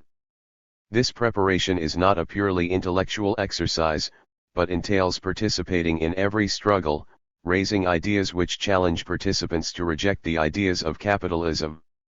Not all workers will develop class consciousness at the same time. Consciousness will always be uneven, as it was in the commune. This means revolutionaries need to build a party which organizes the most class-conscious and militant workers, the vanguard as Lenin called them. Such a revolutionary party needs to raise the level of class consciousness generally, by which Lenin meant the degree to which workers understand the role of their own class, and that of all other social layers, and how much they understand their class power. They need to understand that their class can and must lead other classes in a revolution if capitalism is to be overthrown. The party needs a history of participating in and leading struggles so they gain a wide understanding of the momentum of struggle, how to judge different strategies and the arguments of different political organizations. Only this offers the best chance that the arguments of those who always support compromise and moderation will be defeated. The vanguard must have burned into their consciousness that if our side seriously challenges the ruling class and their state, there is no limit to their undisguised savagery and lawless revenge, in Marx's words. Revolutions have time and again crashed against the seemingly timeless existence of the state, and the mistake of seeking to remain within the rule of law. Lenin's solution was to organize the vanguard to be prepared to repeat the first acts of the commune, to disband the police and army, and to arm the working class and poor. It must not shrink from responding to ruling class violence in order to defend the revolution. The commune's legacy. In the Paris Commune, the ruling class saw the shape of a new society. They understood that such a world of equality and justice could only be built on the ruins of capitalism. So they sought to systematically obliterate its memory. In the Louvre today, images of the royal family overthrown in the Great Revolution are sympathetically portrayed. But a small collection from the commune is hidden away in the basement. A collection of artifacts, documents, and the like is included in the museum dedicated to the art of Paul Eluard in St. Denis. Ironically, it is housed in an old Carmelite convent. It was originally set up by the Communist Council of St. Denis. In the 1870s, the bourgeoisie set out to refashion Paris with monuments to the Republic. The last quarter of the 19th century has been referred to as a golden age of monument building as part of the effort at self-definition following the trauma of 1870–71. Restoring the Vendôme column was, of course, a huge priority. Sometimes the purpose of new monuments or buildings was made explicit. The Church of Sacré-Cœur was built on Montmartre. When laying the foundation stone, architect Charles Rohault de Fleury declared that Sacré-Cœur reclaimed for the nation the place chosen by Satan and where was accomplished the first act of that horrible Saturnalia. It is easy to see the negation of the commune in the grotesque splendor of the Sacré-Cœur. But a lot of the reconstruction was not so explicit. Much of the art which was promoted and the spaces reorganized were merely presented as celebrations of the Republic. But try as they may, the memory often reverberated in what was not said or built. One space allowed to socialists was the Mur de Fetters, located in the Père Lachaise cemetery where the blood of unknown numbers was spilled in the last days of the Commune. Presumably authorities thought this the most fitting memorial, calculated to sear our souls and to signal that attempts at anti-capitalist rebellions will always be drowned in unimaginable savagery. But they were mistaken. Visitors leave a constant sea of red roses, and leave with a renewed hatred of the bourgeoisie and a desire to fight for the promise of the Commune. In 1907, the Parisian Municipal Council planned to install Paul Vautier-Moreau's monument to the victims of revolutions, sculpted from the stones of the barricades, on which was engraved Victor Hugo's clarion call to end the vengeance. There was such an outcry from supporters of the Commune, who preferred to keep that space simply for the communards, that it had to be placed outside the wall of the cemetery. William Morris paid homage to the destruction of the Vendôme column in his novel News from Nowhere, published in 1890. The apricot orchard which replaces Trafalgar Square, dominated by the statue of Admiral Nelson is, as Ross says, a symbolic revisioning both the Place Vendôme and Trafalgar Square. Their aesthetic of nationalistic and timeless monumentality becomes supranational space. In spite of the efforts of the descendants of the butchers who saturated Paris in blood, the memory of this first workers' revolution cannot be completely suppressed. So A Social History of Paris, published in English in 2010, revisits some of the accounts by its participants and supporters. Eric Hazen, the author, reminds us how modern-day charlatans, rather than obscure the history completely, cynically attempt to co-opt the inspiration of the Commune for their own opportunistic reasons. A plaque in Paris has inscribed on it, "The last barricade of the Commune resisted in the Rue de la Fontaine OROI." 120 years later, the Socialist Party and its first secretary Pierre Mauroy render homage to the people of Paris who sought to change their lives, and to the 30,000 dead of the time of the cherries. Hazen, who documents the truth of those days, reminds us, this trumpery makes short work of history, for Louis Blanc, the Mauroy of his day, maintained that this insurrection is completely to be condemned, and must be condemned by any true Republican. Le Temps de Cerises, to which the inscription refers, is a song written in 1866. It became popular during the Commune, with verses added as it was sung on the barricades and in the clubs. The title is a metaphor for the hope for a new life after a revolution, making the hypocritical inscription by the Reformist Party even more galling. For decades workers remembered the Communards' courageous defiance. On May Day 1901, thousands of mourners joined the funeral procession for Paul Ming through the streets of Paris. They chanted "Vive la Commune," and "Vive l'Internationale," as more than 600 police, 500 soldiers, and 100 cavalry guarded the streets against any possibility of a repeat of 1871. More than 100,000 attended Louise Michel's funeral in Paris in 1905. Socialists and anarchists celebrated the Commune every March. The ghastly images of tortured women beamed around the world by the bourgeois press could not undercut the sense of pride and solidarity that their courage inspired. In the New South Wales outback mining city of Broken Hill, for at least a decade into the 20th century, the Socialist Sunday School organized the annual anniversary commemoration of the Commune. In another piece I concluded that certainly was not portrayed as a celebration of male achievements, as is often claimed by feminist historians. What greater and grander sublimity can be depicted than that of men and women who are prepared to sacrifice their lives for even a dream? An article in the socialist paper in the town emphasized female bravery, telling the story of when soldiers tried to force communards to kneel before their guns. One woman with a child in her arms refused to do so, shouting to her companions, "Show these wretches that you know how to die upright." An historian of the annual events which continued for decades writes, "They drew on the Commune as an example of international cooperation, drawing on their shared class identity. The Commune was rewritten annually, creating a palimpsest. Speakers drew on the Commune as a symbol of working-class government, or of revolution, a symbol of warning and hope, of past, present and future, something to learn from, and revere.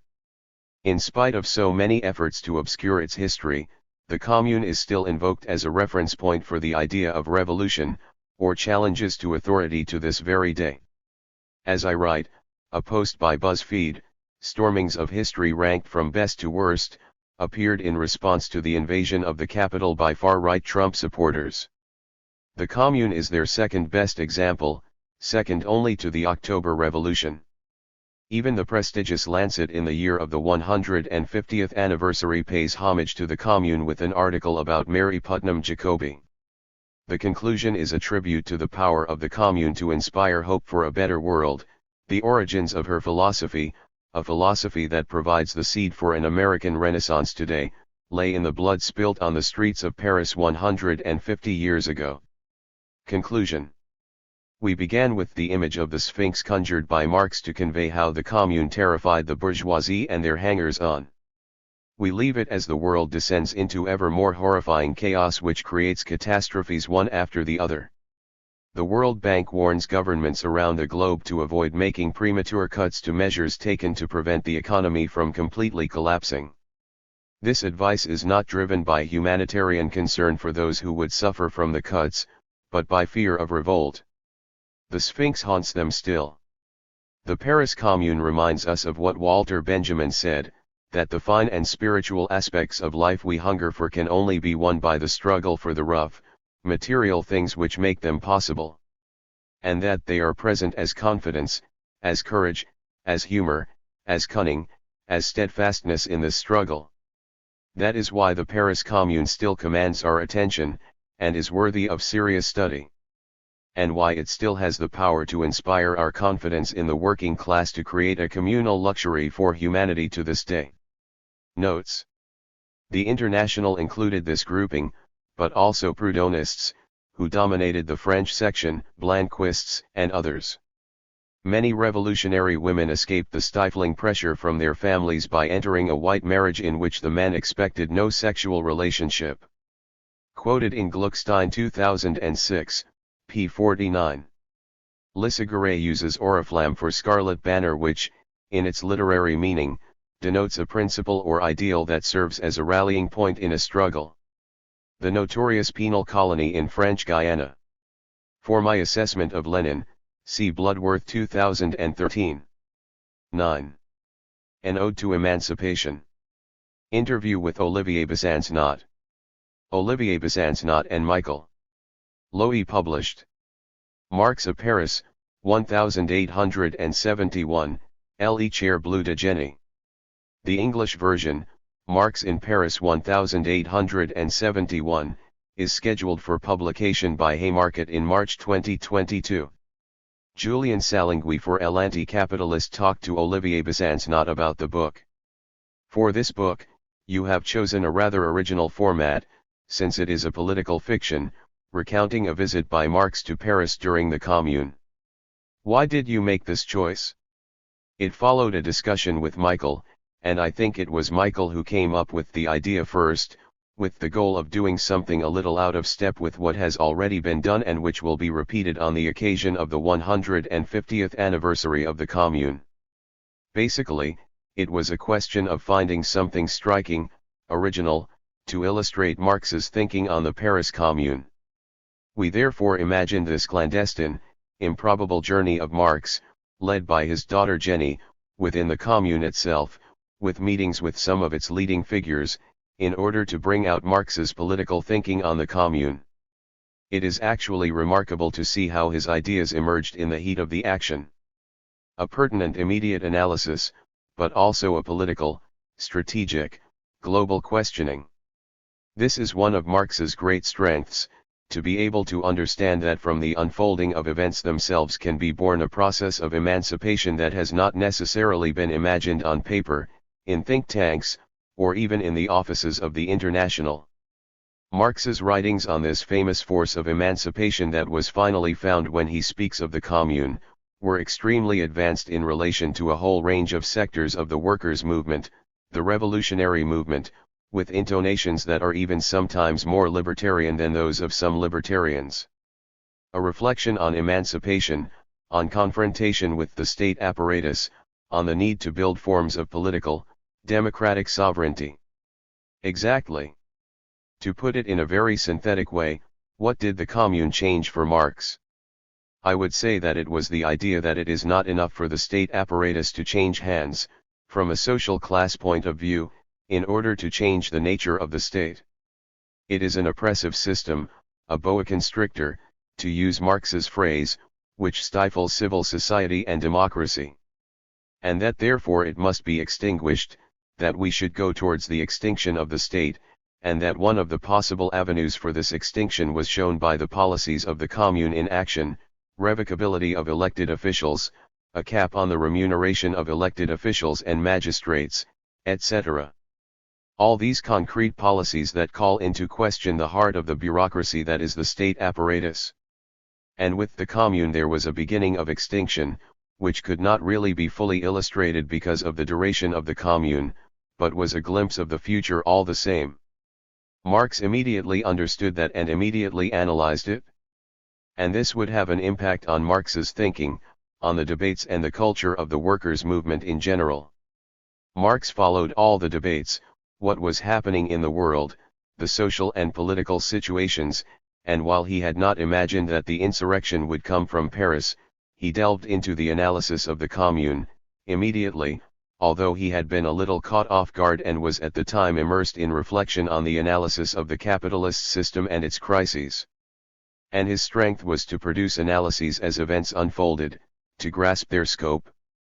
To bring all this to life, you imagine encounters between Marx and certain personalities of the commune, in Paris, during the insurrection.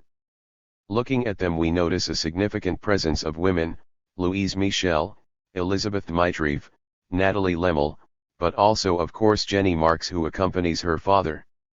Is it from a desire on your part to highlight in particular the role of women in the Paris uprising? It was not necessarily theorized and constructed, but we realized, as we looked at real figures, that women played a central role in the social and political history of the commune. This was the case from the start of the uprising, with the protection of the guns against their potential takeover by the Versaillais in the streets of Montmartre, at the call of the Vigilance Committee of the citizens of Montmartre, around Louise Michel in particular.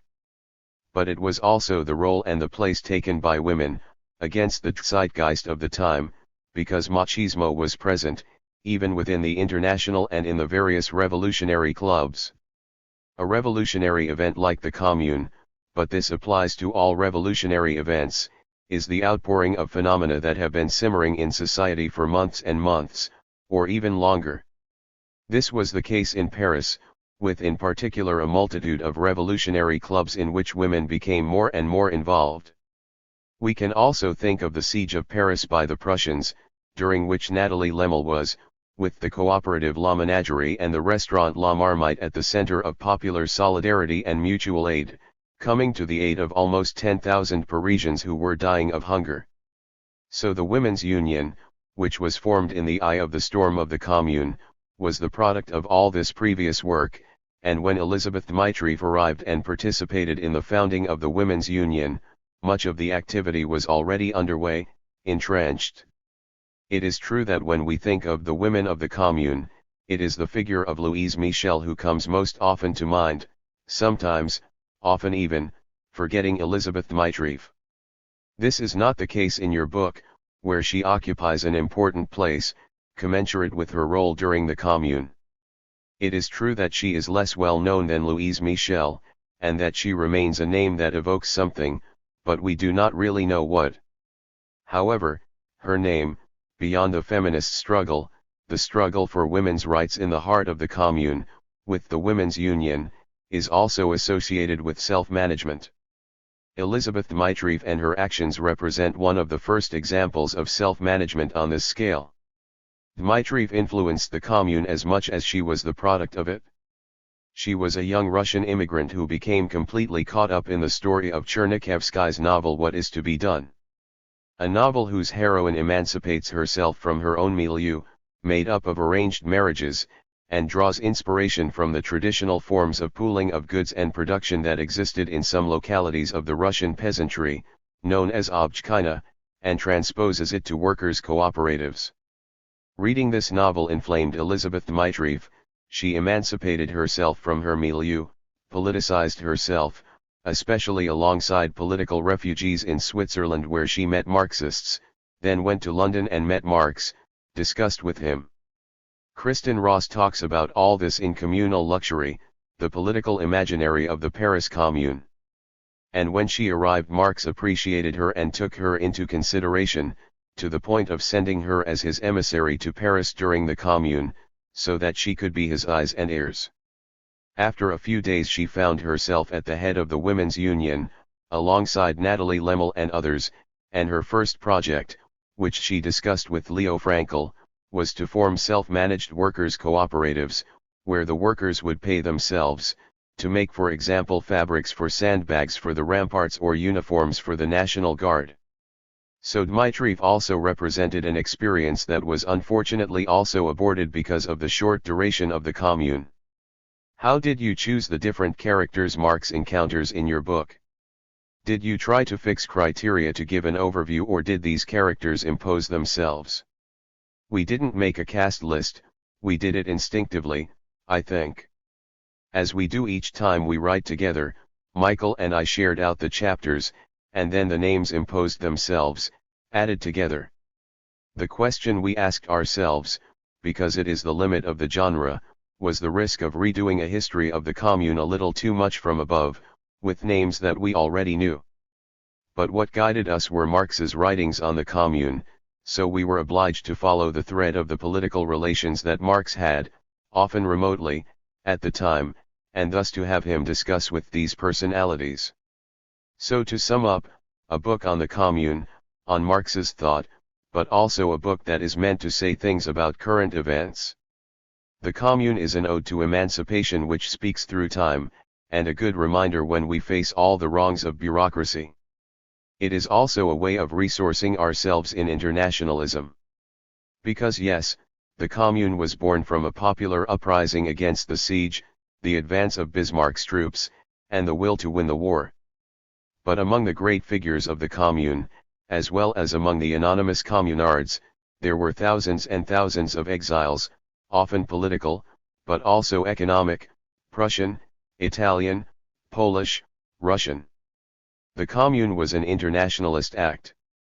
And it is also a way of remembering that our political history did not begin with the Russian Revolution of 1917. It has previous roots, and all the debates that irrigated the international workers' movement following the crushing of the commune, emphasizing in particular what the communards had failed to do, seizing the Bank of France, marching on Versailles, etc. Make it possible to understand what the political obsessions of the Bolsheviks were. We understand better the famous dance in the snow of Lenin on the day when the Russian Revolution had held for a day longer than the commune. Across time, the commune is not only its failures, but a source of living inspiration, the first experience of popular emancipation and power, of the power of the exploited and oppressed, with all its limitations, but which speaks to us across the decades. And we realize that, 150 years later, it is an unresolved matter with the powers that be. The commune still does not have a good press in the thinking of the ruling class, and we see to what point the attitudes that produced Versailles have not disappeared. 10. The Paris Commune of 1871, Banks and Debt. Eric Toussaint. On the occasion of the 150th anniversary of the extraordinary experience of the Paris Commune, it is fundamental to draw a number of lessons from it. The measures a government takes regarding its central bank, the debts of working class people, public debt, and private banks are decisive. If a popular government does not implement radical financial measures, it will be responsible for ending in failure, with possibly tragic consequences for the population. The Commune, an extraordinary and dramatic experiment, exemplifies this, and must thus be analyzed from this point of view. The role of debt in the emergence of the Paris Commune. It was the desire of the reactionary government to pay off its debt to Prussia and continue to repay existing public debts that precipitated the Commune experiment. Let us recall that it was Louis Bonaparte who declared war on Prussia in July 1870 and that military venture soon ended in a total fiasco. The Prussian army beat the French army in early September 1870, and imprisoned Napoleon III in Sedan, triggering the fall of the Second Empire followed by the proclamation of the Republic. The payment of 5 billion francs was the condition laid down by Bismarck for signing the peace treaty and withdrawing the forces of occupation. In a document adopted in solidarity with the Commune on May 30, 1871 by the leadership of the International Working Men's Association, also known as the First International, Karl Marx emphasizes the enormous burden of public debt that had benefited the French bourgeoisie and weighed heavily on tier Republican government that had replaced Napoleon III's, The Second Empire had more than doubled the national debt, and plunged all the large towns into heavy municipal debts. The war had fearfully swelled the liabilities, and mercilessly ravaged the resources of the nation. To that, Marx adds the expenses incurred by the maintenance of 500,000 Prussian soldiers on French soil, the 5 billion francs of compensation demanded by Bismarck, and 5% interest to be added to that amount in case of delayed payment. Who was to repay the debt? Then Marx asks, who was to pay this bill? He replies that from the point of view of the bourgeoisie and Thiers himself, it could only be done by brutally crushing the people, that the appropriators of wealth could hope to shift onto the shoulders of its producers the cost of a war which they, the appropriators, had themselves originated. According to Marx, Thiers government was convinced that the only way to make the people of France agree to being bled dry to repay the public debt would be to start a civil war, overcome their resistance and force them to foot the bill. Bismarck shared this opinion and was convinced that to bring France to heel and get them to agree to fulfill the conditions laid down by victorious Prussia, the people needed to be crushed, starting with those of Paris. However, he did not wish to use the exhausted Prussian army to do this. He wanted Thiers to do the dirty work. Thiers had tried and failed to persuade Bismarck to send his troops into Paris. In order to carry on repaying the national debt which profited the bourgeoisie and to start repaying the war debt, Thiers proceeded to borrow 2 billion francs in the weeks running up to the Commune. 1. To put down the people of Paris who were armed, Thiers mounted a military operation on March 18, 1871 to steal 400 of their cannons and machine guns. It was the failure of this attempt that led to popular mobilization and ended up with Thiers government fleeing and setting up in Versailles. Those in charge of the communards made the mistake of not pursuing Thiers and his government. They should have fetched him from Versailles, detained him, and thus prevented the government from regrouping their troops and sending them out later against the people of Paris and the other cities which took part in the uprising. From Versailles, in the following days and weeks, Thiers organized the crushing of the communes as soon as they emerged in different parts of France. While he used the part of the army he had at his disposal to put down the communes in the south of France, Thiers pretended to negotiate with the Paris Commune to gain time and create the conditions for a final offensive against it. This led to a delegation from Thiers government being sent to Frankfurt at the beginning of May 1871 to ask Bismarck for help in crushing the Paris Commune. Bismarck replied that they should first pay the installments due on the debt and that to help them create the right conditions for victory, he would allow Thiers to use the part of the French army that the Prussians were holding prisoner to attack Paris. Bismarck also agreed to send part of the Prussian troops as backup, though they were not to enter Paris. Finally, after long negotiations, Bismarck agreed to wait until the Paris Commune had been dealt with before receiving the first payment. This was the plan concocted between the French government and the Prussian leader that finally overcame the Paris Commune. The remainder of this article concentrates on the Commune's policy regarding rent and the debts of the working classes on the one hand, and the Bank of France on the other. The Commune's positive measures dealing with rent and other debts. On March 29, 1871, the Commune decided to suspend payment of rent, including rent owed since October 1870. Another measure taken on the same day in favor of the people was to ban pawnbrokers from selling pawned items. 2.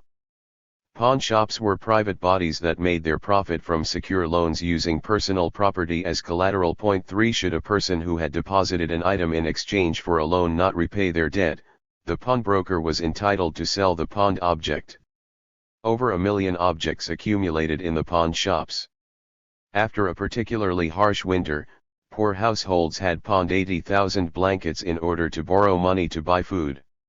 73% of pawned items belonged to working people. Of 1.5 million loans in a year, 2/3, that is 1 million, were loans of just 3 to 10 francs. At the end of April 1871, after long debates between moderates and radicals, the Commune decided that people who had acquired a secured loan of less than 20 francs could recover their goods free of charge.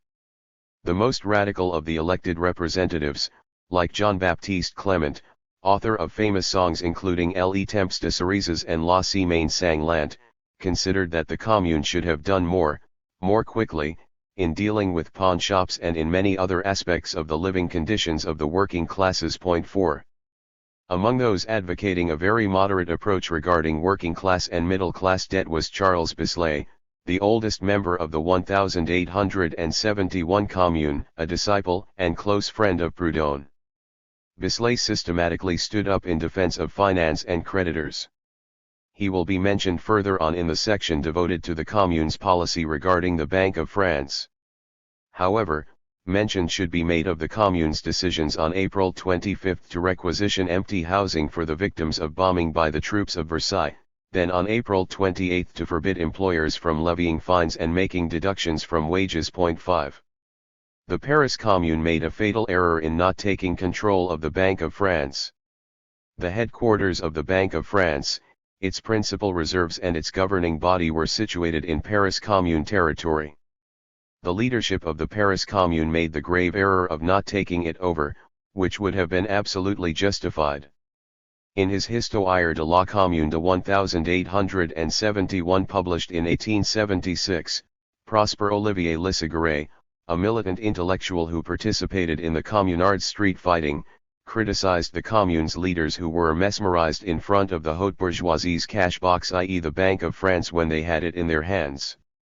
The Commune's only demand from the Bank of France was to receive the financial advances they needed to maintain a balanced budget while still paying wages to the National Guardsmen. Paris's National Guard was a citizens' militia in charge of law and order and of military defense. It consisted of 300,000 armed personnel for Paris's population of 2 million. THIRD reactionary government, in collusion with the Prussian occupier, received 20 times more cash than the Commune. The Bank of France barely loosened its purse strings in response to the financial needs of the Commune, whilst it extensively financed those who wanted to crush the people of Paris and put a hasty end to the social revolution. During the 2 months of the Commune experiment, THIRD reactionary government, in collusion with the Prussian occupier, received 20 times more cash than the Commune. Point 6. Karl Marx thought that the Commune had been wrong not to get hold of the Bank of France. The appropriation of the Bank of France alone would have been enough to dissolve all the pretensions of the Versailles people into terror. He wrote that had the bank been requisitioned, with a small amount of sound common sense, however, they could have reached a compromise with Versailles useful to the whole mass of the people, the only thing that could be achieved at that time.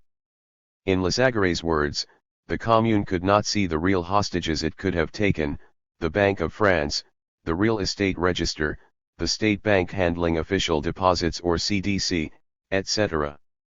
In 1891, Frederick Engels similarly wrote, "The most difficult thing to understand is, indeed, the sacred respect with which the Commune reverently stopped before the portals of the Bank of France. This was also a portentous political error. The bank in the hands of the Commune, that was worth more than 10,000 hostages. It would have meant the pressure of the entire French bourgeoisie on the Versailles government in the interests of peace with the Commune. The leaders of the Paris Commune essentially enabled the Bank of France to finance their own enemies, that is, the conservative government of THIRD at Versailles and its army, which would crush their movement. As we shall see, the Bank of France also financed the Prussian army of occupation that was at the gates of Paris." Sequence of events concerning the Bank of France and an attempted explanation. In forming an opinion on the attitude of the Commune toward the Bank of France, I have relied mainly on 2 narratives, the one already cited in this article by Prosper Olivier Lissagaray, who was a firm partisan of the cause of the Commune, and that of Maxime Ducamp, an anti-communard author whose reactionary writings were to earn him election as a member of the Académie Française in 1880. The 2 authors provide many details on the behavior of the various protagonists, and despite the fact their points of view are diametrically opposed, their narrative is largely in agreement. Let's go through the timeline. On March 18, Thiers, his government and his administration fled to Versailles. A few days later Gustave Rouland, governor of the Bank of France, joined them in order to be of service, leaving the vice-governor of the bank, Marquis Alexandre de Ploerc, and his administration in Paris. Among Rouland's entourage in Versailles were the regents of the Bank of France, who included Baron Alphonse de Rothschild, owner of the Banque Rothschild, the Bank of France's largest shareholder. Gustave Rouland tried to convince Thiers to attack the Paris Commune immediately, but Thiers felt it was best to stall for time. Meanwhile, on March 30, 1871, the Commune had appointed the Proudhonian Charles Bislay as its representative at the Bank of France. Bislay summed up his actions in a letter to the right-wing daily Le Figaro, published March 13, 1873, I went to the bank with the intention of preserving it from any violence on the part of the radical elements of the Commune, and it is my conviction that I have saved for my country the establishment that was our last financial resource. Charles Bislay had been elected to the Commune's Council on March 26, 1871 and was its oldest member. He had also been a member of the First International since 1866. He had great influence in the Commune. Yet Bislay had a capitalist past. He had founded a factory that employed 200 men and women, which in the mid-19th century was a large company. Lissaguret, who had lived through the events of the Commune and had studied the minutes of the sessions of the Commune's Council, writes that Bislay, from the start, accepted the position defended by the Marquis de Ploerc, which was that the Commune could not appoint the governor of the Bank of France. It was limited to having a delegate, who was Bislay himself. Lissaguret tells us that Bislay, deeply moved, hurried off to the Executive Commission, repeated his lesson all the better that he believed it and prided himself on his financial lore. The bank, he said, is the fortune of the country. Without it, no more industry, no more commerce. If you violate it, all its notes will be so much waste paper. This pessimistic and paralyzing conviction was held by a majority within the leadership of the Commune, and its effects were to be tragic. As Georges Bison writes, during its 72 days of existence, the Commune received 16.7 million francs, the 9.4 million that the city of Paris had in its account and 7.3 million that were actually lent by the bank. Meanwhile the Versailles received 315 million francs from the Bank of France, or nearly 20 times as much. The reactionary Maxime Ducamp agrees when he writes that whilst the Commune was harassing the Bank of France in Paris for a few thousand-franc notes, the Bank of France was giving millions to the legal government. The troops were arriving, forming units and organizing, and there was no shortage of wages for them.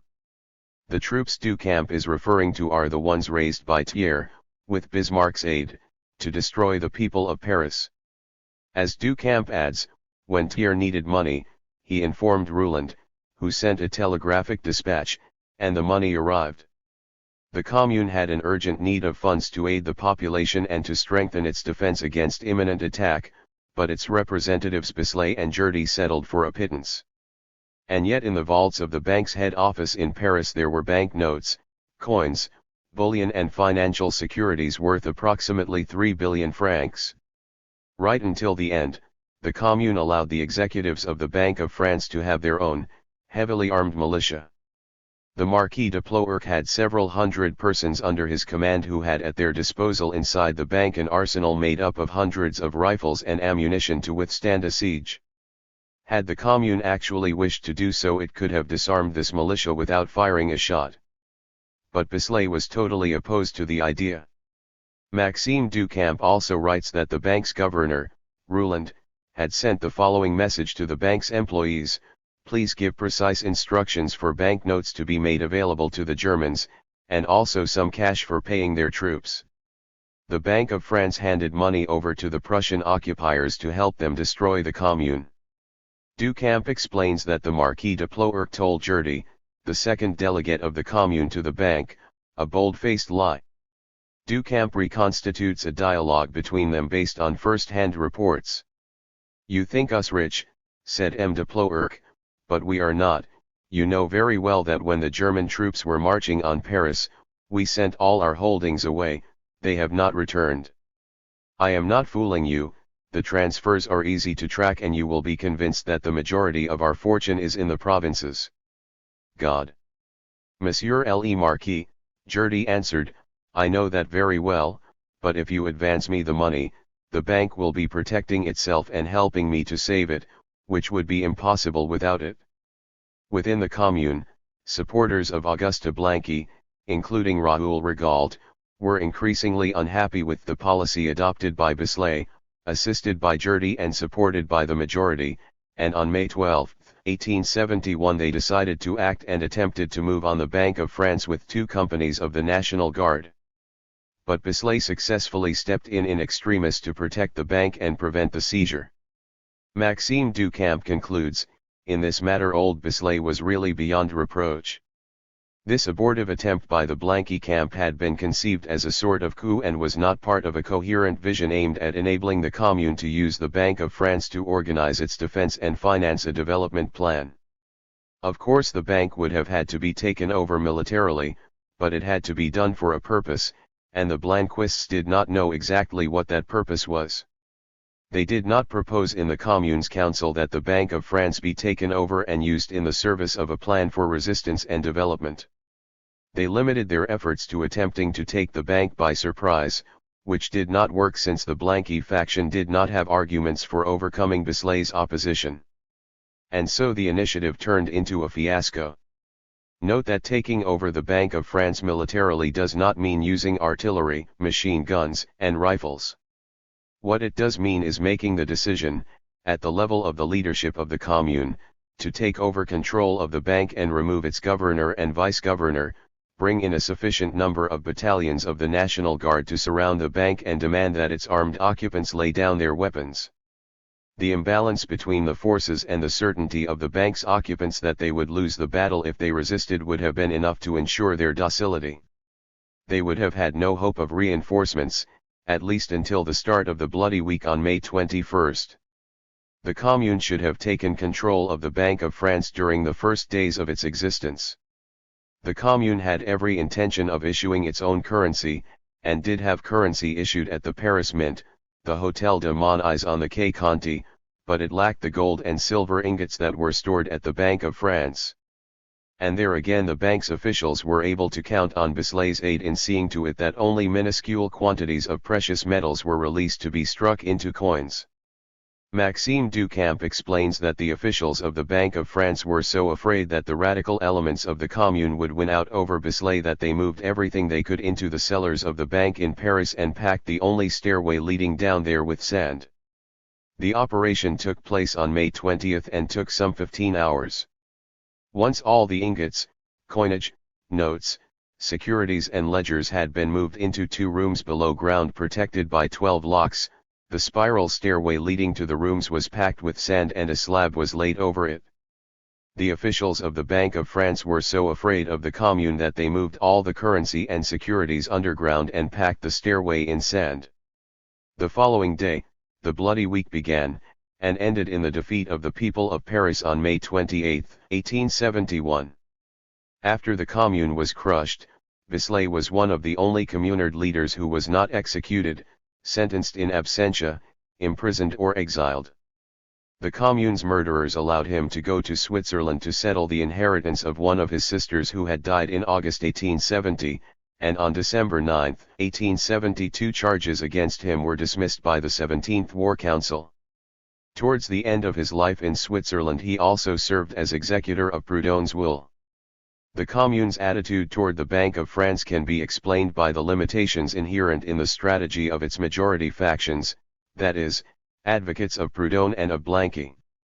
Proudhon, who had died in 1865, was not able to take part directly in the decisions, but his supporters were influential. Bislay was far from being the only one. Proudhon, and later his followers, were opposed to having a people's government take control of the Bank of France. Further, they were against expropriating the capitalist banks, their priority was the creation of credit unions. The role they played, via Bislay, was frankly obstructive. The supporters of the intransigent Auguste Blanqui were also numerous, and had no specific position as to what needed to be done concerning the Bank of France and the role it should have played in a revolutionary government. Few of the militants were inspired by the ideas of Karl Marx, even if some of them, such as Leo Frankel, did hold responsibilities and were in regular contact with Marx, who was then living in London. Frankel was a member of the Commission du Travail et de l'Échange. We might also mention Charles Longuet, who like Frankel was a member of the La Commission du Travail et de l'Échange, Auguste Serra-Hillier, a member of the same commission, and Elisabeth Dmitrieff, who during the Commune was co-founder of the Union de Femmes pour la Défense de Paris et les Soins Auxiliary Blesses. A government of the people must adopt a radical solution regarding the central bank, public debt, and private bank. The policy adopted by Bisley is highly relevant today. If a government of the people limits itself to proposing or implementing credit unions while maintaining the central bank as it now functions in the contemporary state, without socializing the banking sector through expropriation of capitalists, nothing will change at the structural level. If public debt is not radically reduced, the new government will have no real leverage for financing major changes. Lessons from the Paris Commune.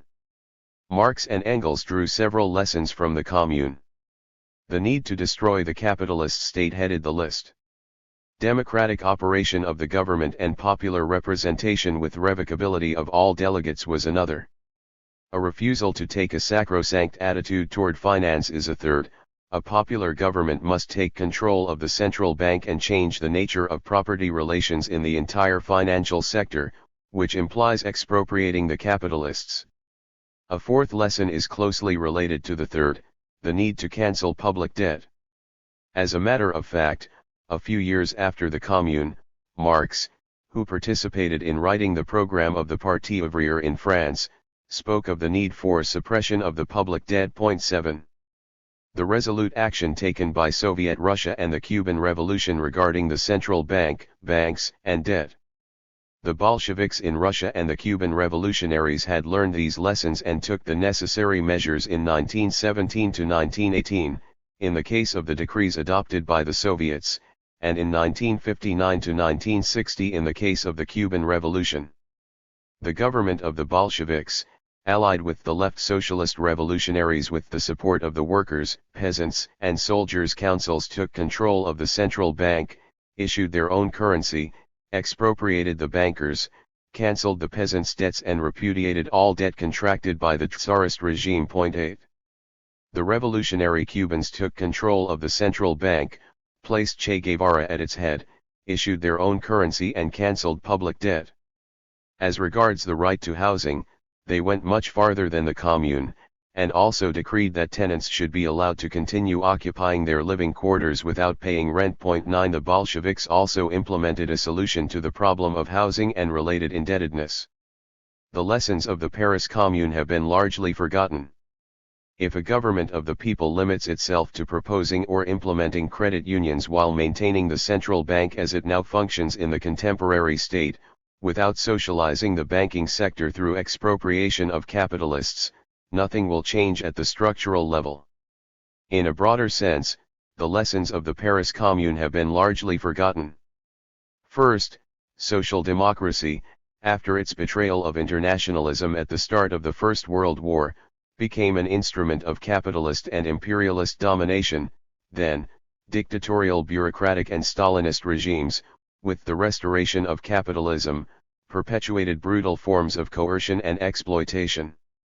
More recently, progressive regimes in Latin America at the start of the 21st century remained within a capitalist framework by maintaining and extending a development model focused on exports, exploitation of natural resources and a policy of low wages in order to remain competitive, although admittedly they have practiced a policy of subsidies which did reduce poverty in the early years. One positive point is that the constitutions of Venezuela, Ecuador, and Bolivia include the principle of revocability of all mandates of elected representatives. Concerning the question of central banks, private banks, and the finance sector in general, one can only notice an extremely serious impoverishment of the programs of organizations who claim to be radically socialist. In 2019, the manifesto of the Labour Party under the leadership of Jeremy Corbyn, although radical as regards a number of issues such as renationalizations and cancellation of student debt, says nothing about the City of London and the Bank of England. Bernie Sanders's 2019 to 2020 platform, radical in the areas of taxes and student debt, was also silent as regards the central bank and the big private banks. The programs of other political organizations such as Podemos, DM25,10 and Die Link are either silent or else take a moderate and therefore inappropriate attitude towards the question of the central bank, big private banks, currency, and public debt. Greece 2015 or the failure of the moderate approach. Action should have been taken to deal with the banks as soon as the Tsipras government was put in place. With the European Central Bank taking the initiative to worsen Greece's banking crisis, action should have been taken as provided for in the Thessaloniki program, on the basis of which the Syriza government was elected on January 25, 2015 and which stated, with Syriza in government, the public sector will take over control of the Hellenic Financial Stability Fund and exercise all its rights over the recapitalized banks. That means that it will make decisions about the way they are run. Bear in mind that in 2015 the Greek state, via the HFSF, was the principal shareholder of the country's four largest banks, accounting for over 85% of Greece's entire banking sector. The problem is that despite the numerous successive recapitalizations of Greek banks since October 2008, the state had no real weight in the bank's decisions since the shares it held did not entitle it to voting rights, as no previous government had made the necessary political decision. That being the case, the parliament, in conformity with Syriza's commitments, should have turned the so-called preferential shares held by the public authorities into common shares with voting rights. Then the state, in a perfectly normal and legal way, would have been able to exercise its responsibilities and provide a solution to the banking crisis. Lastly, 5 other important measures needed to be taken. To face the banking and financial crisis that had been exacerbated by the Troika since December 2014, which warned of bank failures, and by the ECB's decision of February 4, 2015, the government should have implemented oversight over capital movements in order to end flight of capital abroad. Payments of external public debt should have been suspended with immediate effect. The governor of Greece's central bank should have been replaced and it should have been taken over in the name of the people. The government should have set up a complementary currency and prepared to exit the euro. It should have cancelled all working-class debts to private banks and the state. The decision made by Prime Minister Tsipras and Finance Minister Varoufakis not to touch the private banks, to leave the former governor of the Greek Central Bank in office, not to control capital flows and not to suspend repayment of the debt had dire consequences for the Greek people. To paraphrase Friedrich Engels' words about the Paris Commune, Tsipras and Varoufakis showed a sacred respect towards finance, they stopped before the portals of the central bank and the private banks. A historic opportunity was missed. That must not happen elsewhere in the world. Conclusion. A popular government cannot sit back and do nothing in face of the world of finance. It must take radical measures regarding its central bank, private banks, and debt. If it does not do so, it is condemned to failure. Notes. To satisfy the demands of the bourgeoisie, Thiers' government of and the assembly dominated by conservative sectors favorable to the Prussian occupation had decided at the beginning of 1871 to end the moratorium on private debts, negotiable instruments, and rents that crushed and squeezed the destitute Parisian population. Here you will find the decrees concerning rents and pawn shops in French only. https://macommunedeparis.com/2016/05/17/non la commune na pas 16 premiers décrets/ Pawnbrokers, or mons de piété in French, were private institutions with shareholders who made a lot of profit. In 1869, they made 784,736.53 francs. The annual turnover was 25 million francs. There were about 40 branches in Paris. How it functioned: you handed over your item, known as a pawn or pledge, in exchange for a loan of 3 or 4 francs. You could redeem your pawn by paying interest of 12 to 15%. If you did not redeem it within the agreed time, your item would simply be sold to the highest bidder, https://macomune8paris.com/2016/05/17/le-et-mont-de-pt. In a way, pawnbrokers foreshadow the private microcredit organizations that have appeared in developing countries over the last quarter of the 20th century. See the book by Jean-Baptiste Clement, La Revanche des Communeux, Paris, 1887. It is a mine of information, particularly on the situation of the working classes and on the debates that took place in the Commune, accessible online in French. https://fr.wiki/source.org/wiki/la_de_commune_ux/texte_enter. For a more complete list of social measures, see the 1891 introduction by Frederick Engels to Marx's book, The Civil War in France. https://www.marxist.org/archive/marx/work/1871/civil-war-france. See Appendix 1 of this article. Maxime Ducamp, La Banque de France pendant la Commune, 3. Les dernières réquisitions, l'ensablement de caves. Revue de Deux Mondes, 3e period, tome 27, 1878. See the program of the Parti ouvrier https://www.marxist.org/archive/marx/work/1880/05/parti-ouvrier.htm. Eric Toussaint, Russia, Origin and Consequences of the Debt Repudiation of February 10, 1918, https://www.cadtm.org/russia-origin-of-the-debt-of-February-10-10-1918. See Eric Toussaint, Fernando Martinez Heredia, du 19e-21e siècle, Un mise en perspective historique de la révolution cubaine https://www.cadtm.org/do-19e-0-21e-siècle-un-mise-n. See Eva Batavazzi, Eric Toussaint, and Olivier Bonfond, The DiEM25 Plan to Confront the COVID-19 Crisis in Europe, May 26, 2020, https://www.cadtm.org/the-dm25-plan-to-confront-the-COVID-19-crisis-in-Europe.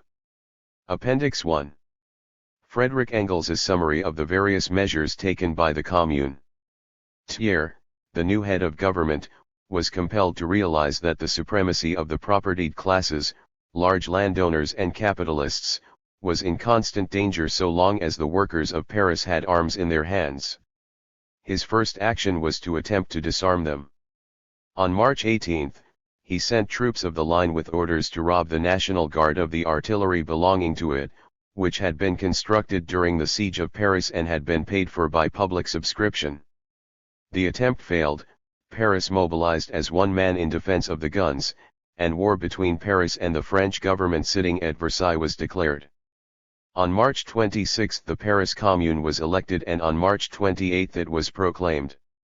The Central Committee of the National Guard, which up to then had carried on the government, handed in its resignation to the National Guard, after it had first decreed the abolition of the scandalous Paris Morality Police. On March 30 the Commune abolished conscription and the standing army, and declared that the National Guard, in which all citizens capable of bearing arms were to be enrolled, was to be the sole armed force. It remitted all payments of rent for dwelling houses from October 1870 until April, the amounts already paid to be reckoned to a future rental period, and stopped all sales of articles pledged in the municipal pawn shops. On the same day the foreigners elected to the Commune were confirmed in office, because the flag of the Commune is the flag of the World Republic. On April 1 it was decided that the highest salary received by any employee of the Commune, and therefore also by its members themselves, might not exceed 6,000 francs. On the following day the Commune decreed the separation of the Church from the State, and the abolition of all state payments for religious purposes, as well as the transformation of all church property into national property, as a result of which, on April 8, a decree excluding from the schools all religious symbols, pictures, dogmas, prayers, in a word, all that belongs to the sphere of the individual's conscience, was ordered to be excluded from the schools, and this decree was gradually applied.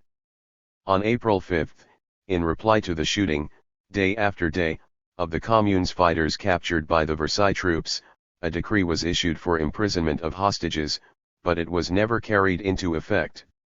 On April 6, the guillotine was brought out by the 137th Battalion of the National Guard, and publicly burnt, amid great popular rejoicing. On the 12th, the Commune decided that the Victory Column on the Place Vendôme, which had been cast from guns captured by Napoleon after the War of 1809, should be demolished as a symbol of chauvinism and incitement to national hatred. This decree was carried out on May 16. On April 16 the Commune ordered a statistical tabulation of factories which had been closed down by the manufacturers, and the working out of plans for the carrying on of these factories by workers formerly employed in them, who were to be organized in cooperative societies, and also plans for the organization of these cooperatives in one great union. On April 20 the Commune abolished night work for bakers, and also the workers' registration cards, which since the Second Empire had been run as a monopoly by police nominees, exploiters of the first rank. The issuing of these registration cards was transferred to the mayors of the 20 arrondissements of Paris.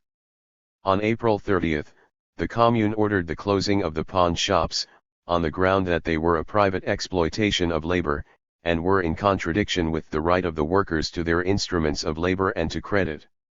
On May 5 it ordered the demolition of the Chapel of Atonement, which had been built in expiation of the execution of Louis XVI.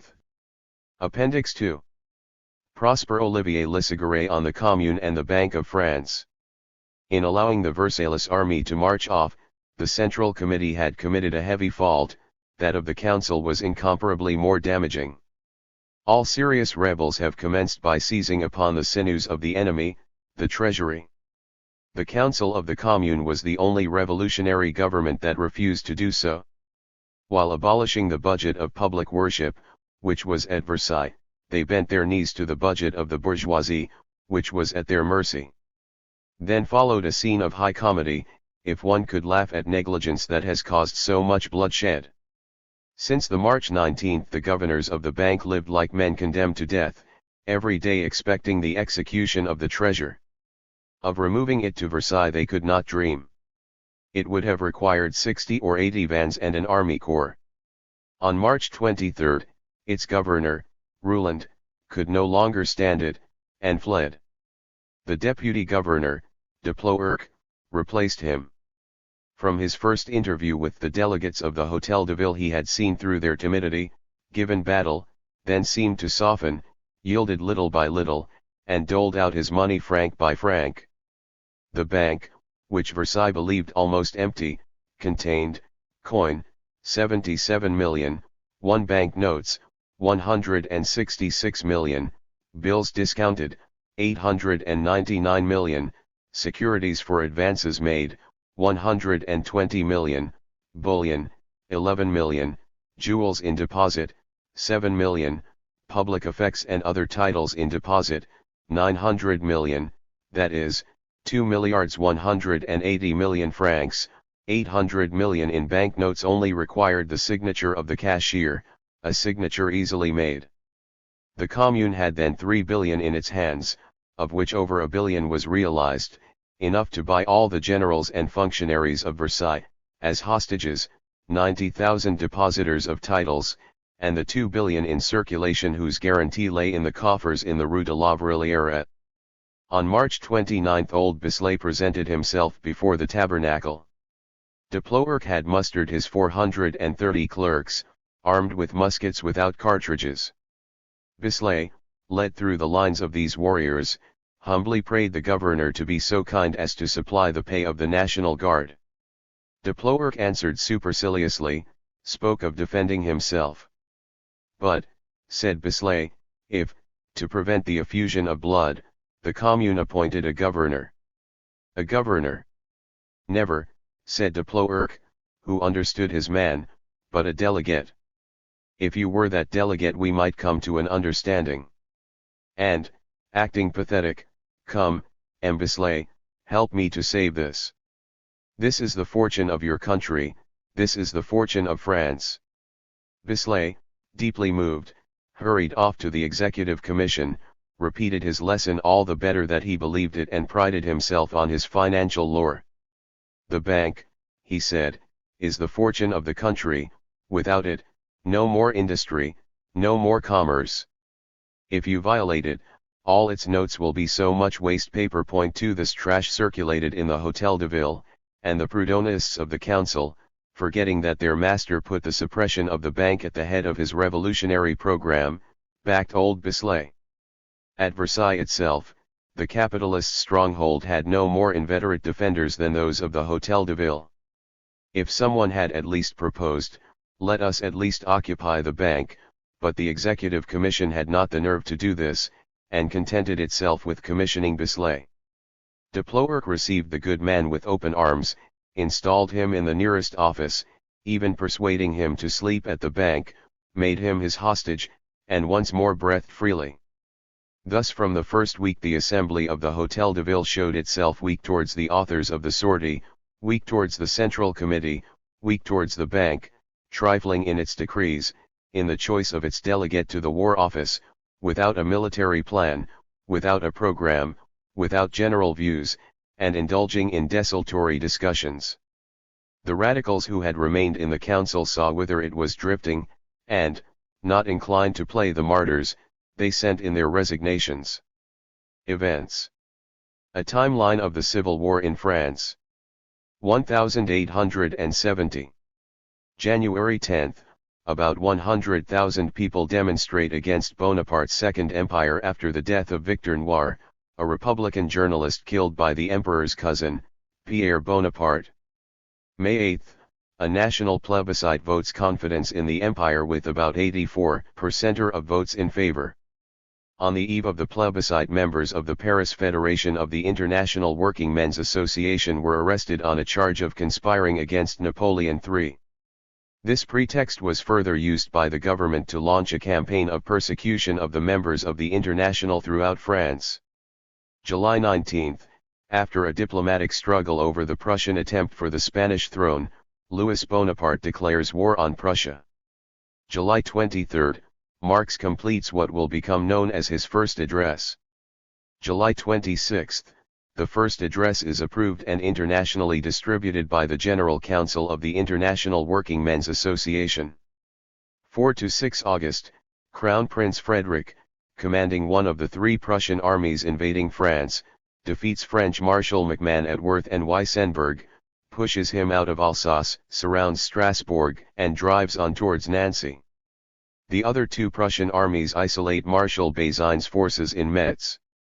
16 to 18 August, French commander Bazaines' efforts to break his soldiers through the German lines are bloodily defeated at Mars-la-Tour and Grave-Lottie. The Prussians advance on Chalons.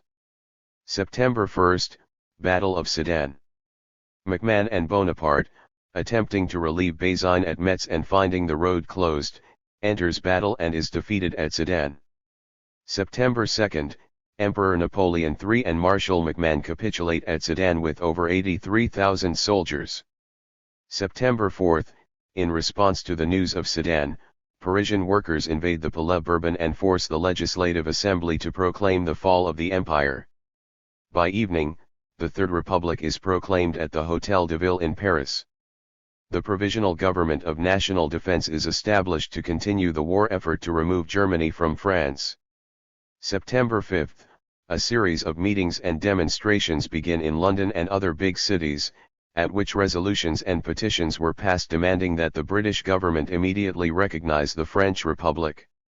The General Council of the First International took a direct part in the organization of this movement. September 6, GND issues statement, blames war on imperial government, it now wants peace, but not an inch of our soil, not a stone of our fortresses, will we cede. With Prussia occupying Alsace-Lorraine, the war does not stop. September 19, two German armies begin the long siege of Paris. Bismarck figures the soft and decadent French workers will quickly surrender. The GND sends a delegation to Tours, soon to be joined by Gambetta, to organize resistance in the provinces. October 27, French army, led by Bazaine with 140,000 to 180,000 men at Metz, surrenders. October 30, French National Guard defeated at Le Bourget. October 31, upon the receipt of news that the Government of National Defense had decided to start negotiations with the Prussians, Paris workers and revolutionary sections of the National Guard rise up in revolt, led by Blanqui. They seize the Hôtel de Ville and set up their revolutionary government, the Committee of Public Safety, headed by Blanqui. On October 31, Flourens prevents any members of the Government of National Defense from being shot, as had been demanded by one of the insurrectionists. November 1, under pressure from the workers, the Government of National Defense promises to resign and schedule national elections to the commune, promises it has no intention to deliver. With the workers pacified by their legal charade, the government violently seizes the Hôtel de Ville and re-establishes its domination over the besieged city. Paris official Blanqui is arrested for treason. 1871. January 22, the Paris proletariat and the National Guards hold a revolutionary demonstration, initiated by the Blanquists. They demand the overthrow of the government and the establishment of a commune. By order of the Government of National Defense, the Breton Mobile Guard, which was defending the Hôtel de Ville, opens fire on the demonstrators. After massacring the unarmed workers, the government begins preparations to surrender Paris to the Germans. January 28, after 4 long months of workers' struggle, Paris is surrendered to the Prussians. While all regular troops are disarmed, the National Guard is permitted to keep their arms. The populace of Paris remains armed and allows the occupying armies only a small section of the city. February 8, elections held in France, unknown to most of the nation's population. February 12, new National Assembly opens at Bordeaux, 2/3 of members are conservatives and wish the war to end. February 16, the Assembly elects Adolphe Thiers chief executive. February 26, the preliminary peace treaty between France and Germany signed at Versailles by Thiers and Jules Favre, on the one hand, and Bismarck, on the other. France surrenders Alsace and East Lorraine to Germany and promised to pay it indemnities to the sum of 5 billion francs.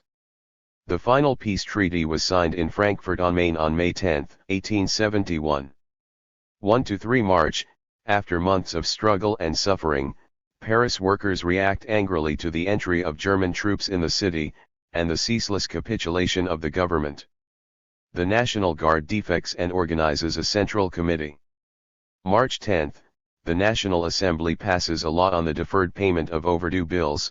Under this law, the payment of debts on obligations concluded between August 13 and November 12, 1870 could be deferred. Thus, the law leads to the bankruptcy of many petty bourgeoisie. March 11, National Assembly adjourns. With trouble in Paris, it establishes its government at Versailles on March 20. March 18, Adolphe Thiers attempts to disarm Paris and sends French troops, but, through fraternization with Paris workers, they refuse to carry out their orders. Generals Claude Martin Lecomte and Jacques-Leonard Clement Thomas are killed by their own soldiers. Many troops peacefully withdraw, some remain in Paris. Thiers is outraged, the civil war begins. March 26, a municipal council, the Paris Commune, is elected by the citizens of Paris. Commune consists of workers, among them members of the First International and followers of Proudhon and Blanqui.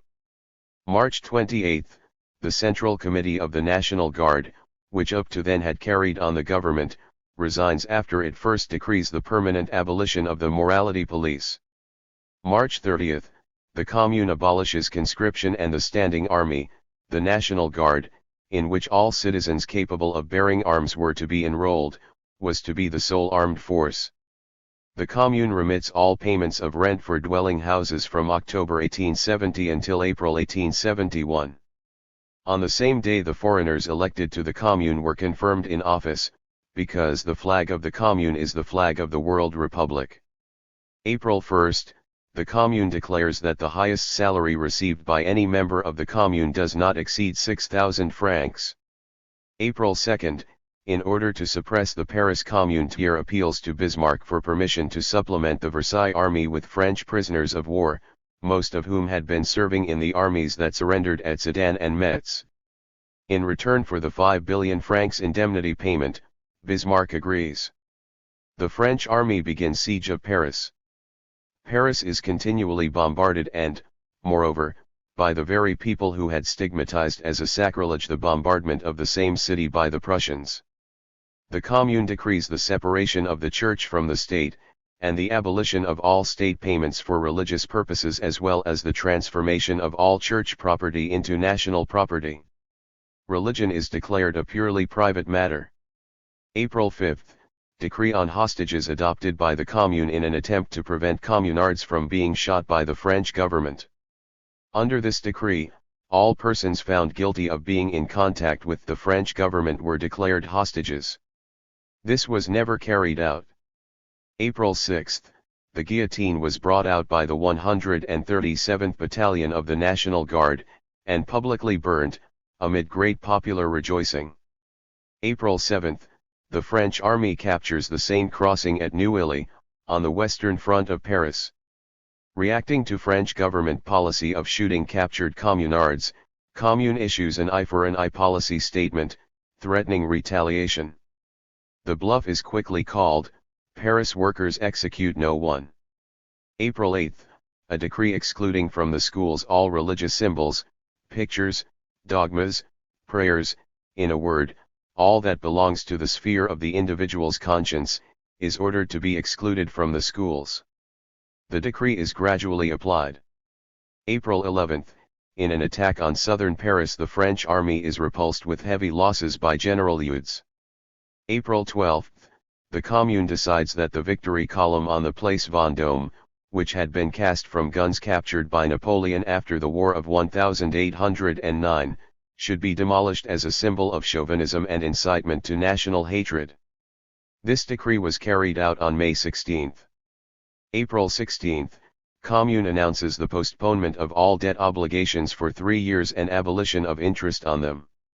The Commune orders a statistical tabulation of factories which had been closed down by the manufacturers, and the working out of plans for the carrying on of these factories by workers formerly employed in them, who were to be organized in cooperative societies, and also plans for the organization of these cooperatives in one great union. April 20, the Commune abolishes night work for bakers, and also the workers' registration cards, which since the Second Empire had been run as a monopoly by police nominees, exploiters of the first rank. The issuing of these registration cards was transferred to the mayors of the 20 arrondissements of Paris. April 23, THIRD breaks off the negotiations for the exchange, proposed by Commune, of the Archbishop of Paris and a whole number of other priests held hostages in Paris, for only one man, Blanqui, who had twice been elected to the Commune but was a prisoner in Clairvaux.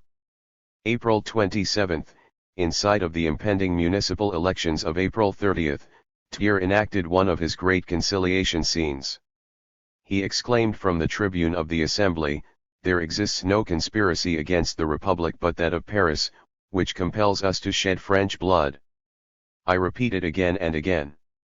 Out of 700,000 municipal councillors, the United Legitimists, Orleanists, and Bonapartists did not carry 8,000. April 30, the Commune orders the closing of the pawn shops, on the ground that they were a private exploitation of labor and were in contradiction with the right of the workers to their instruments of labor and to credit.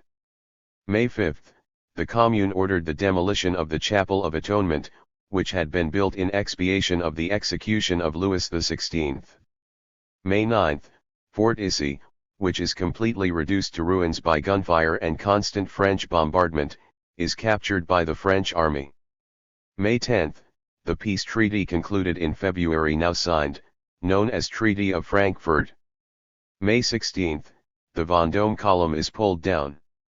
The Vendôme column was erected between 1806 and 1810 in Paris in honor of the victories of Napoleonic France. It was made out of the bronze captured from enemy guns and was crowned by a statue of Napoleon. 21 to 28 May, Versailles troops enter Paris on May 21. The Prussians who held the northern and eastern forts allowed the Versailles troops to advance across the land north of the city, which was forbidden ground to them under the armistice. Paris workers held the flank with only weak forces. As a result of this, only a weak resistance was put up in the western half of Paris, in the luxury city, while it grew stronger and more tenacious the nearer the Versailles troops approached the eastern half, the working-class city. The French army spent 8 days massacring workers, shooting civilians on sight. The operation was led by Marshal MacMahon, who would later become President of France. Tens of thousands of communards and workers are summarily executed, 38,000 others imprisoned and 7,000 are forcibly deported. People. Arnauld, Arthur. Libertarian writer and journalist. Participated actively in the Commune and the First International. Auclert, Marie-Anne Hubertine. Journalist, writer, and feminist activist, fought for the right to vote. Bisley, Charles Victor. The oldest member of the Paris Commune. He considered his role was to protect the Bank of France against the extreme elements of the Commune. Blanqui, Louis Auguste. Socialist activist from the 1830s. Arrested on March 17, he was elected president of the insurgent Commune. The communards offered to release all of their prisoners if the Thiers government released Blanqui, but this was refused and he was thus prevented from taking an active part. He was nevertheless judged and condemned to life imprisonment in November 1871 and eventually released in 1879. Brocker. Victorine. Communard, anarchist writer and speaker. Wrote her memoirs Souvenir d'une mort vivante, about her participation in the Commune. After the Commune lived in Switzerland, Hungary, London as well as returning to France. Died in Lausanne. Carnot. Count Lazare Nicolas Marguerite. Leading figure of the French revolutionary government. Clement, Jean-Baptiste. Member of the Commune and author of the songs Les Temps de Cerises et La Semaine Sanglante closely associated with it. Courbet, Jean Desire Gustave. Active member of the Commune, a painter who led the realism movement in 19th-century French painting. Deplourc. Alexander, French banker. D'Erasmus, Marie Adelaide, known as Maria. Feminist, speaker, and writer who worked with Louise Michel, Paul Mink and others on women's rights. Derouin.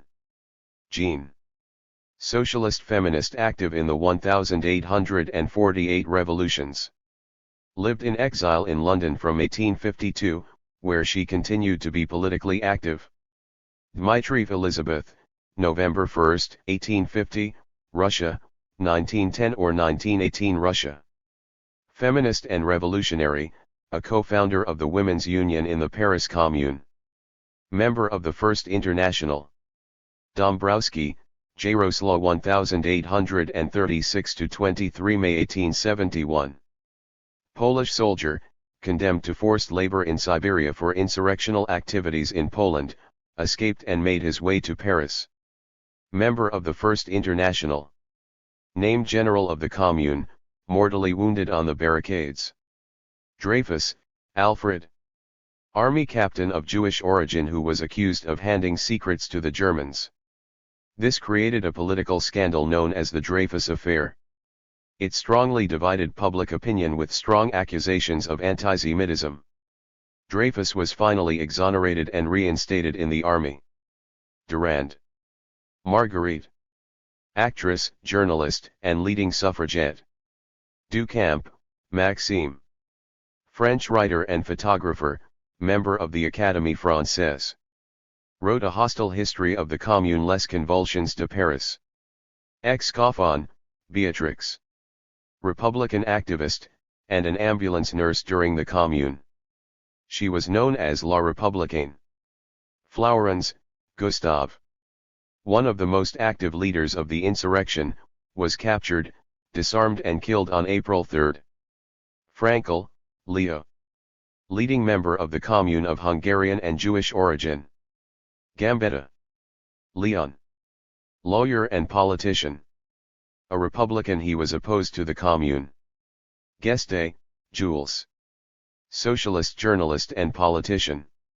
He was the inspiration for a famous quotation by Karl Marx, "What is certain is that, I myself am not a Marxist." Hugo, Victor, writer who evolved from conservative positions in 1848 to more radical, if ambiguous, ones by the time of the Commune. Jacques Lard, Anna, Russian socialist feminist and revolutionary. Active in the Commune and member of the First International. Friend of Karl Marx and Fyodor Dostoevsky. Jacques Lard, Victor, one of the first French socialists, member of the First International and leader of the Commune. Koeka, Lodoiska, of Polish origin, active in the women's clubs and in the armed defense of the Commune. Lafargue, Paul, active member of the First International, married Laura Marx in 1868 while in exile in London. In France during the Commune, then fled to Spain, and then to London.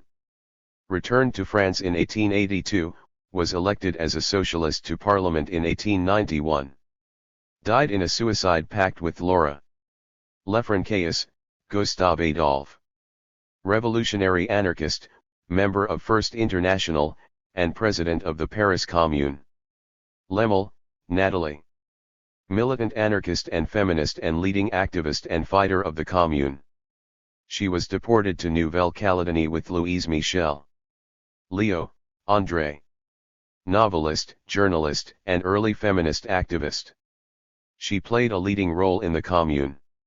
Lefebvre, Blanche, laundress, member of the Social Revolution Club and Women's Union, killed on the barricades in Bloody Week. Lissaguret, Prosper Olivier Lissa, journalist, was a strong defender of the Commune although not holding any formal role.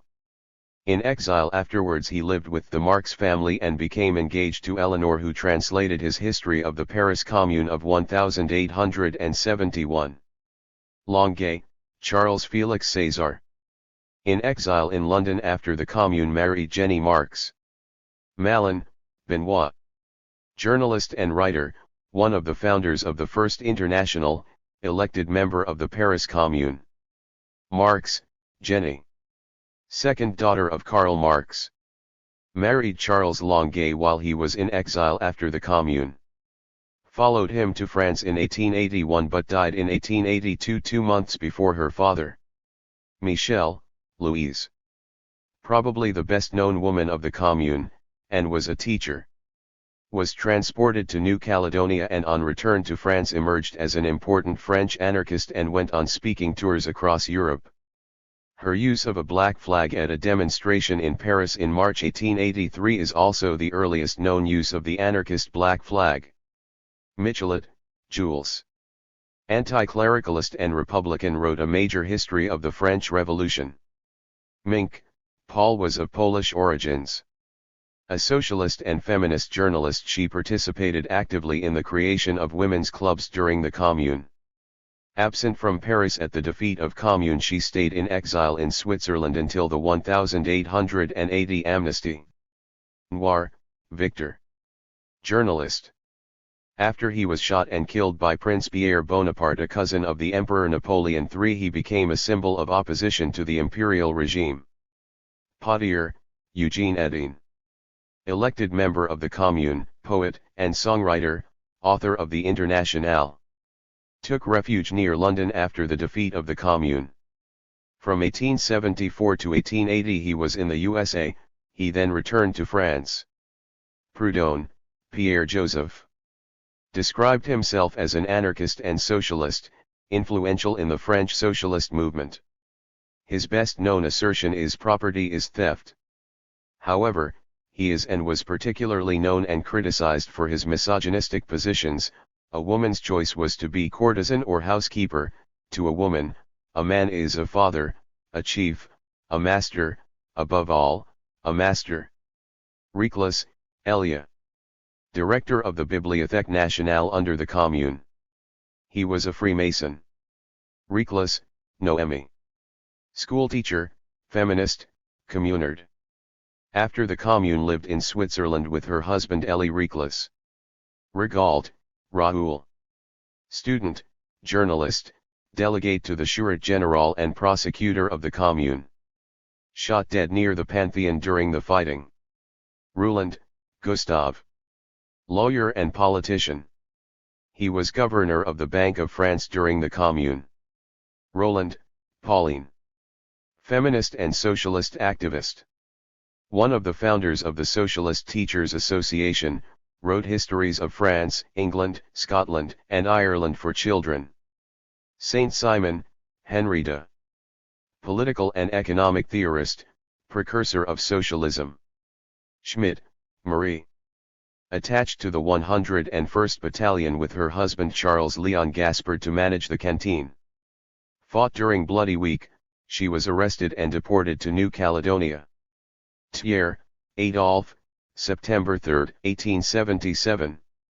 Leading politician from 1830. Elected chief executive of the government in February 1871, he negotiated an armistice with the Prussians. Responsible for the fierce repression of the Commune. Teenayer, Marguerite, Victoire, Négurier.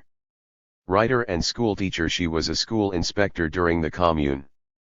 After the defeat she spent her years of exile in Switzerland and Hungary, before returning to France in 1880. Tristan, Flora. Daughter of a Peruvian nobleman, grandmother of the painter Gauguin. Traveled extensively in France, England, and to Peru, writing about the lives of working people, advocated the need for a universal union of working men and women. Valiant, Edouard. Called for the creation of the Commune and was elected member where he had special responsibility for education. Member of the First International, he was in exile from the Commune until the amnesty of 1880. Valles, Jules. Journalist and author. A leading and early member of the Commune, he fought to the end and escaped to London via Belgium. He returned after the 1880 amnesty. Varlin, Eugene. Socialist, communard and member of the First International. He was one of the pioneers of French syndicalism. Vermorel, Auguste Jean-Marie. Wounded on the barricades, died as a prisoner at Versailles. Vincent, Eliska. Early feminist activist, notably for the right to education. She was a supporter of the Commune. Wolfe, Marie. An ambulance nurse, she also fought on the barricades. Condemned to death after the Commune, she was then deported to French Guiana. Bibliography. Abider, Mitchell, 2010. Communards, the story of the Commune of 1871 as told by those who fought for it, Marxists Internet Archive Publications. Bison, Georges. La Commune et la Banque de France, Association of the Friends of the Paris Commune de 1871. https://www.commune1871.org/la-commune-de-la-commune/dossier-the métis-services-public/569-la-commune-et-la-ban-france. Benjamin, Walter, 1968, Theses on the Philosophy of History in Illuminations, Essays, and Reflections, Schocken Books. Bloodworth, Sandra, 2005, Militant Spirits, The Rebel Women of Broken Hill. https://sa.org.au/intervention/rebelwomen/militant.htm. Bloodworth, Sandra, 2013, Lenin vs. Leninism, Marxist Left Review, 5, Summer https://marxistleftreview.org/article/Lenin-vs-Leninism. BuzzFeed, 2021, Stormings of History ranked from best to worst, January.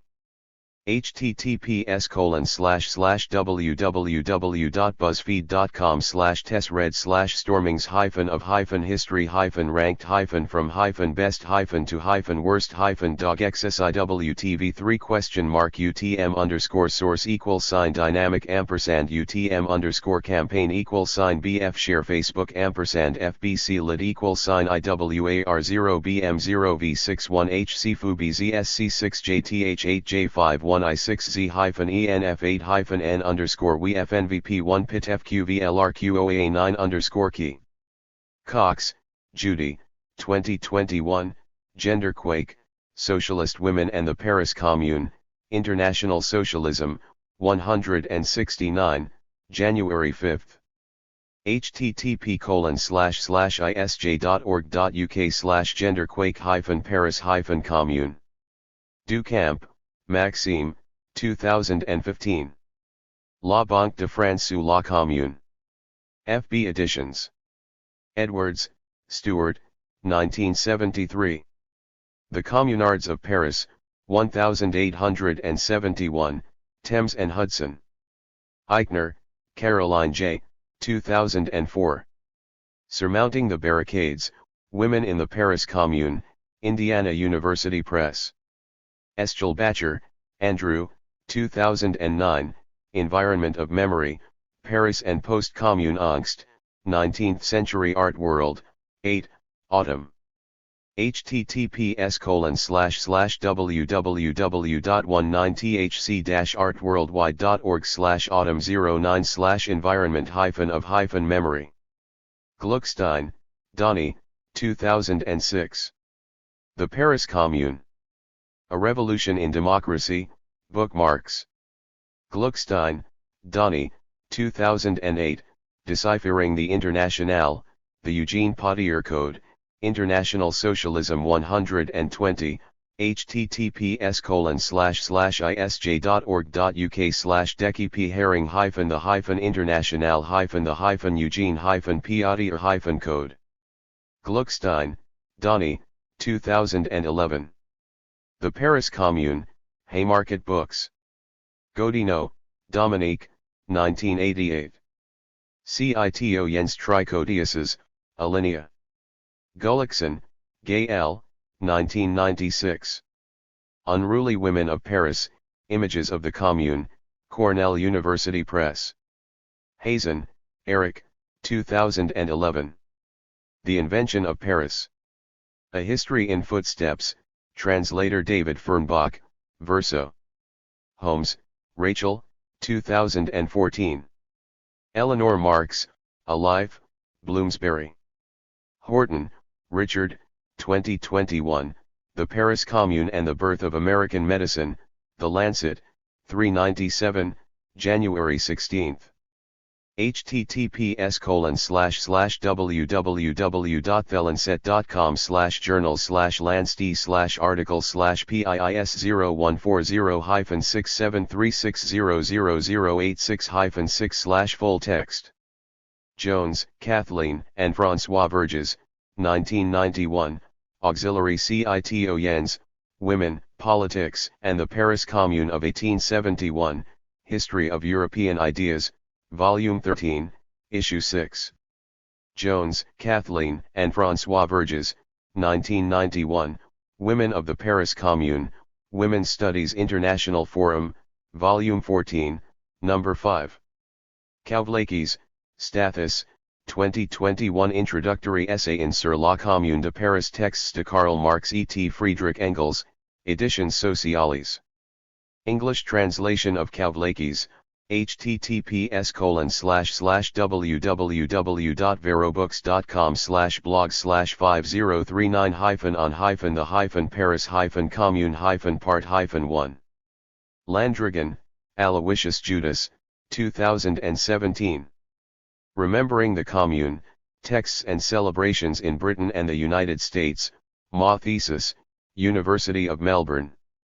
https://minerva-access.uniml.edu.au/handle/11343/1981112. Lenin, Vladimir, 1917, State and Revolution, in Collected Works, Volume 25, www.marxists.org/archive/lenny-n/work/1917/Statarev. Lenin, Vladimir, 1918, Can the Bolsheviks Retain State Power, in Collected Works, Volume 26, www.marxists.org/archive/lenny-n/work/1917/ox/01.htm. Lissaguret, Prosper Olivier, 1976. History of the Paris Commune of 1871, translator Eleanor Marx, New Park Publications and at https://www.marxists.org/history/France/archive/Lissaguret/index.htm. Luxembourg, Rosa, 1919, Order Prevails in Berlin, Die Rotfahne, January 14. https://www.marxists.org/archive/luxembourg/1919/01/14.htm. McClellan, Woodford, 1979. Revolutionary Exiles, the Russians in the First International and the Paris Commune, Routledge. Macmillan, James F., 2000. France and Women 1789-1914, Gender, Society and Politics, Routledge. Mondel, Ernest, 1978, De la Commune à mai 68, Histoire du Mouvement ouvrier international, Editions La Brèche. Marx, Karl, 1845. Theses on Feuerbach. https://www.marxists.org/archive/marx/work/1845/theses/theses.htm. Marx, Karl, 1852. The 18th Brumaire of Louis Bonaparte. https://www.marxists.org/archive/marx/work/1852/18th Brumaire/. Marx, Karl, 1871. The Civil War in France. https://www.marxists.org/archive/marx/work/1871/civil-war-france/index.htm. Marx Engels. Collected Works. Volume 23. Lawrence Wishart. Marx, Karl, and Friedrich Engels, 1932, The German Ideology. https://www.marxists.org/archive/marx/work/1845/german-ideology/index.htm. Marx, Karl, Friedrich Engels, Mikhail Bakunin, and Peter Kropotkin, 2008, Writings on the Paris Commune, Red and Black Publishers. Merriman, John, 2016. Massacre. The Life and Death of the Paris Commune of 1871, Yale University Press. Moon, Joan, 1978, Feminism and Socialism, The Utopian Synthesis of Flora Tristan, in Marilyn J. Boxer and Jean H. Cotard, Socialist Women, European Socialist Feminism in the 19th and Early 20th Century, Elsevier. Ray, Claudine, 2012, Louise et l'autre, les combats de femmes dans la commune, les amis et amis de la commune de Paris 1871, www.comune-187.org/la-commune-the-la-commune/564-louise-et-les-autres-dans-la-commune. Ross, Kristen, 2016. Communal Luxury. The Political Imaginary of the Paris Commune, Verso. Schulkind, Eugene, 1971. The Paris Commune of 1871, The View from the Left, Grove Press. Schulkind, Eugene, 1985, Socialist Women in the 1871 Paris Commune, Past and Present, Volume 106, Issue 1. Singer Lecoq, Yvonne, 2011. Rouge Elizabeth, Pascal Galode. Sisson, Lydia, 2015, Cito Jens, Women of the Paris Commune, Lydia Sisson website, https://bit.ly/3pitk5r. Thomas, Edith, 1966. The Women Incendiaries, Secker and Warburg. Todd, M.K., 2020. Poetry about the Paris Commune, blog, September 10. https://writerofhistory.com/tag/poetry-about-the-Paris-Commune